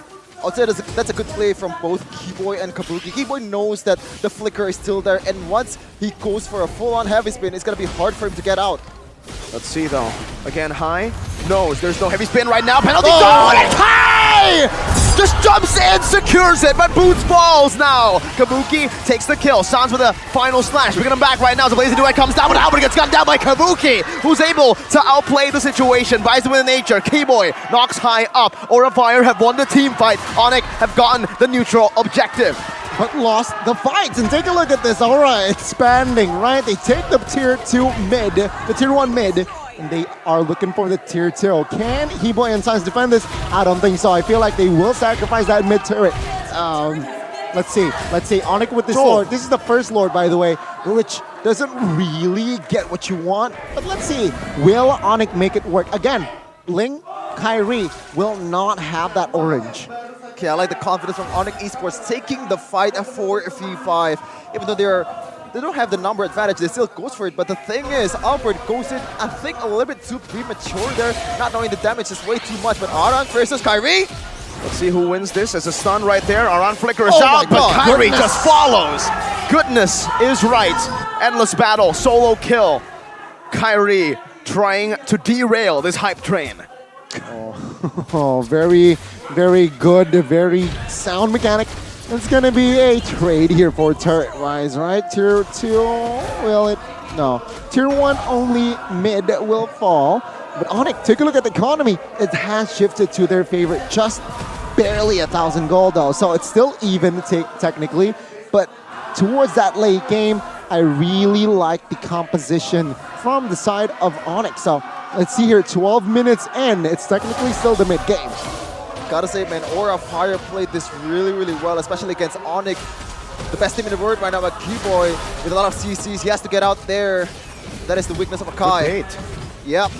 But like, as good as Albert is on the jungle, I still have some worries on him in the gold lane compared to CW. As you can see earlier, the team fight was not so great from Albert. He has to realize that he needs that Wind of Nature to be able to go into the backline of Aura Fire. Now let's take a look at the items for Badang here, who has 1,000 gold to his favor if you compare to Boots. He builds full item, right? Full damage. C Halberd DHS. Why C Halberd, you may ask? Take a look at Keyboy and Boots. And let's not forget Sans, who has that lifesteal in a sense with that Valentina. You know, with that C Halberd, it just nullifies the Terizla specifically, right? Boots not having a fun game here stats-wise, 0 for 2. And that is also a factor why he built that C Halberd to somehow penetrate the damage for Boots. But then again, I do want to compare Kyrie. My God, nobody can really catch Ling. 401. Not right now. Doesn't seem like for the foreseeable future he can be caught either. He comes in at just that right time. He's able to see these openings that we don't usually see. And now Albert has built up that wit of nature. A big power spike for him. Now he can dive without being threatened. And even the Milfic Roar. More gun power for Kyrie. Okay, the thing I'm worried about Onyx right now is in the previous team fight, when Kabuki goes down, it was Albert and Kyrie just chasing off Kabuki. Two of them works wonders, but in the later stage of the game, when the win of nature is there, the Hoskos is there, you cannot even do that 2v1. You have to realize you have to also expend some of the resources that Boots have or maybe Sans have to be able to catch Kabuki properly. And that is the thing that Onyx needs to realize. Look at this Lord Dance. Aura Fire have an advantage here with the Lord Dance. They have that bottom lane slow pushing. Van with a good taunt. Only onto Boots though. He still is able to sustain Albert, getting a few good shots high. Spotted in that bush now, chunked by a Defiant Blade. Final slash onto Keyboy, getting a bit more sustain. Van still holding onto the Lord. Keyboy now with a conceal as well. Aran jumping forward, finding the fist crack onto Kyrie right now. It's going to be Van who finds the retreat. Aran has done enough, but he's going to fall. Now Kabuki in the backside. It's going to be Kyrie looking for the back, but Kabuki with an abused passion has zoned Onyx away. Wow. Beautiful disengage from Aura Fire. And also the Kyrie, look at that. In the wall there, I think he could have gone for a Sin, but the discipline is there because he doesn't have that Tempest of Blade. But overall, Aura Fire, perfect team fight. And Van also godly retribution. Yeah, this time Onyx, they need to defend, but it seems like they do not care. They will take this mid-map, and Hayek jumps in. Final slash onto Booth. Penalty zone still there. Kabuki going to be caught right now as he dashes out to safety. Has it with a nature, but no, gets Kyrie out. Damages him. Blackers forward, but he only finds Keyboy. Kyrie gets out. Albert BMI. Lord still marching down in the mid lane. Sans has been taken low in the previous skirmish. Aura Fire are looking for two waves, up top and in the mid lane. Bottom lane pushing for Onyx. Told you, man. A single lane cannot do any damage towards a Kabuki with a Hoskos and also Wind of Nature, but Keyboy in trouble. That's chunked a good charge. Renner's apathy connecting. Now the Lord eating up on that base turret. A few more shots from this Renner. One more shot from the Renner. Gets it down. Up top, Siege. Meanwhile, in the mid lane, a cut going on from Ling. Real world manipulation. Taking Albert low. Look at the back line. Keyboy with a heavy spin, but it's a good deny right now from a push from Aran. Down below, no split push. Keyboy falling to the hands of Aran. And Aura Fire have completely neutralized Onyx gold lead. That is not a Keyboy play, Connie. You know what, if you really think about it, right, he has the right intention. He wants to somehow collapse from the backside. It failed, so he doesn't care. It doesn't matter if Keyboy dies multiple times. It's the intention, right? And take a look at Kyrie. He was not baited even from the Keyboy play. He went for mid. He just cleared. And take a look at the tier 2 in mid side. Almost shrunk to a very low HP. But take a look at Aranda. Whoa, Heptacy's built. So if we're talking about initial damage, penetration as well, he is already there, power spike wise. Let's see though, it's a very even game here, 17 minutes in. To add more depth to what you already said, Gani, it's, I think, again, also a great play by Keyboy if there was no displacement. This Badang is annoying for Keyboy because he gets displaced. That's why the heavy spin, it was on the right, it was at the right angle. Kabuki should have been pinned down on that wall, but again, that displacement pushed Keyboy out and therefore pushing Kabuki into Aura Fire instead of Onyx. You know the goal here, Sheffin, sorry, but Ling, 5,000 gold ahead. 17 minutes in. Jeez. My God, he is just munching right now in the Land of Dawn. Lanes, jungles, everything that is able to be munched, he is there to catch. Kyrie says, welcome to my rice fields. So far, Onyx Esports, they're not taking the allegations of the return of Kyrie Esports properly right now. Kyrie is the lone member that hasn't died yet and 5 kills. A perfect game so far compared to the other Onyx members. Aran has always been, this is the bottom lane, and Aura Fire are utilizing this. Look at this, Aran's just going for the base. He's going to go for the base turret. Sans is forced back, and Aura Fire are holding on to this. Kyrie finally revealing himself. Retreat battle, it's Kyrie! 50-50. But in the bottom lane, it's a base turret. So, value or no? It's even, but long term, it's value. All right, you can't respawn. You can't respawn a base turret. So a very good pressure from the side of Iran, but Kyrie, retribution battle doesn't really matter. Never a it seems 50-50. like. Yeah, 70-30 it seems like. In terms of value, I think it really depends on how Onyx is going to use this wave, use this Lord to be able to get advantage, or maybe a few turrets from Aura Fire. But gotta say, man, I can see the similarities of Badang with other heroes that you said, Gani, with mobility, with also survivability. The difference is he's not very tanky, he's not very mobile, but he is very good at 1v1s, and that is why Badang is very fit to Iran's playstyle. But then again, if you compare it to Teruzla, it's a more mobile hero, right? So it's a good way, but it's not sustainable as what I'm trying to say. Let's see. Enhanced Lord here up top, gonna be able to charge in down. Onyx with a good siege. Taunt from Van. Keyboy chunk low. Heavy spin bringing high back, but Vengeance gets him out of harm's way! Keyboy stuck in the real world manipulation with a final slash. Keyboy loses his life.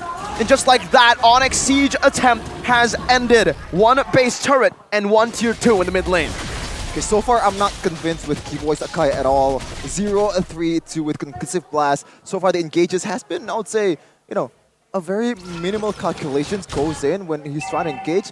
You have to realize it's not just you with your heavy spin, it's also them with CCs, with the displacement, with also the CC immune from the Vengeance of High as well. You gotta realize that.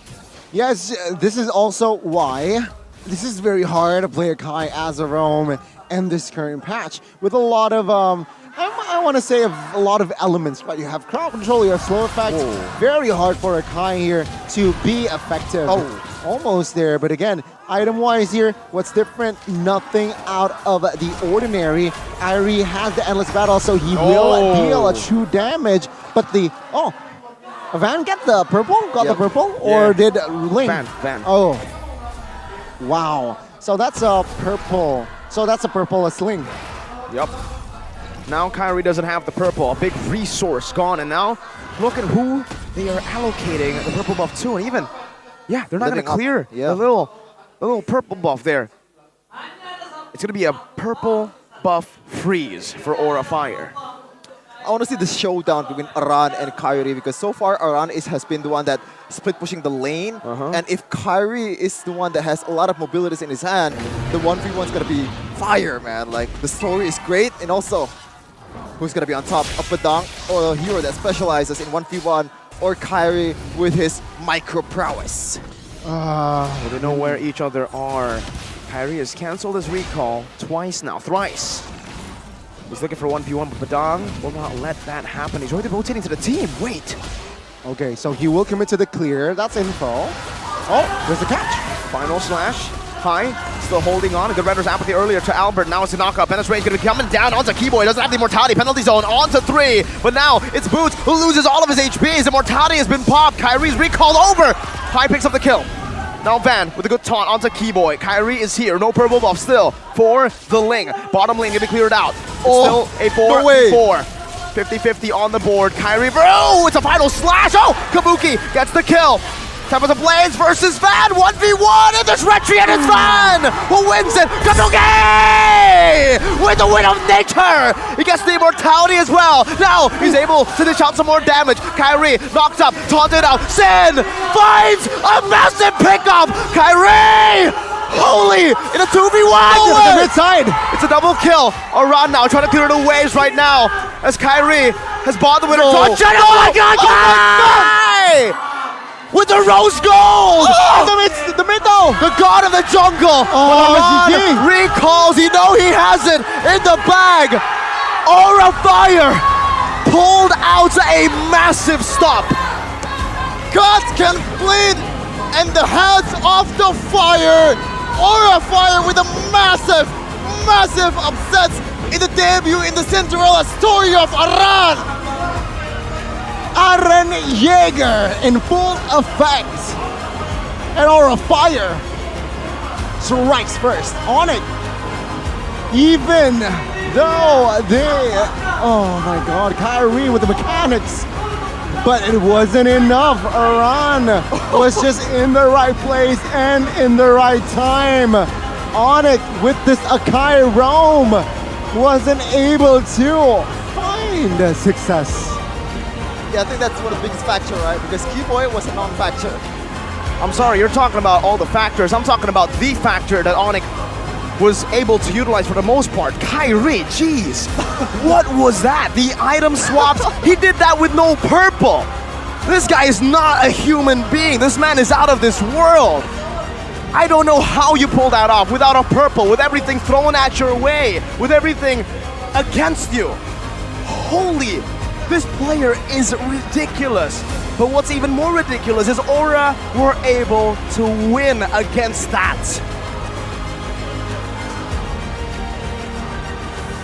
Split push by Iran makes Onyx a bow to the dragon in game number 1. Sure, the keys of victory details that Iran needs to be ignored when he's split pushing and just focus on the team fight, but that has a drawback, that has a negative as well, and you can see that in this game number 1. Wow. Oh, like, how are you feeling as an Aura fan right now? Well, maybe we can ask Eterna, because the only word I can think of right now to describe what just happened is, damn. Damn! You want a tank too? Damn! 3 tanks from us.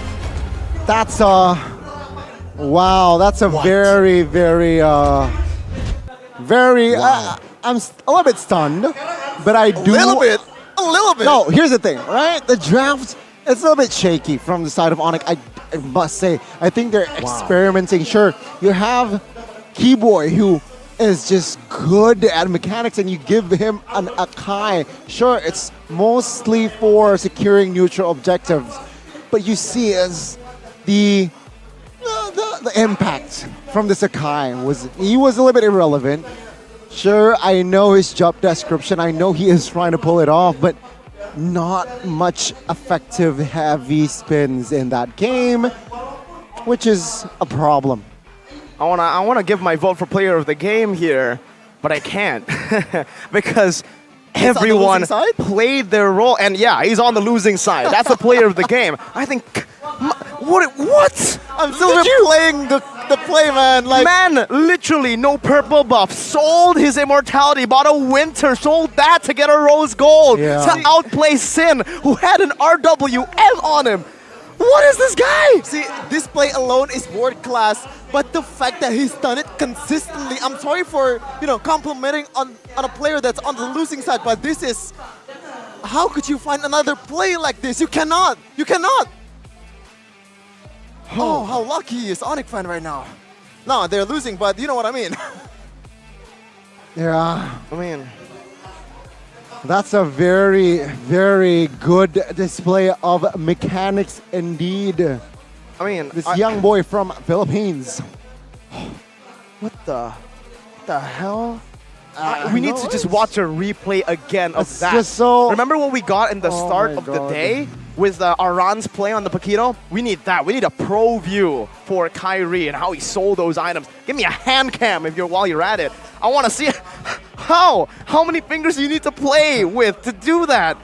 Oh man, that is why I call him the Ashura, man. Multiple hands, but player of the game is Aran with the split push. 29% kill participation is not the greatest, but in the end, the one that wins the game is definitely Aran with these emblems.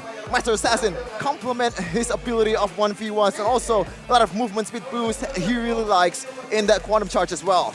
Again, Aran effect. He was unbothered, especially towards that end game, Like, oh, my team is fighting. I don't care. I'm just going to clear mid. Oh, my team, 1v3. Kyrie kill 2. No, I do not want to help Sin. I'm just going to clear the mid. There you go. Kyrie, even though he got the outplay of 1v3, Aran got the base And that is one way to win the game. We need to talk about this guy because statistically, this is not the player of the game, right? You take a look at his stat, KDA 1-3 and 3, GPM pretty average, maybe even below average, KP definitely below average, 29%. But why is he the player of the game? It's because of that macro, always consistently being the guy who puts on pressure, who acts as a distraction. But don't forget that a few of these Lord takes and Turtle takes were also due to Aran making these displacement plays. Remember, a few of these pickups were cancelled out by Aran as well. Keyboy used that heavy spin, remember, Gani? And this is what, minute 7 here, very cellmate-ish situation as well. This was a good pick-off play from Kyrie, who finds an angle and flank. But you know what? Towards the end, it was just Onyx losing in turrets. And this is where it all started, I feel like. They got the Lord, but they lost the fight here, I believe, from the side of Onyx. Well, I might be wrong, but there's a reason. Yeah, this is where Albert got picked off. Oh.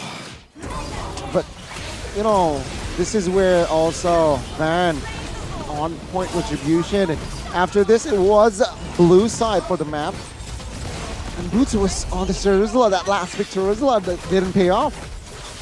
That's just Onyx defending after minute 12, I believe. And it's just, after that Aura of Fire, what they do is just stay consistent. This is where, take a look at this. This is where Kabuki, everyone, Kyrie lost the 50-50. momentum. Yeah, momentum. Wow. Van got the Lord. Take a look at Kabuki in the backside, who has Claws, Wind of Nature, and has the Immortal. Gets the kill on towards Albert. Take a look at Sans here. Got killed. Item switch as well. Take a look at the mini-map as well. Badang is just clearing mid-side. But take a look at Kyrie here. Wow. Getting the kill. No, we want to watch more. Okay, here. Wow. Rose gold. Wow. And that's GG, but no time to recall. He has 2 crossbows there. Unfortunately for side of Onyx, but my goodness. Aran again. He doesn't care. I'm gonna sacrifice all my teammates for that base, and he did. Aura Fire, 22 minutes of game time. Not bad at all.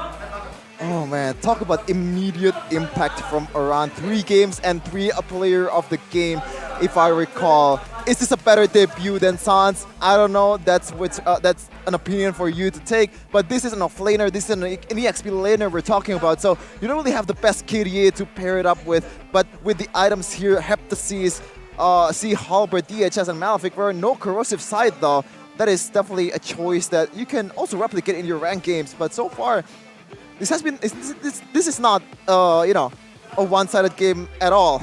Even though Kyrie performing out of his mind, is Albert going to be replaced in the next match?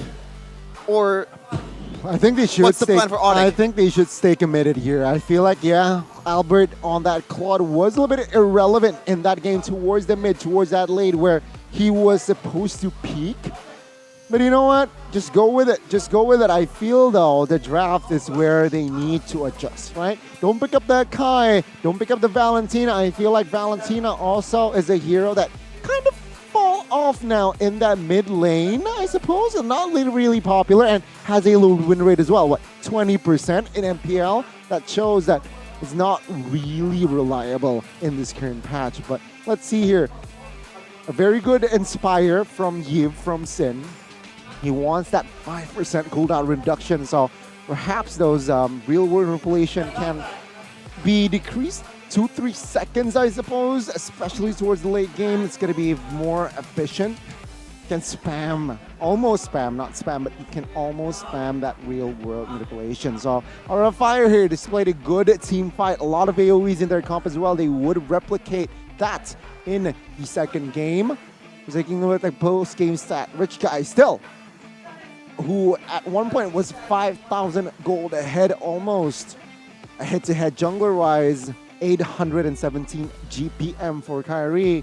But Kabuki dealt the most damage here on this Beatrix. This is also why in the draft, they prioritized this Beatrix because Kabuki really is comfortable on this Beatrix here. I think the Akai pick is definitely the one that needs to be noted for Onyx Esports. I think they could have gone for like an Atlas or something that can stop Kabuki's movement, you know? Because even Minotaur. In terms of like, I don't know about that, but it is an option. But in terms of like how you can micro your way out of the CCs from the roamer. I think Akai is an easier hero to deal with, especially Kabuki is is definitely one of the highest mechanical player in MPL, probably second to Kyrie, because like the guy's just a maniac, man. The guy is not human, but for all the humans out there, you guys can go and order food or bike or car with Grab. That is Grab. MPL Indonesia Season 12 has begun, and Grab promotions are ready to be enjoyed. Use the promo code MPL ID Grab and get a 50% discount on Grab food and a 90% discount on Grab bike and Grab car throughout the event. This promo is for new users only. If you want to get Diamond or MLBB Hero skins, stay tuned for more info on Grab's challenge. And for more details, check out grb.to/MPL. Yeah, check it out, ladies and gentlemen. Grab has a lot to offer, even when you're overseas. So, check it out indeed. And with that, what do I pay with Grab? What do I? With Grab? I don't use cash here, Chefin. You can use OVO. Ah. Okay. What's that? This is important news for MLBB fans. I'm an MLB fan. You are? Yeah. I want important news. Ooh, if you want to buy data packages, just use OVO. Whether it's for watching or playing together, you can do it with ease. There's also special cashback promo up to 5,000 OVO points. Pretty cool, right? So don't miss out by data packages. Easy with OVO.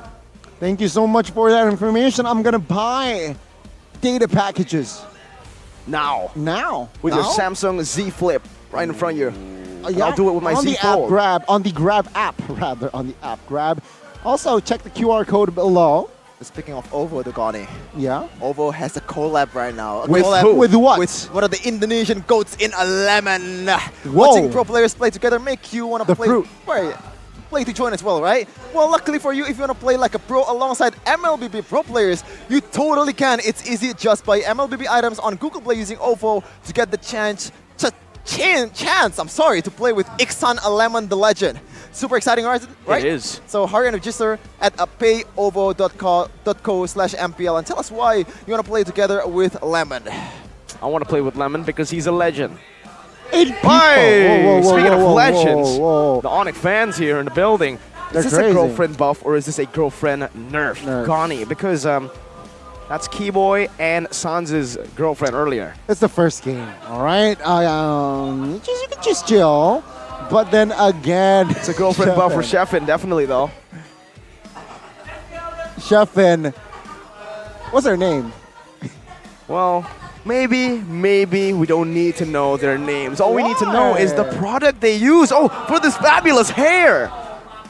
Oh man, here you go, the Karot Kacha or T-Grill special editions. I don't want to do that again, Mirko. I'm sorry, my hands are full right now, full of the expectations of Aura Fire in the next game, in game 2.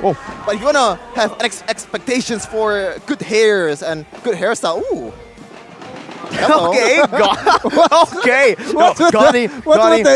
Gani, we need to we should not give him any time to talk when there are girls on screen. Chefin gets distracted really easily. So Gani, take it away. Oh, yeah, I mean, suddenly I want to be a doll right now. You want to be a doll. I wonder why, Chefin. I wonder why. But yeah, adjustments, right? On it, they need to adjust in their drafts to have Chefin, your heartbeat is getting a bit too high. I'm gonna have to call them out. Chefin, sit down. Chefin, sit down. Chefin, you're shut up. Oh, you're casting.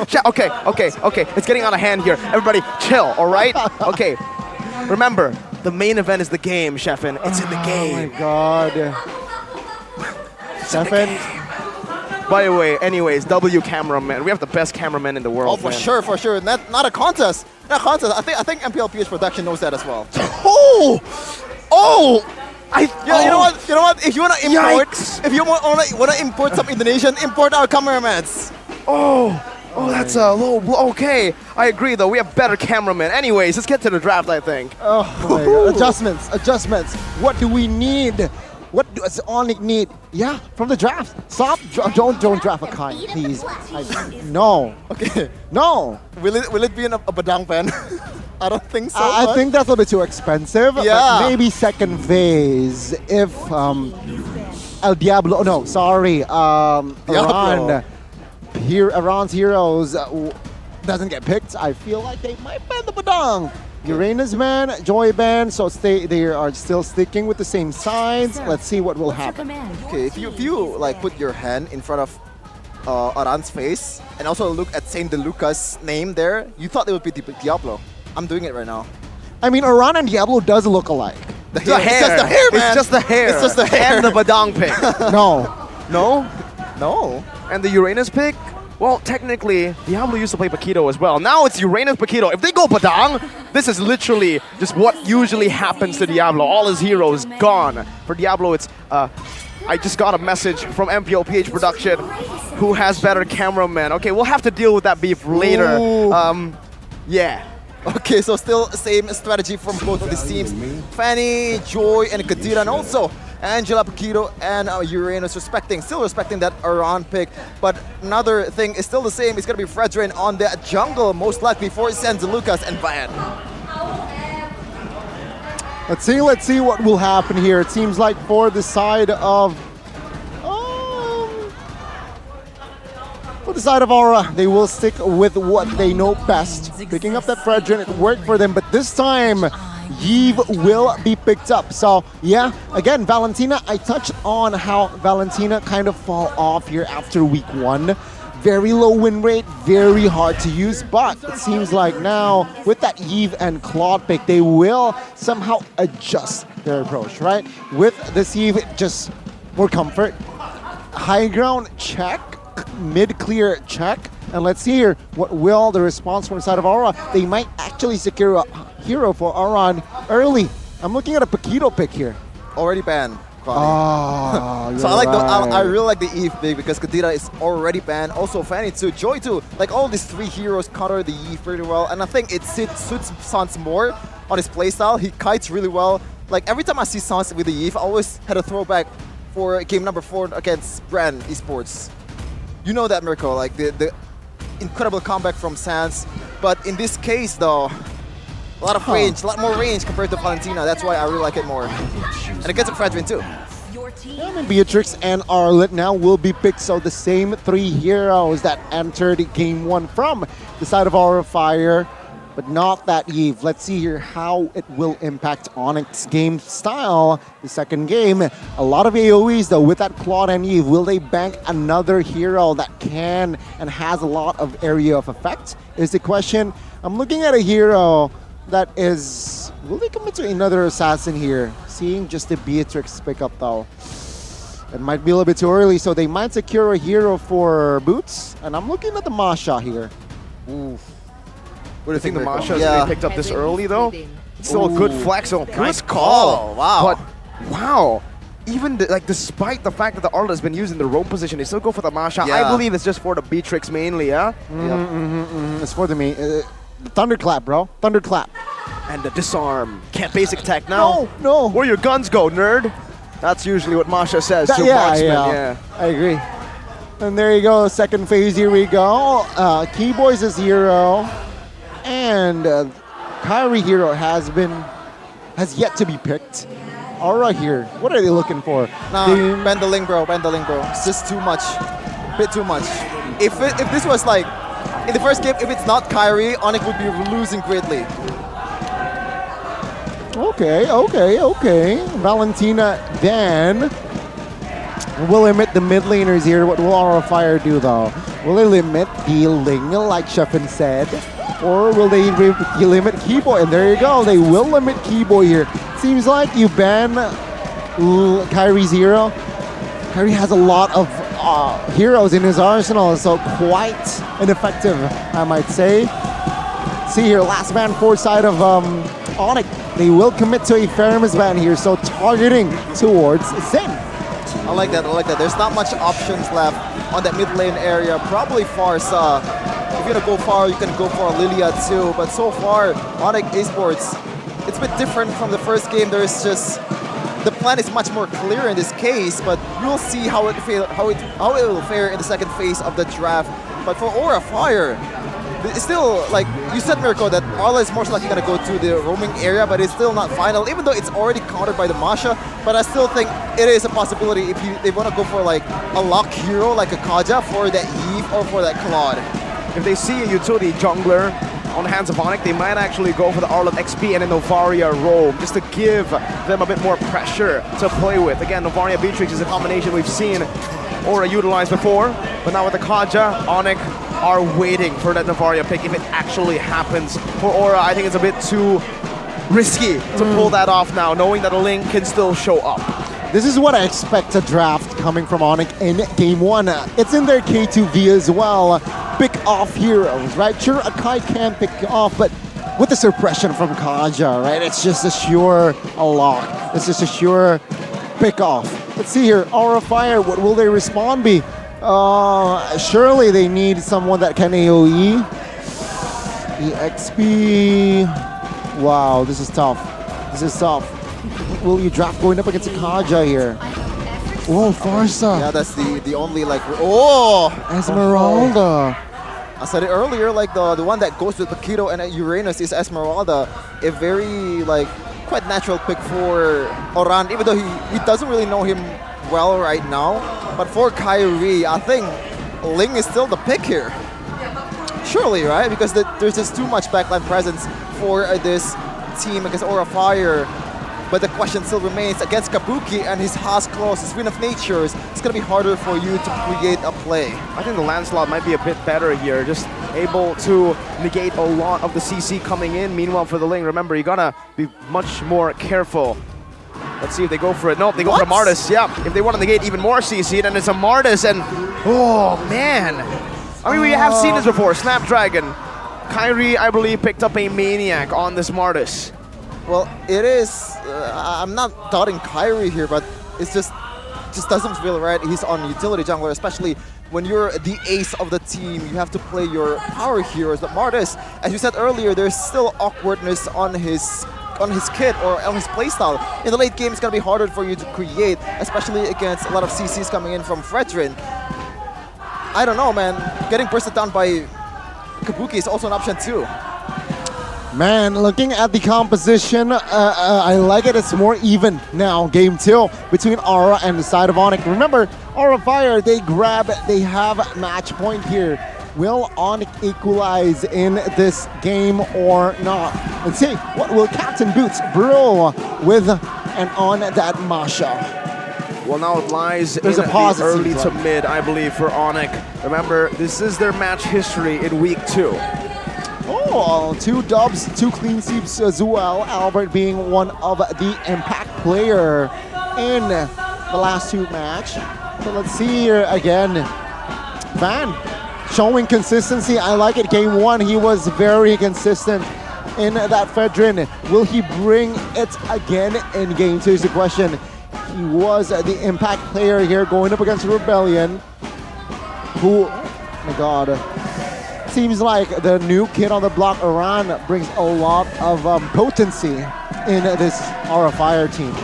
Last time they matched up in week number 2, it was up against Auditizio on the Franco. And on the other side of the spectrum, right, when Iran carries Aura, Kimura was actually one of the factors as to why Rebellion were able to come back. A lot of these clutch iron hooks was able to be landed on the Grok at the time, who just maybe is allergic to the power of nature. Yeah, like if you're a Grok player, always use your power of nature. Always use your first skill if you want to open your map, because CCs, when you don't have that first skill, it's going to be susceptible to you. And also, you're not very tanky as well, especially against magic damage, because you don't scale that magic or that physical damage to that magic defense. It's only physical defense. Oh. What's wrong, Sheffin? What's wrong? We're gonna see top 5 fan heroes here for MPL Indonesia Season 12. Fanny, as we always see, always on the top. With the 30% win rate though. Whoa.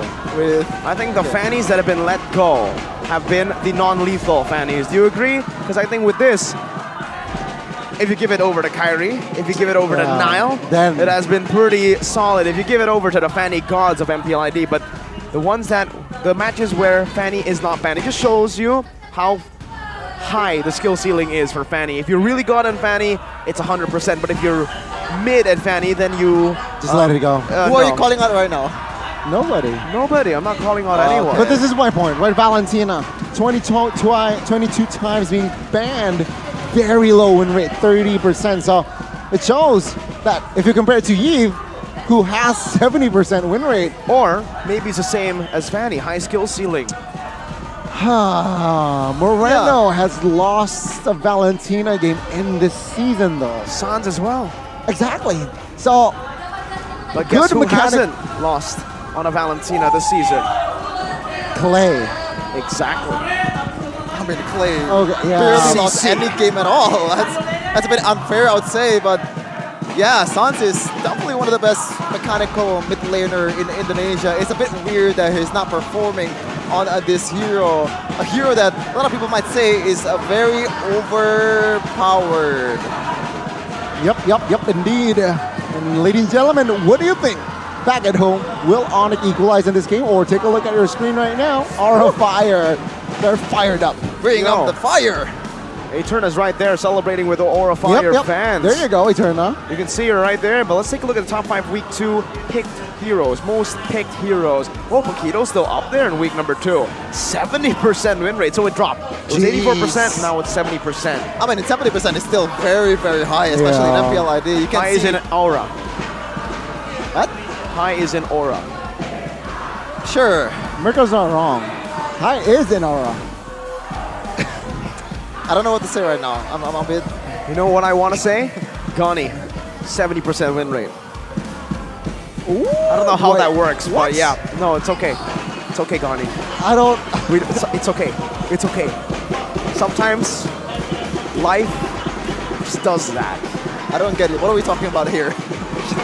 Is it an inside joke? Sheffin, you're in your own world right Why now. are you Stop lost? looking at the girls on screen. Exactly, Wow, Sheffin. You're just too focused.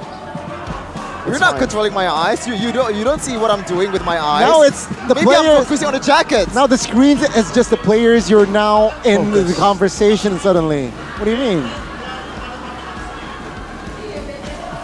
See, I'm not responding. I'm not responding. That's why. Okay, so it's okay. Okay. It's balanced. It's okay. Balance, yes. Balance, okay. Get Sheffin off the desk right now. We're going to be talking, me and you, Gani. Let's talk about that game. Or the draft for this game. Do you think Onyx has a better draft than the Aura? I think this is more of Onyx identity, right? With the Kaja, with the Yves. Well, I don't want to say that Valentina's isn't Sans's identity, but Sheffin. What? This is your time to shine. Ask me about the draft. Ask me about the draft. You know what? Come on. Since we're troubleshooting a problem anyways, right? Here, Sheffin, commentate over the main event for you. Oh, Albert with the beautiful jacket here. A very, creative jacket here because you don't really see this kind of design very often, Mirko. Usually go for like a very menacing design, a lot of dark colors so you can intimidate your opponent, but in this case, a lot of flowers, a lot of happy vibes here for Onyx jacket. There you go. That's my analysis for you. 1,060 GPM though for Albert. Oh wow. That's his average? Holy moly. I think so, right? Or this is the highest. No, this is the highest, surely. So this is like, highest GPM. 1,060? It's over 900. It's over 1,000. Yeah, it is. That's crazy, right?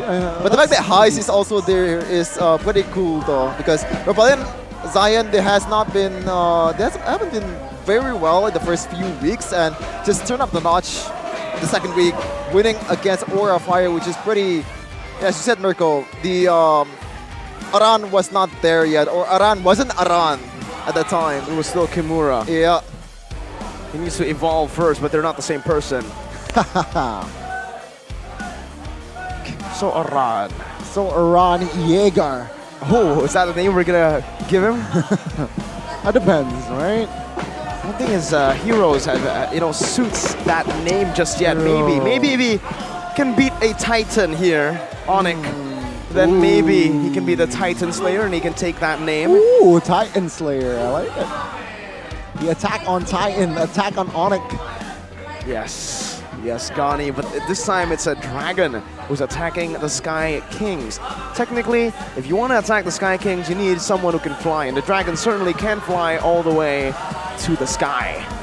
Well, we have seen a dragon against Onyx before, and also with the help of gods, but they still cannot close the deal against Onyx in that game 2. Still losing 2-0. In this case around, it's only Dragon, so what are we talking here? What's the message here? Of course, you send it over to me when a girl shows up on screen, Sheffin. What? That's my intent. I swear to God, Yes. that was not my intention. It's I okay. swear to God. Enjoy the view. But yeah, I think for the drafts, I agree with you, Gani. I think in the early game, it's going to be very Onyx-centric. Yep. And Onyx definitely have the better early game. If they can utilize that to end in the mid game, then it's going to be great. CW, though, seems like he doesn't even have control of his own neck.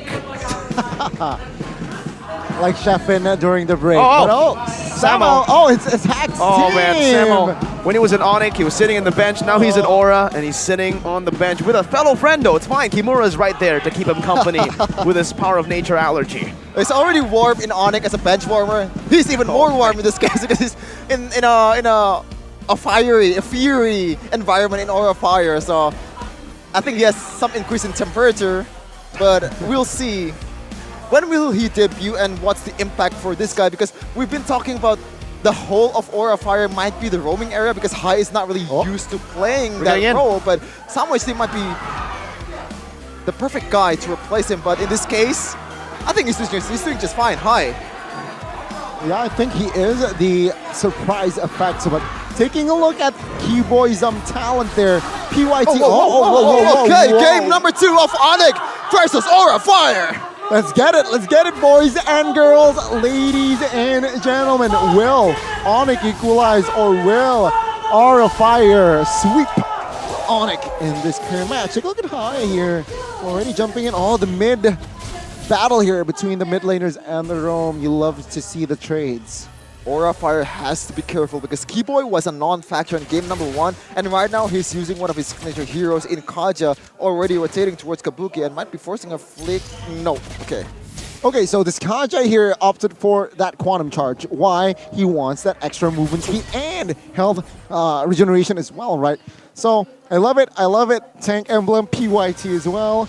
Let's pull yourself together so it adds more pressure for that flicker and as well as conceal. Let's see though. Again, both teams just trading here. Again, Keyboy, Sans, Albert even, they will look for that level 4. Perhaps to just add more farm and as well as add more pressure towards the side of Aura Fire. Let's see here, the first hurdle here in 28 seconds. Good stun from Sin here. Kyrie already looking for that kill. It's a good hold from Van and Hai as well to get Sin that gold and XP. But again, comes down to this lane. Aran on the Esmeralda against Boots.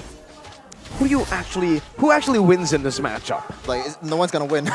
It's a dead lane. Yeah, it is.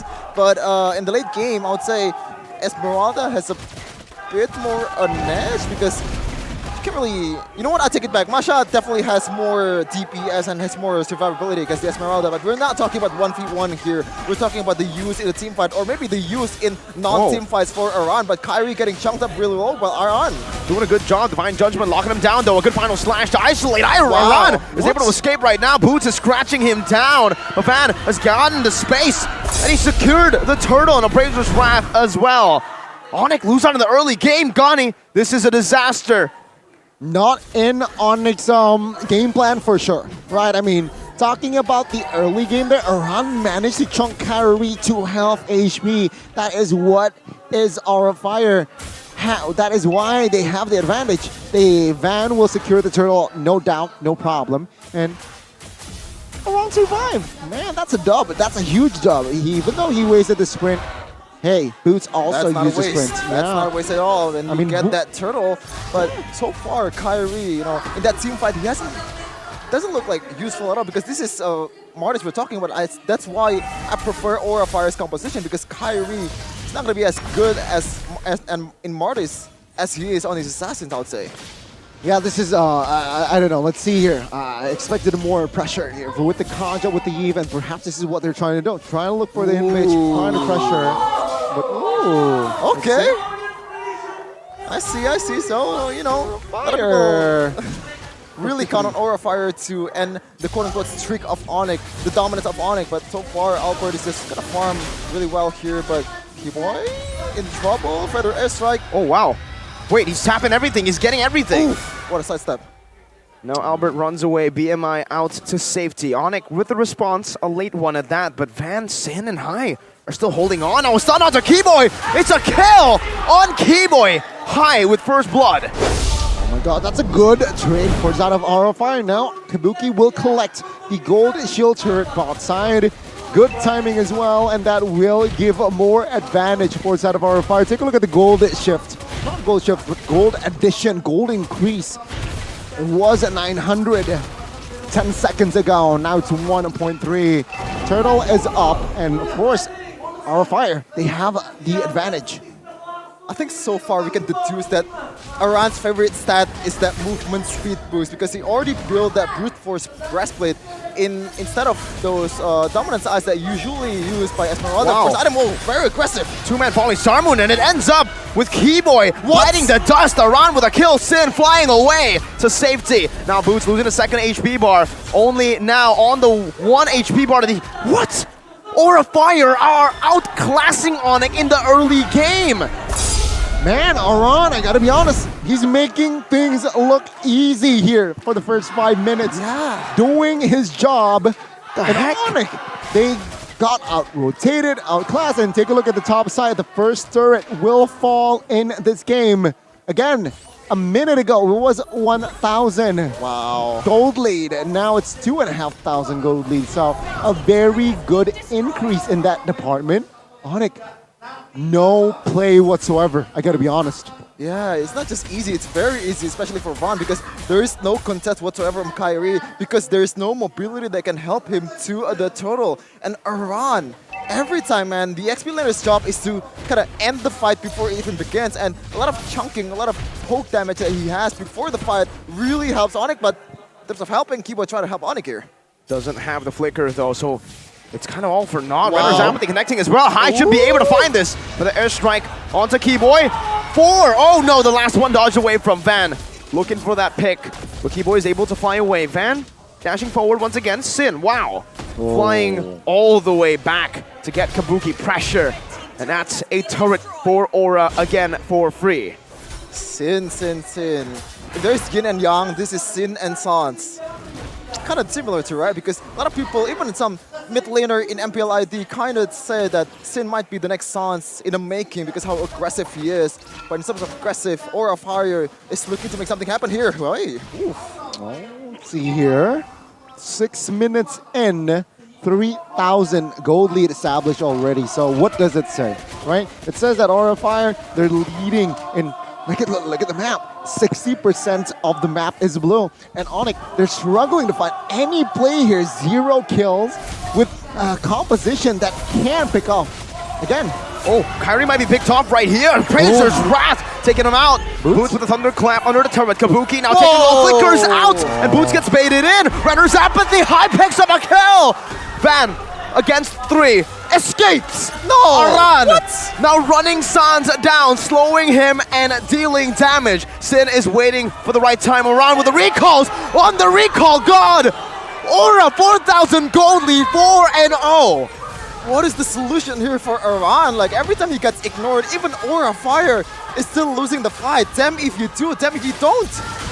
Man, this is not good for Onyx. Aura Fire, they're really controlling here. 5,000 gold lead already established. And again, what does it say? Take a look at Keyboard, cancelled. That's, I don't know. I think that's a lazy mistake. They're delayed now. And take a look at the siege on towards this tier 2. Aura Fire will definitely get it. No, okay, reinforcements coming. No, they will not commit to this. Okay, Van, slowed. Let's see. Getting out, real world ablation now popped in by Sans, locking Van down. Keyboy, Divine Judgment only onto Van. Renner's Apathy, not connecting, but Hai picks the kill up nonetheless. Van with another taunt, Kyrie with a Mortal Coil, disengaging Sin. Just giving vision. Van with another taunt, Kabuki finds a tier 2, and now it's a recalls. Aura are still deathless, untouchable. Oh. Have you ever seen this, Goni? Onyx just looks lost. It's just different from game 1. Game 1, like, there is some hope for Onyx. Even just, they're still kind of controlling the game at some point in the mid-game, but in this case, they're just losing very hard in all aspects. Yeah, I've said this before earlier, right? I mean, no play whatsoever. Take a look at Kyrie now. Oh, still surviving. Okay, very interesting here. 2,500 gold ahead boots for Side of Iran, and he opted for Brute Force and Oracle first. Why? Because no Dominance Ice was built here from the side of Onyx, which is quite surprising, which just creates more space for the side of Esmeralda. No anti-regen built. Oh no. And Kaja is on his way, but Albert. Wait, 1v1, Appraiser's Wrath! Not a 1v1 with High joining in, but still, Albert gets picked off.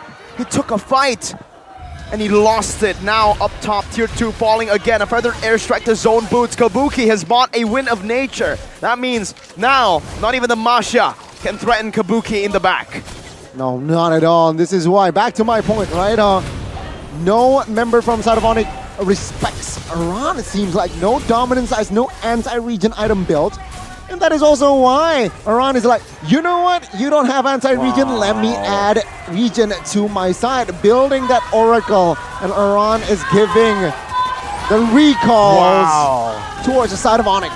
Dance, Esmeralda, dance. That's what Iran is doing. And Van, on the other side, getting the free Lord for Aura Fire. They're looking to end the series versus Onyx, the mighty kings of Indonesia. I just can't wait for the TikTok montages of the best him performance. I am him performance. What is it? It's gonna be Iran just recalling on the World Slayers. Wow. Oh, God. Surely this is a better debut than Sans, right? I'm saying this at this point. I think it might be, man. His pressure, though he only has 1 kill out of 6, his KP has never been his strong suit. But his distraction, the way he's able to just stay in the spotlight, recalling in front of everyone, and giving the team vision, giving the team so much more space. Now even a falling Star Moon onto Albert, taking half HP away from Albert. Up top, First Lord charging in. Kyrie brought back to the team now, pops in the Mortal Coil. Still able to escape. Renner's Apathy. With the airstrike, Sans has to flicker out! Goodness. And Boots loses all of his HP bars. Oh my goodness, he gets melted out. Now another falling Star Moon onto Kyrie. Aura Fire mounting another siege with a wave that is crashing down in the top lane base turret. Oh my God, take a look at Sans now with the, flicker. Finally. Good Divine Judgment with a flicker as well. Now Kyrie into the mist with a decimation, but it doesn't connect onto anyone. Kabuki just takes him out. And it's a 2-4-1 syndrome for Kyrie and Boots. I can't believe this, man. Kiboy is using Kaja, and the only kill that he has right now is onto a half HP Farsa in Sin. This is not looking good for Onyx. Not at all. This is not looking good indeed. And now, Onyx 12 minutes in, 9,000 gold deficit. Aura Fire, they're just having fun at this point, right? But then again, job is not done. They need to stay composed here. They already have the lead. Albert is at this point, right, basically desperate for gold. Take a look at the gold here. All funnel towards the mid and the gold because they're all banking on Albert's to reach its peak ASAP. Take a look at the items here. Only 3 items. Already 3 items now. Golden Staff, DHS, gold, and as well as the Wind of Nature. But yeah, 3,000 behind. As an EXP? That's as an EXP as well. And again, Dominance Ice already finally from Masha and as well as Kaja. But at this point, it's a little bit too late. Okay. Aran is basically the complete opposite of Boots. When Boots doesn't care about the laning phase, only cares about the team, Aran doesn't care at most points, right? He just stays in lane. And that's why he's able to completely punish Boots, I think. I think the only solution here for Onyx is try to kite with Sans. That's what they've been doing against Grand in game number 4 in SPS. And I think this is a much harder job to do, considering you have High, which can bring you back into the team fight real hard. And Kabuki with Splicker is always on point. Also the range and the slowest from Van is just way too hard to deal with for Onyx. But Van gets another Lord. It is 100% objective rate for Aura Fire. Wow. That's nasty, man. That's nasty. 100% neutral objective in this game. Total and Lord. It's not a it's not every day that you could see Onyx getting battered 10k gold. Let's see here. With this firepower, will Aura Fire be able to close the game out? Let's see, again, it's going to be the Lord crashing in to find a base turret in the mid lane. Hai taking in that disarm already. Aran and Sin sieging the bottom lane. Meanwhile, Kyrie micromanaging the top wave. Immortality being built already by Hai. Blade of Heptases from Kabuki. Giving a bit more punch to the Renner's apathy that he's looking to utilize here. Using the Renner, kiting. Final slash, we're gonna boots back right now. All of his HP bars taken away, but Onyx was still able to defend. If there's one thing Albert can do, it's defend, but maybe not like this! Oh no! Just as I say it, Kabuki and Sin shuts it down! Disgusting! Disgusting combo from Aura Fire, and they're looking to end the game right now, maybe? Yeah, they can. They can. Boots is clearing the wave. Sin is on the base. He's hitting it right now. Waves are coming down again. Boots losing all HP. Real World of Blades. The Mortal Coil connects, and this might be it. Kabuki still going full force at it. He's able to life steal all the way. Onyx, one by one fall. The World Slayers have been burnt down by the dragons, by the prophecy. Aran is the one. If you want to check if you're dreaming right now, pinch your cheek, because you're not.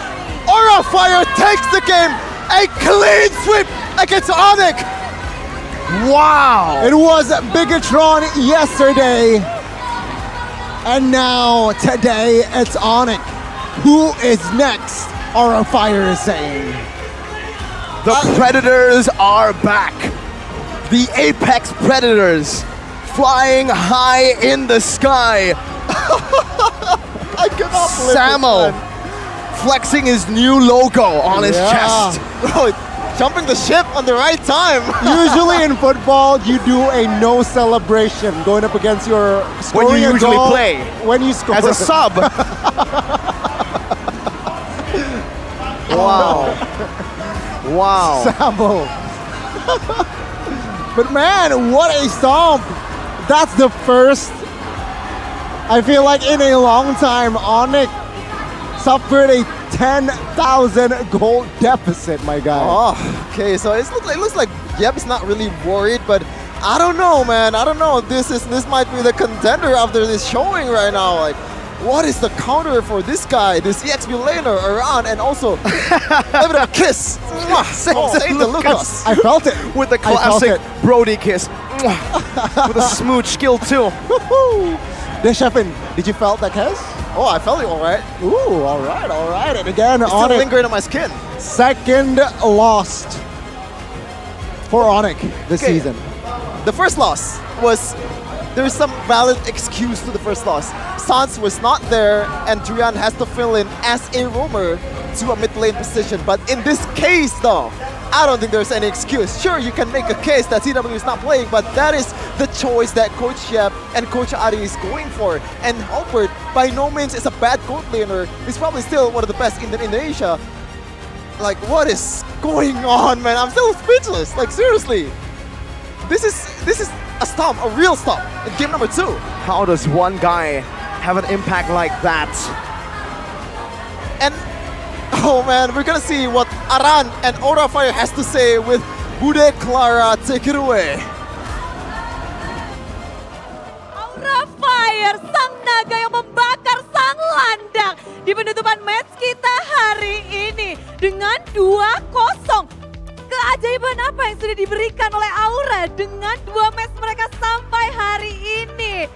Dan mungkin Hai yang bisa kasih tahu ya, sebagai kapten dari tim ini untuk 2 match ini, keajaiban apa setelah lose streak, lalu kalian ngedapetin kemenangan tuh 2-0, 2-0.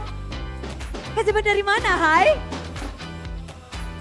Ya. Keajaiban dari mana? Muncul tiba-tiba dari lose streak, tiba-tiba 2-0, 2-0. Karena datangnya Prince. Prince Aran.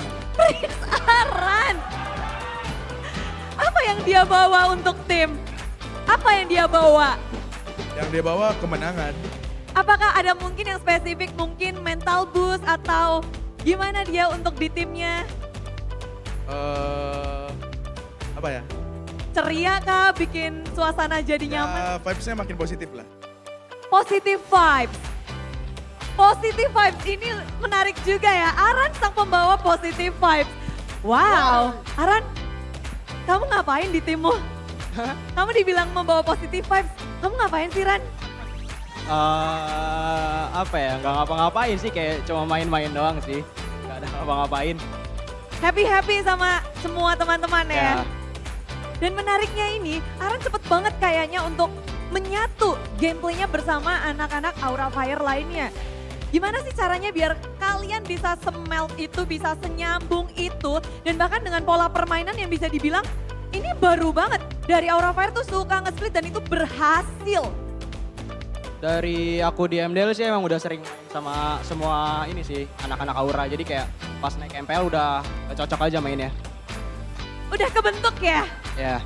Udah kebentuk dan chemistry mereka ternyata dari sebelumnya pun mereka sudah bermain bersama dan sampai saat ini pun jadinya Aran nyaman aja sama semua pemain. Dan kita ngelihat Aran tadi kamu recall berapa kali ya? Recall bunyinya gimana Ran? Bunyinya gimana? Bu Desi lihat dari kontenmu ya. Bunyinya gimana kalau recall Ran? Tas. Nge-recall langsung di hadapan tim yang bisa dibilang itu banyak banget nih tim yang terkuat di MPL dan bahkan bisa dibilang juga secara internasional. Bangga gak sih Ran ngedapetin kemenangan 2-0 ini? Kalau perasaan seneng sih ada sih, tapi kayak dari awal emang udah yakin bakal menang sih. Yakin bakal menang? Ini langsung pada berseru ya. Apa yang sudah kalian baca? Mungkin dari Fan atau Kabuki juga, apa yang sudah kalian baca mungkin dari tim Onyx? Sehingga kalian udah punya jawabannya untuk hari ini. Sin? Ayo dong Sin, kasih mic-nya dulu dong Fan. Dikantongin, mau dibawa pulang ya? Gimana untuk hari ini, apa yang sudah kalian baca mungkin dari Onyx? Apa kalian sudah memiliki jawaban untuk melawan Onyx? Coach gua jago. Coachnya jago. Dengan draft-draft yang lucu dan menarik ya, karena Badang dimunculkan juga. Siapa yang minta Badang? Lama banget loh, ini kali ketiga sepanjang sejarah MPL. Emang dari dulu suka main Badang sih, kayak udah hero power juga. Oh, memang suka. Aldusnya kapan dikeluarin? Bakal dikeluarin nggak di sini? Bisa jadi. Bisa jadi, apapun bisa. Dan kita kembali lagi ke Fan di mana kamu adu retri dengan bisa dibilang satu player yang dibilang retri god oleh semuanya. Dan bahkan perfect turtle di game kedua, apa kamu sudah bisa membaca dari game pertama terus game keduanya kamu udah bisa baca? Gimana ngelawan Kairi tadi? Gak gimana sih, pede aja. Pede aja, jadi kunci untuk perfect turtle di game kedua yang penting pede? Iya. Ada yang lain nggak? Nggak ada sih, percaya diri aja sama kemampuan sendiri. Percaya diri, itu yang dibutuhkan oleh semua pemain. Tapi kita akan melihat player of the match. Dengan 2-0 ini siapakah yang akan menjadi player of the match? Mari kita cek bersama-sama siapa. Inilah dia. Deng deng deng deng.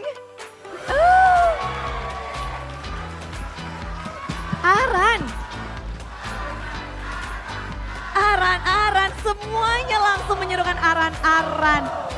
Gayanya gimana Ran?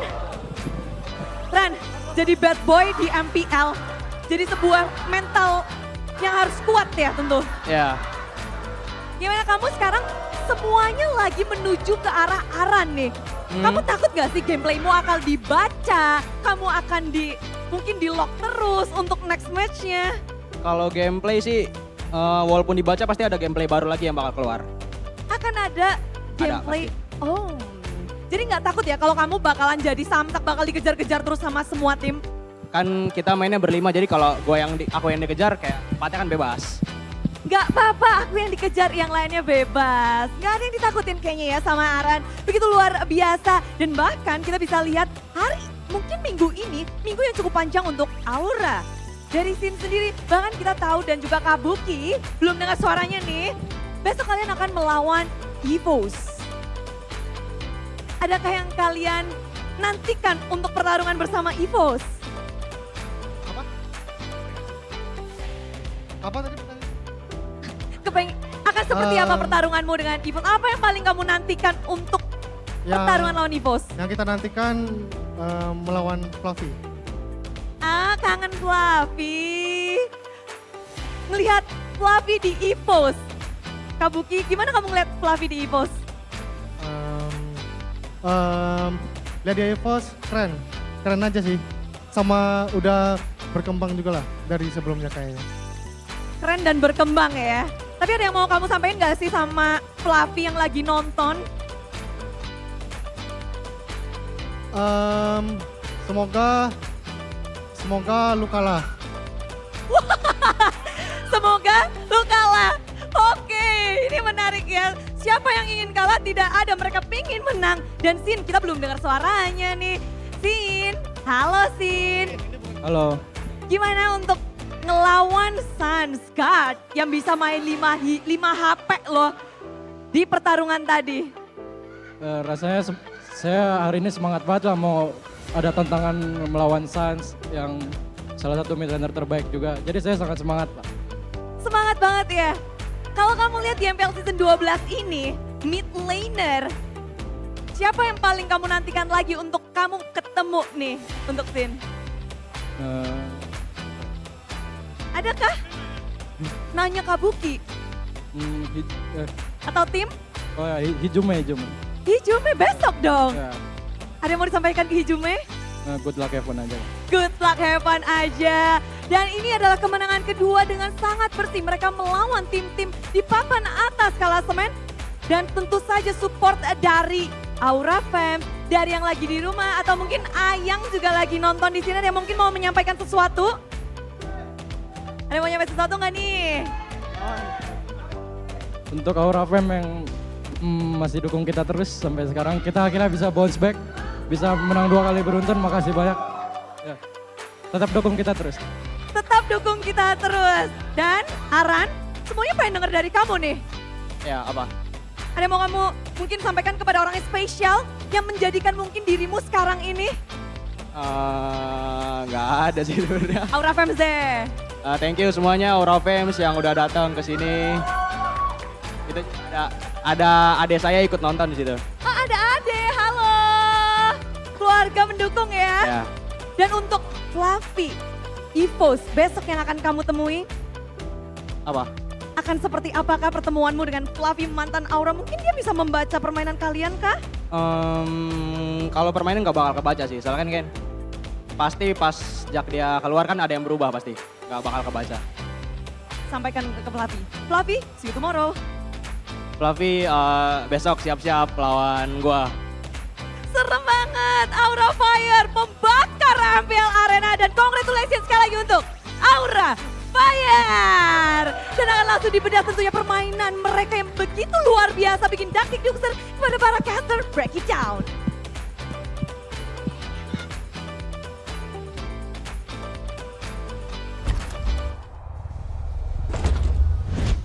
If you got your fans chanting out your name after 2 games, technically 2 matches, Mirko, Goni, you know you're doing something more than right. You're doing your best. And this time around, Aura Fire is up against the best and they prevail. What was the difference, man? Like, I don't think it's just one guy around doing it himself. I think it's just the whole team got better. I think it's mostly because of Iran, right? I think this guy has established that, you know what, I'm reliable in that EXP, so you can move around and just play towards Kabuki. We saw that Iran was just left alone, and his impact was, again, sensational. 104,819. And take a look, he didn't build the Enchanted Talisman, he went for the Bruce Force Breastplate for that extra movement speed, and then towards that Oracle. Why, again, Oracle is an important item. You see your opponents has no dominance ice. You know what? I'm gonna delay my Enchanted Talisman and I'm gonna extract my Esmeralda with that Oracle. And again, to the point where Onyx, okay, let's build dominance. Wait, I'm already 8k behind. And that is why that I feel like anti-region items somehow overlooked for most pro players. And Iran here, very good display of Esmeralda. I really want to play Esmeralda now.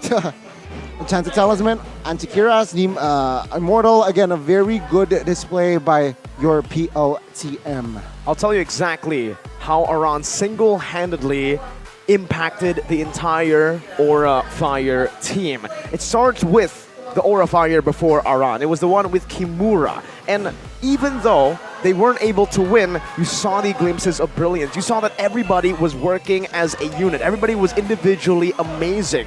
Maybe a few mishaps from High, but apart from that, Sin, Van, and Kabuki, those three were always shining. Unfortunately, this is a bit harsh, but Kimura was always the anchor that kept them from going, that kept them from flying.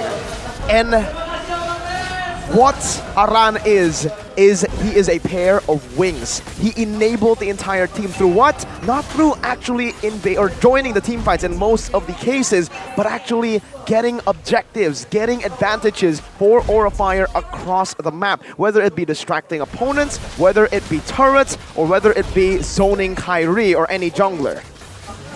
Yeah, and again, with him being an enabler, facilitator for his team, it just creates more, relief. And this is where I feel like it's a bad day for Keyboy here. 2 games, very hard for him to find the plays. His combo, dude. His combo, yeah. Oh, it's disgusting, boom, man. Like, boom, how are you bang. allowed to do this? Oh. How are you allowed to do this? But I like the itemization from Aran too. The fact that he's still going for Enchanted Talisman, even though he already has enough Mana Regen to back up with that basic common emblem. He wants to go for more cooldown. He wants to go for bit more magic stats, because the shield, the cooldown kind of helps with your mobility as well, and that goes perfectly with Aran's playstyle. Yep. And again, impact player is going to be High here, who, also a facilitator in that team, able to play a consistent Arlet both games as well. Now, take a look at the stop. Usually you see a score that is 12-2. Usually Onyx is on the 12 side, but no, this time it's Onyx on the 2 side.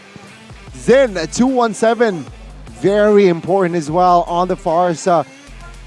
On his way, take a look at this, quite greedy. He is on his way, I believe, towards the Holy Crystal, which just makes sense, right? Very makes sense. Suns, though, still displayed a consistent Eve, 2-0, 100% KP, by the way. But yeah, I mean, all 5 members from Son of Aura Fire, they were able to do what they need to do. High, engaging, initiating, Aran being the distraction in that EXP. Again, controlling the far lane. If you have control of the far lane, you just force the other team to make mistakes. And this is what you saw. Onyx, they were forced on the forced error. Gotta say, man, in terms of speaking of mistakes though, I think it's a mistake to give Kyrie this Martis, because as you can see in game number 1, the one who kept them in the game, the one who carries them through the end, even until the final second, is Kyrie, with that potential as an assassin, with that mobility, with that unpredictability. But as a Martis, you are very one-dimensional. You have to rely on your teammates and also early game too to snowball. You can't really make things on your own. Like every time a turtle fight happens, Kyrie's not there, because also Aran is doing a great job to chunk him up in the first place. It's just, I don't know, man. Like, what was the plan here for Martis? I think the plan was to win in the early game. Win the early game, yeah. I think they were given a composition that could win the early game. I think it was simply just Aura Fire able to outmaneuver Onyx. Because again, they should have been able to get an opening into the turtle, but who stopped them? Who chunked Kyrie to a quarter of his HP? Esme. The Titan Slayer. Aran Yeager. Aran Yeager to save the day as well. Again, man. Rich Guy will fall to the hands of Beatrix here. Kabuki is showing a very consistent Beatrix both games as well. I feel like this might be the next approach from the enemy teams here. Try to perhaps ban Beatrix in that first phase. Is that too expensive? I don't know. But Zen Farsa. Oh my god.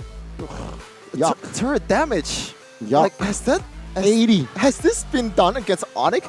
80 turret damage? Are you kidding me? What? Not in a long time. Not in a long time. You have Masha. You have Albert too.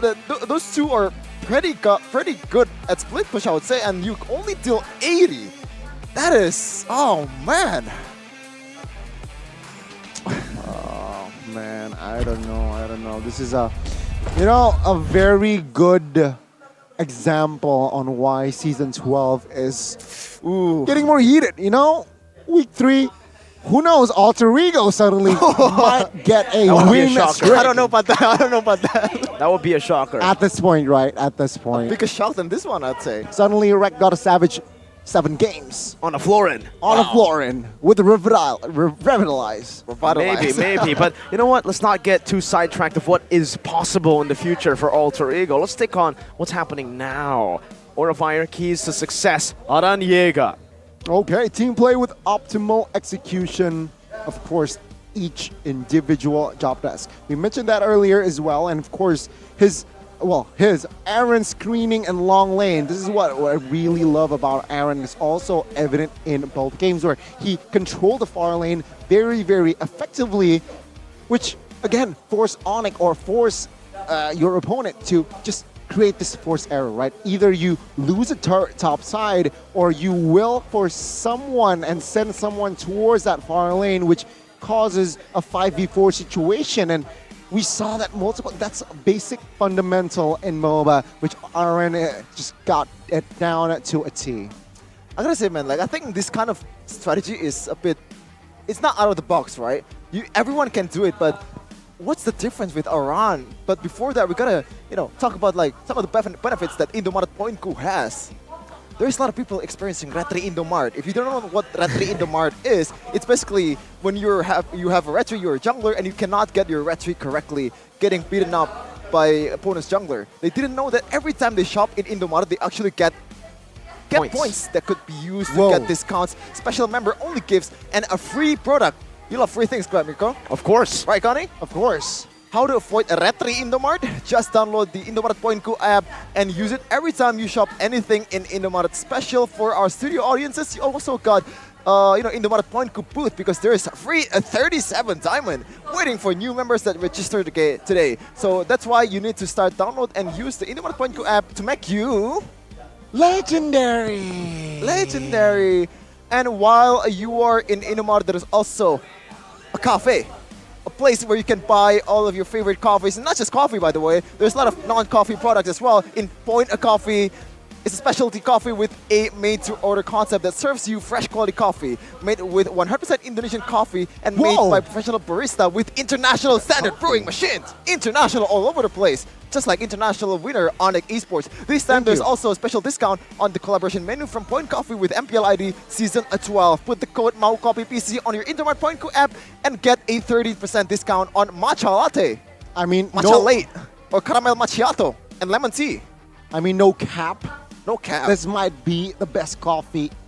IT dubs. Ooh, IT dubs. That's what when you know it's real. IT dubs is really good for Gane. This is like the term that, it's not normal for Gane. So get yourself the always on point test and make your day or your game be legendary. But we're gonna see the standings here for the current season. I expect some changes for Aura Fire, and there you go. Still just short of a playoff nod. Still 40% a match rate, 45% gamer, but they're still getting there after 2 wins in a row. Meanwhile, though, Geek Fam is still a very, very. You wanna say it, Connie? I don't wanna. I cannot explain this, man. Yeah, I mean, Geek Fam with their loss earlier as well will not solidify, but will decrease their position. But Aura Fire, after that win, still at 7th place. So not in the playoff contention just yet, but that forces Onyx to drop down a point, standing with a 3-2 record here. So Onyx, tomorrow, very important, going up against EVOS Legends after suffering a loss today. Will it affect them tomorrow? It all comes down to tomorrow. The battle for 2nd place for now. But both the grand finalists of Snapdragon Pro Series are 3-2. My goodness. Who would have thought? Who would have thought, man? In the start of the season, what did everybody say? It's always Onyx. It's a battle for 2nd place. It's Onyx BTR. Most of the talents predicted Onyx BTR. But the top 2. Arashi, though. History repeats itself. Remember, Season 3, when Onyx won MSC, what happened in Season 4? Top of the standings was RRQ and EVO's Legends. Grand finalists of M1 as well. Exactly. Wow, okay. Tomorrow's schedule, yep, on the dot. Onyx and EVOS will close out tomorrow. Oh my god. Geek Fam will be going up against RRQ. Rebellion versus BTR. I'm excited to see Audi TZ popping off against his old team.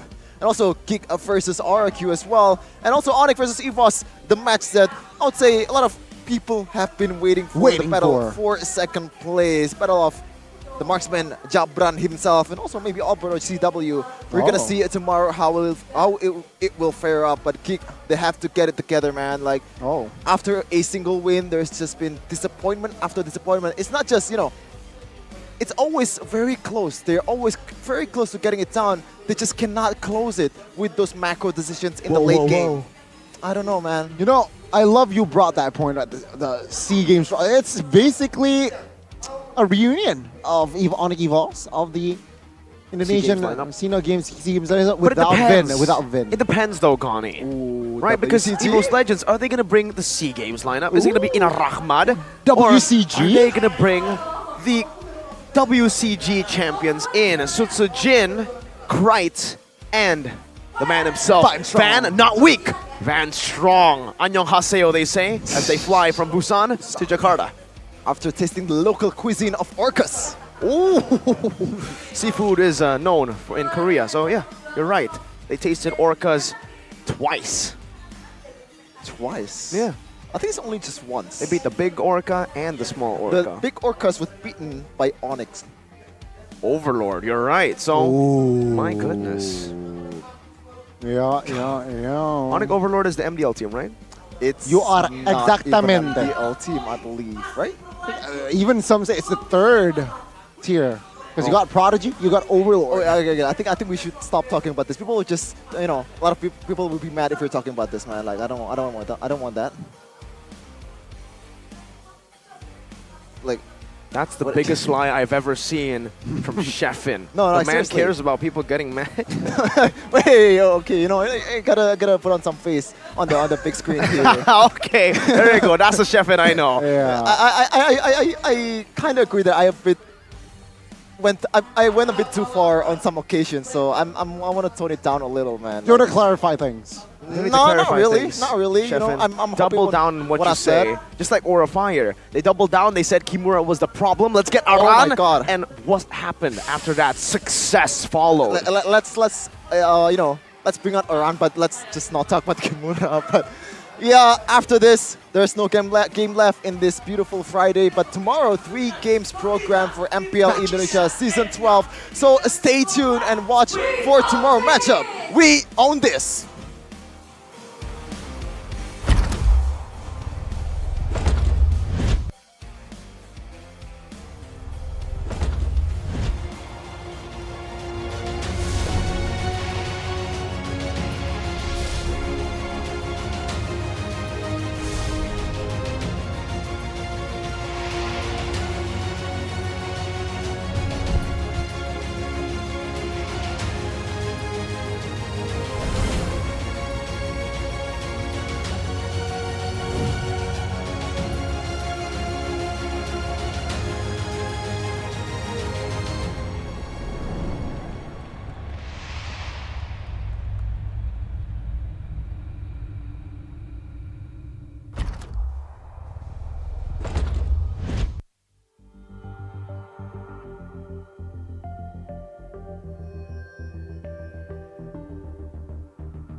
Kan berdiri dan terus berlari, terus ke arah puncak tertinggi.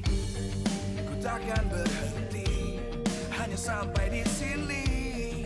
Kemenangan abadi menanti. You know we won't miss if we unite our focus. And if you haven't noticed, we only nyalakan apimu. Hadapi semua tantangan, hadang semua serangan. Jatuh bukan halangan, bakar semangatmu. Janganlah engkau menyerah, kita akan buat sejarah.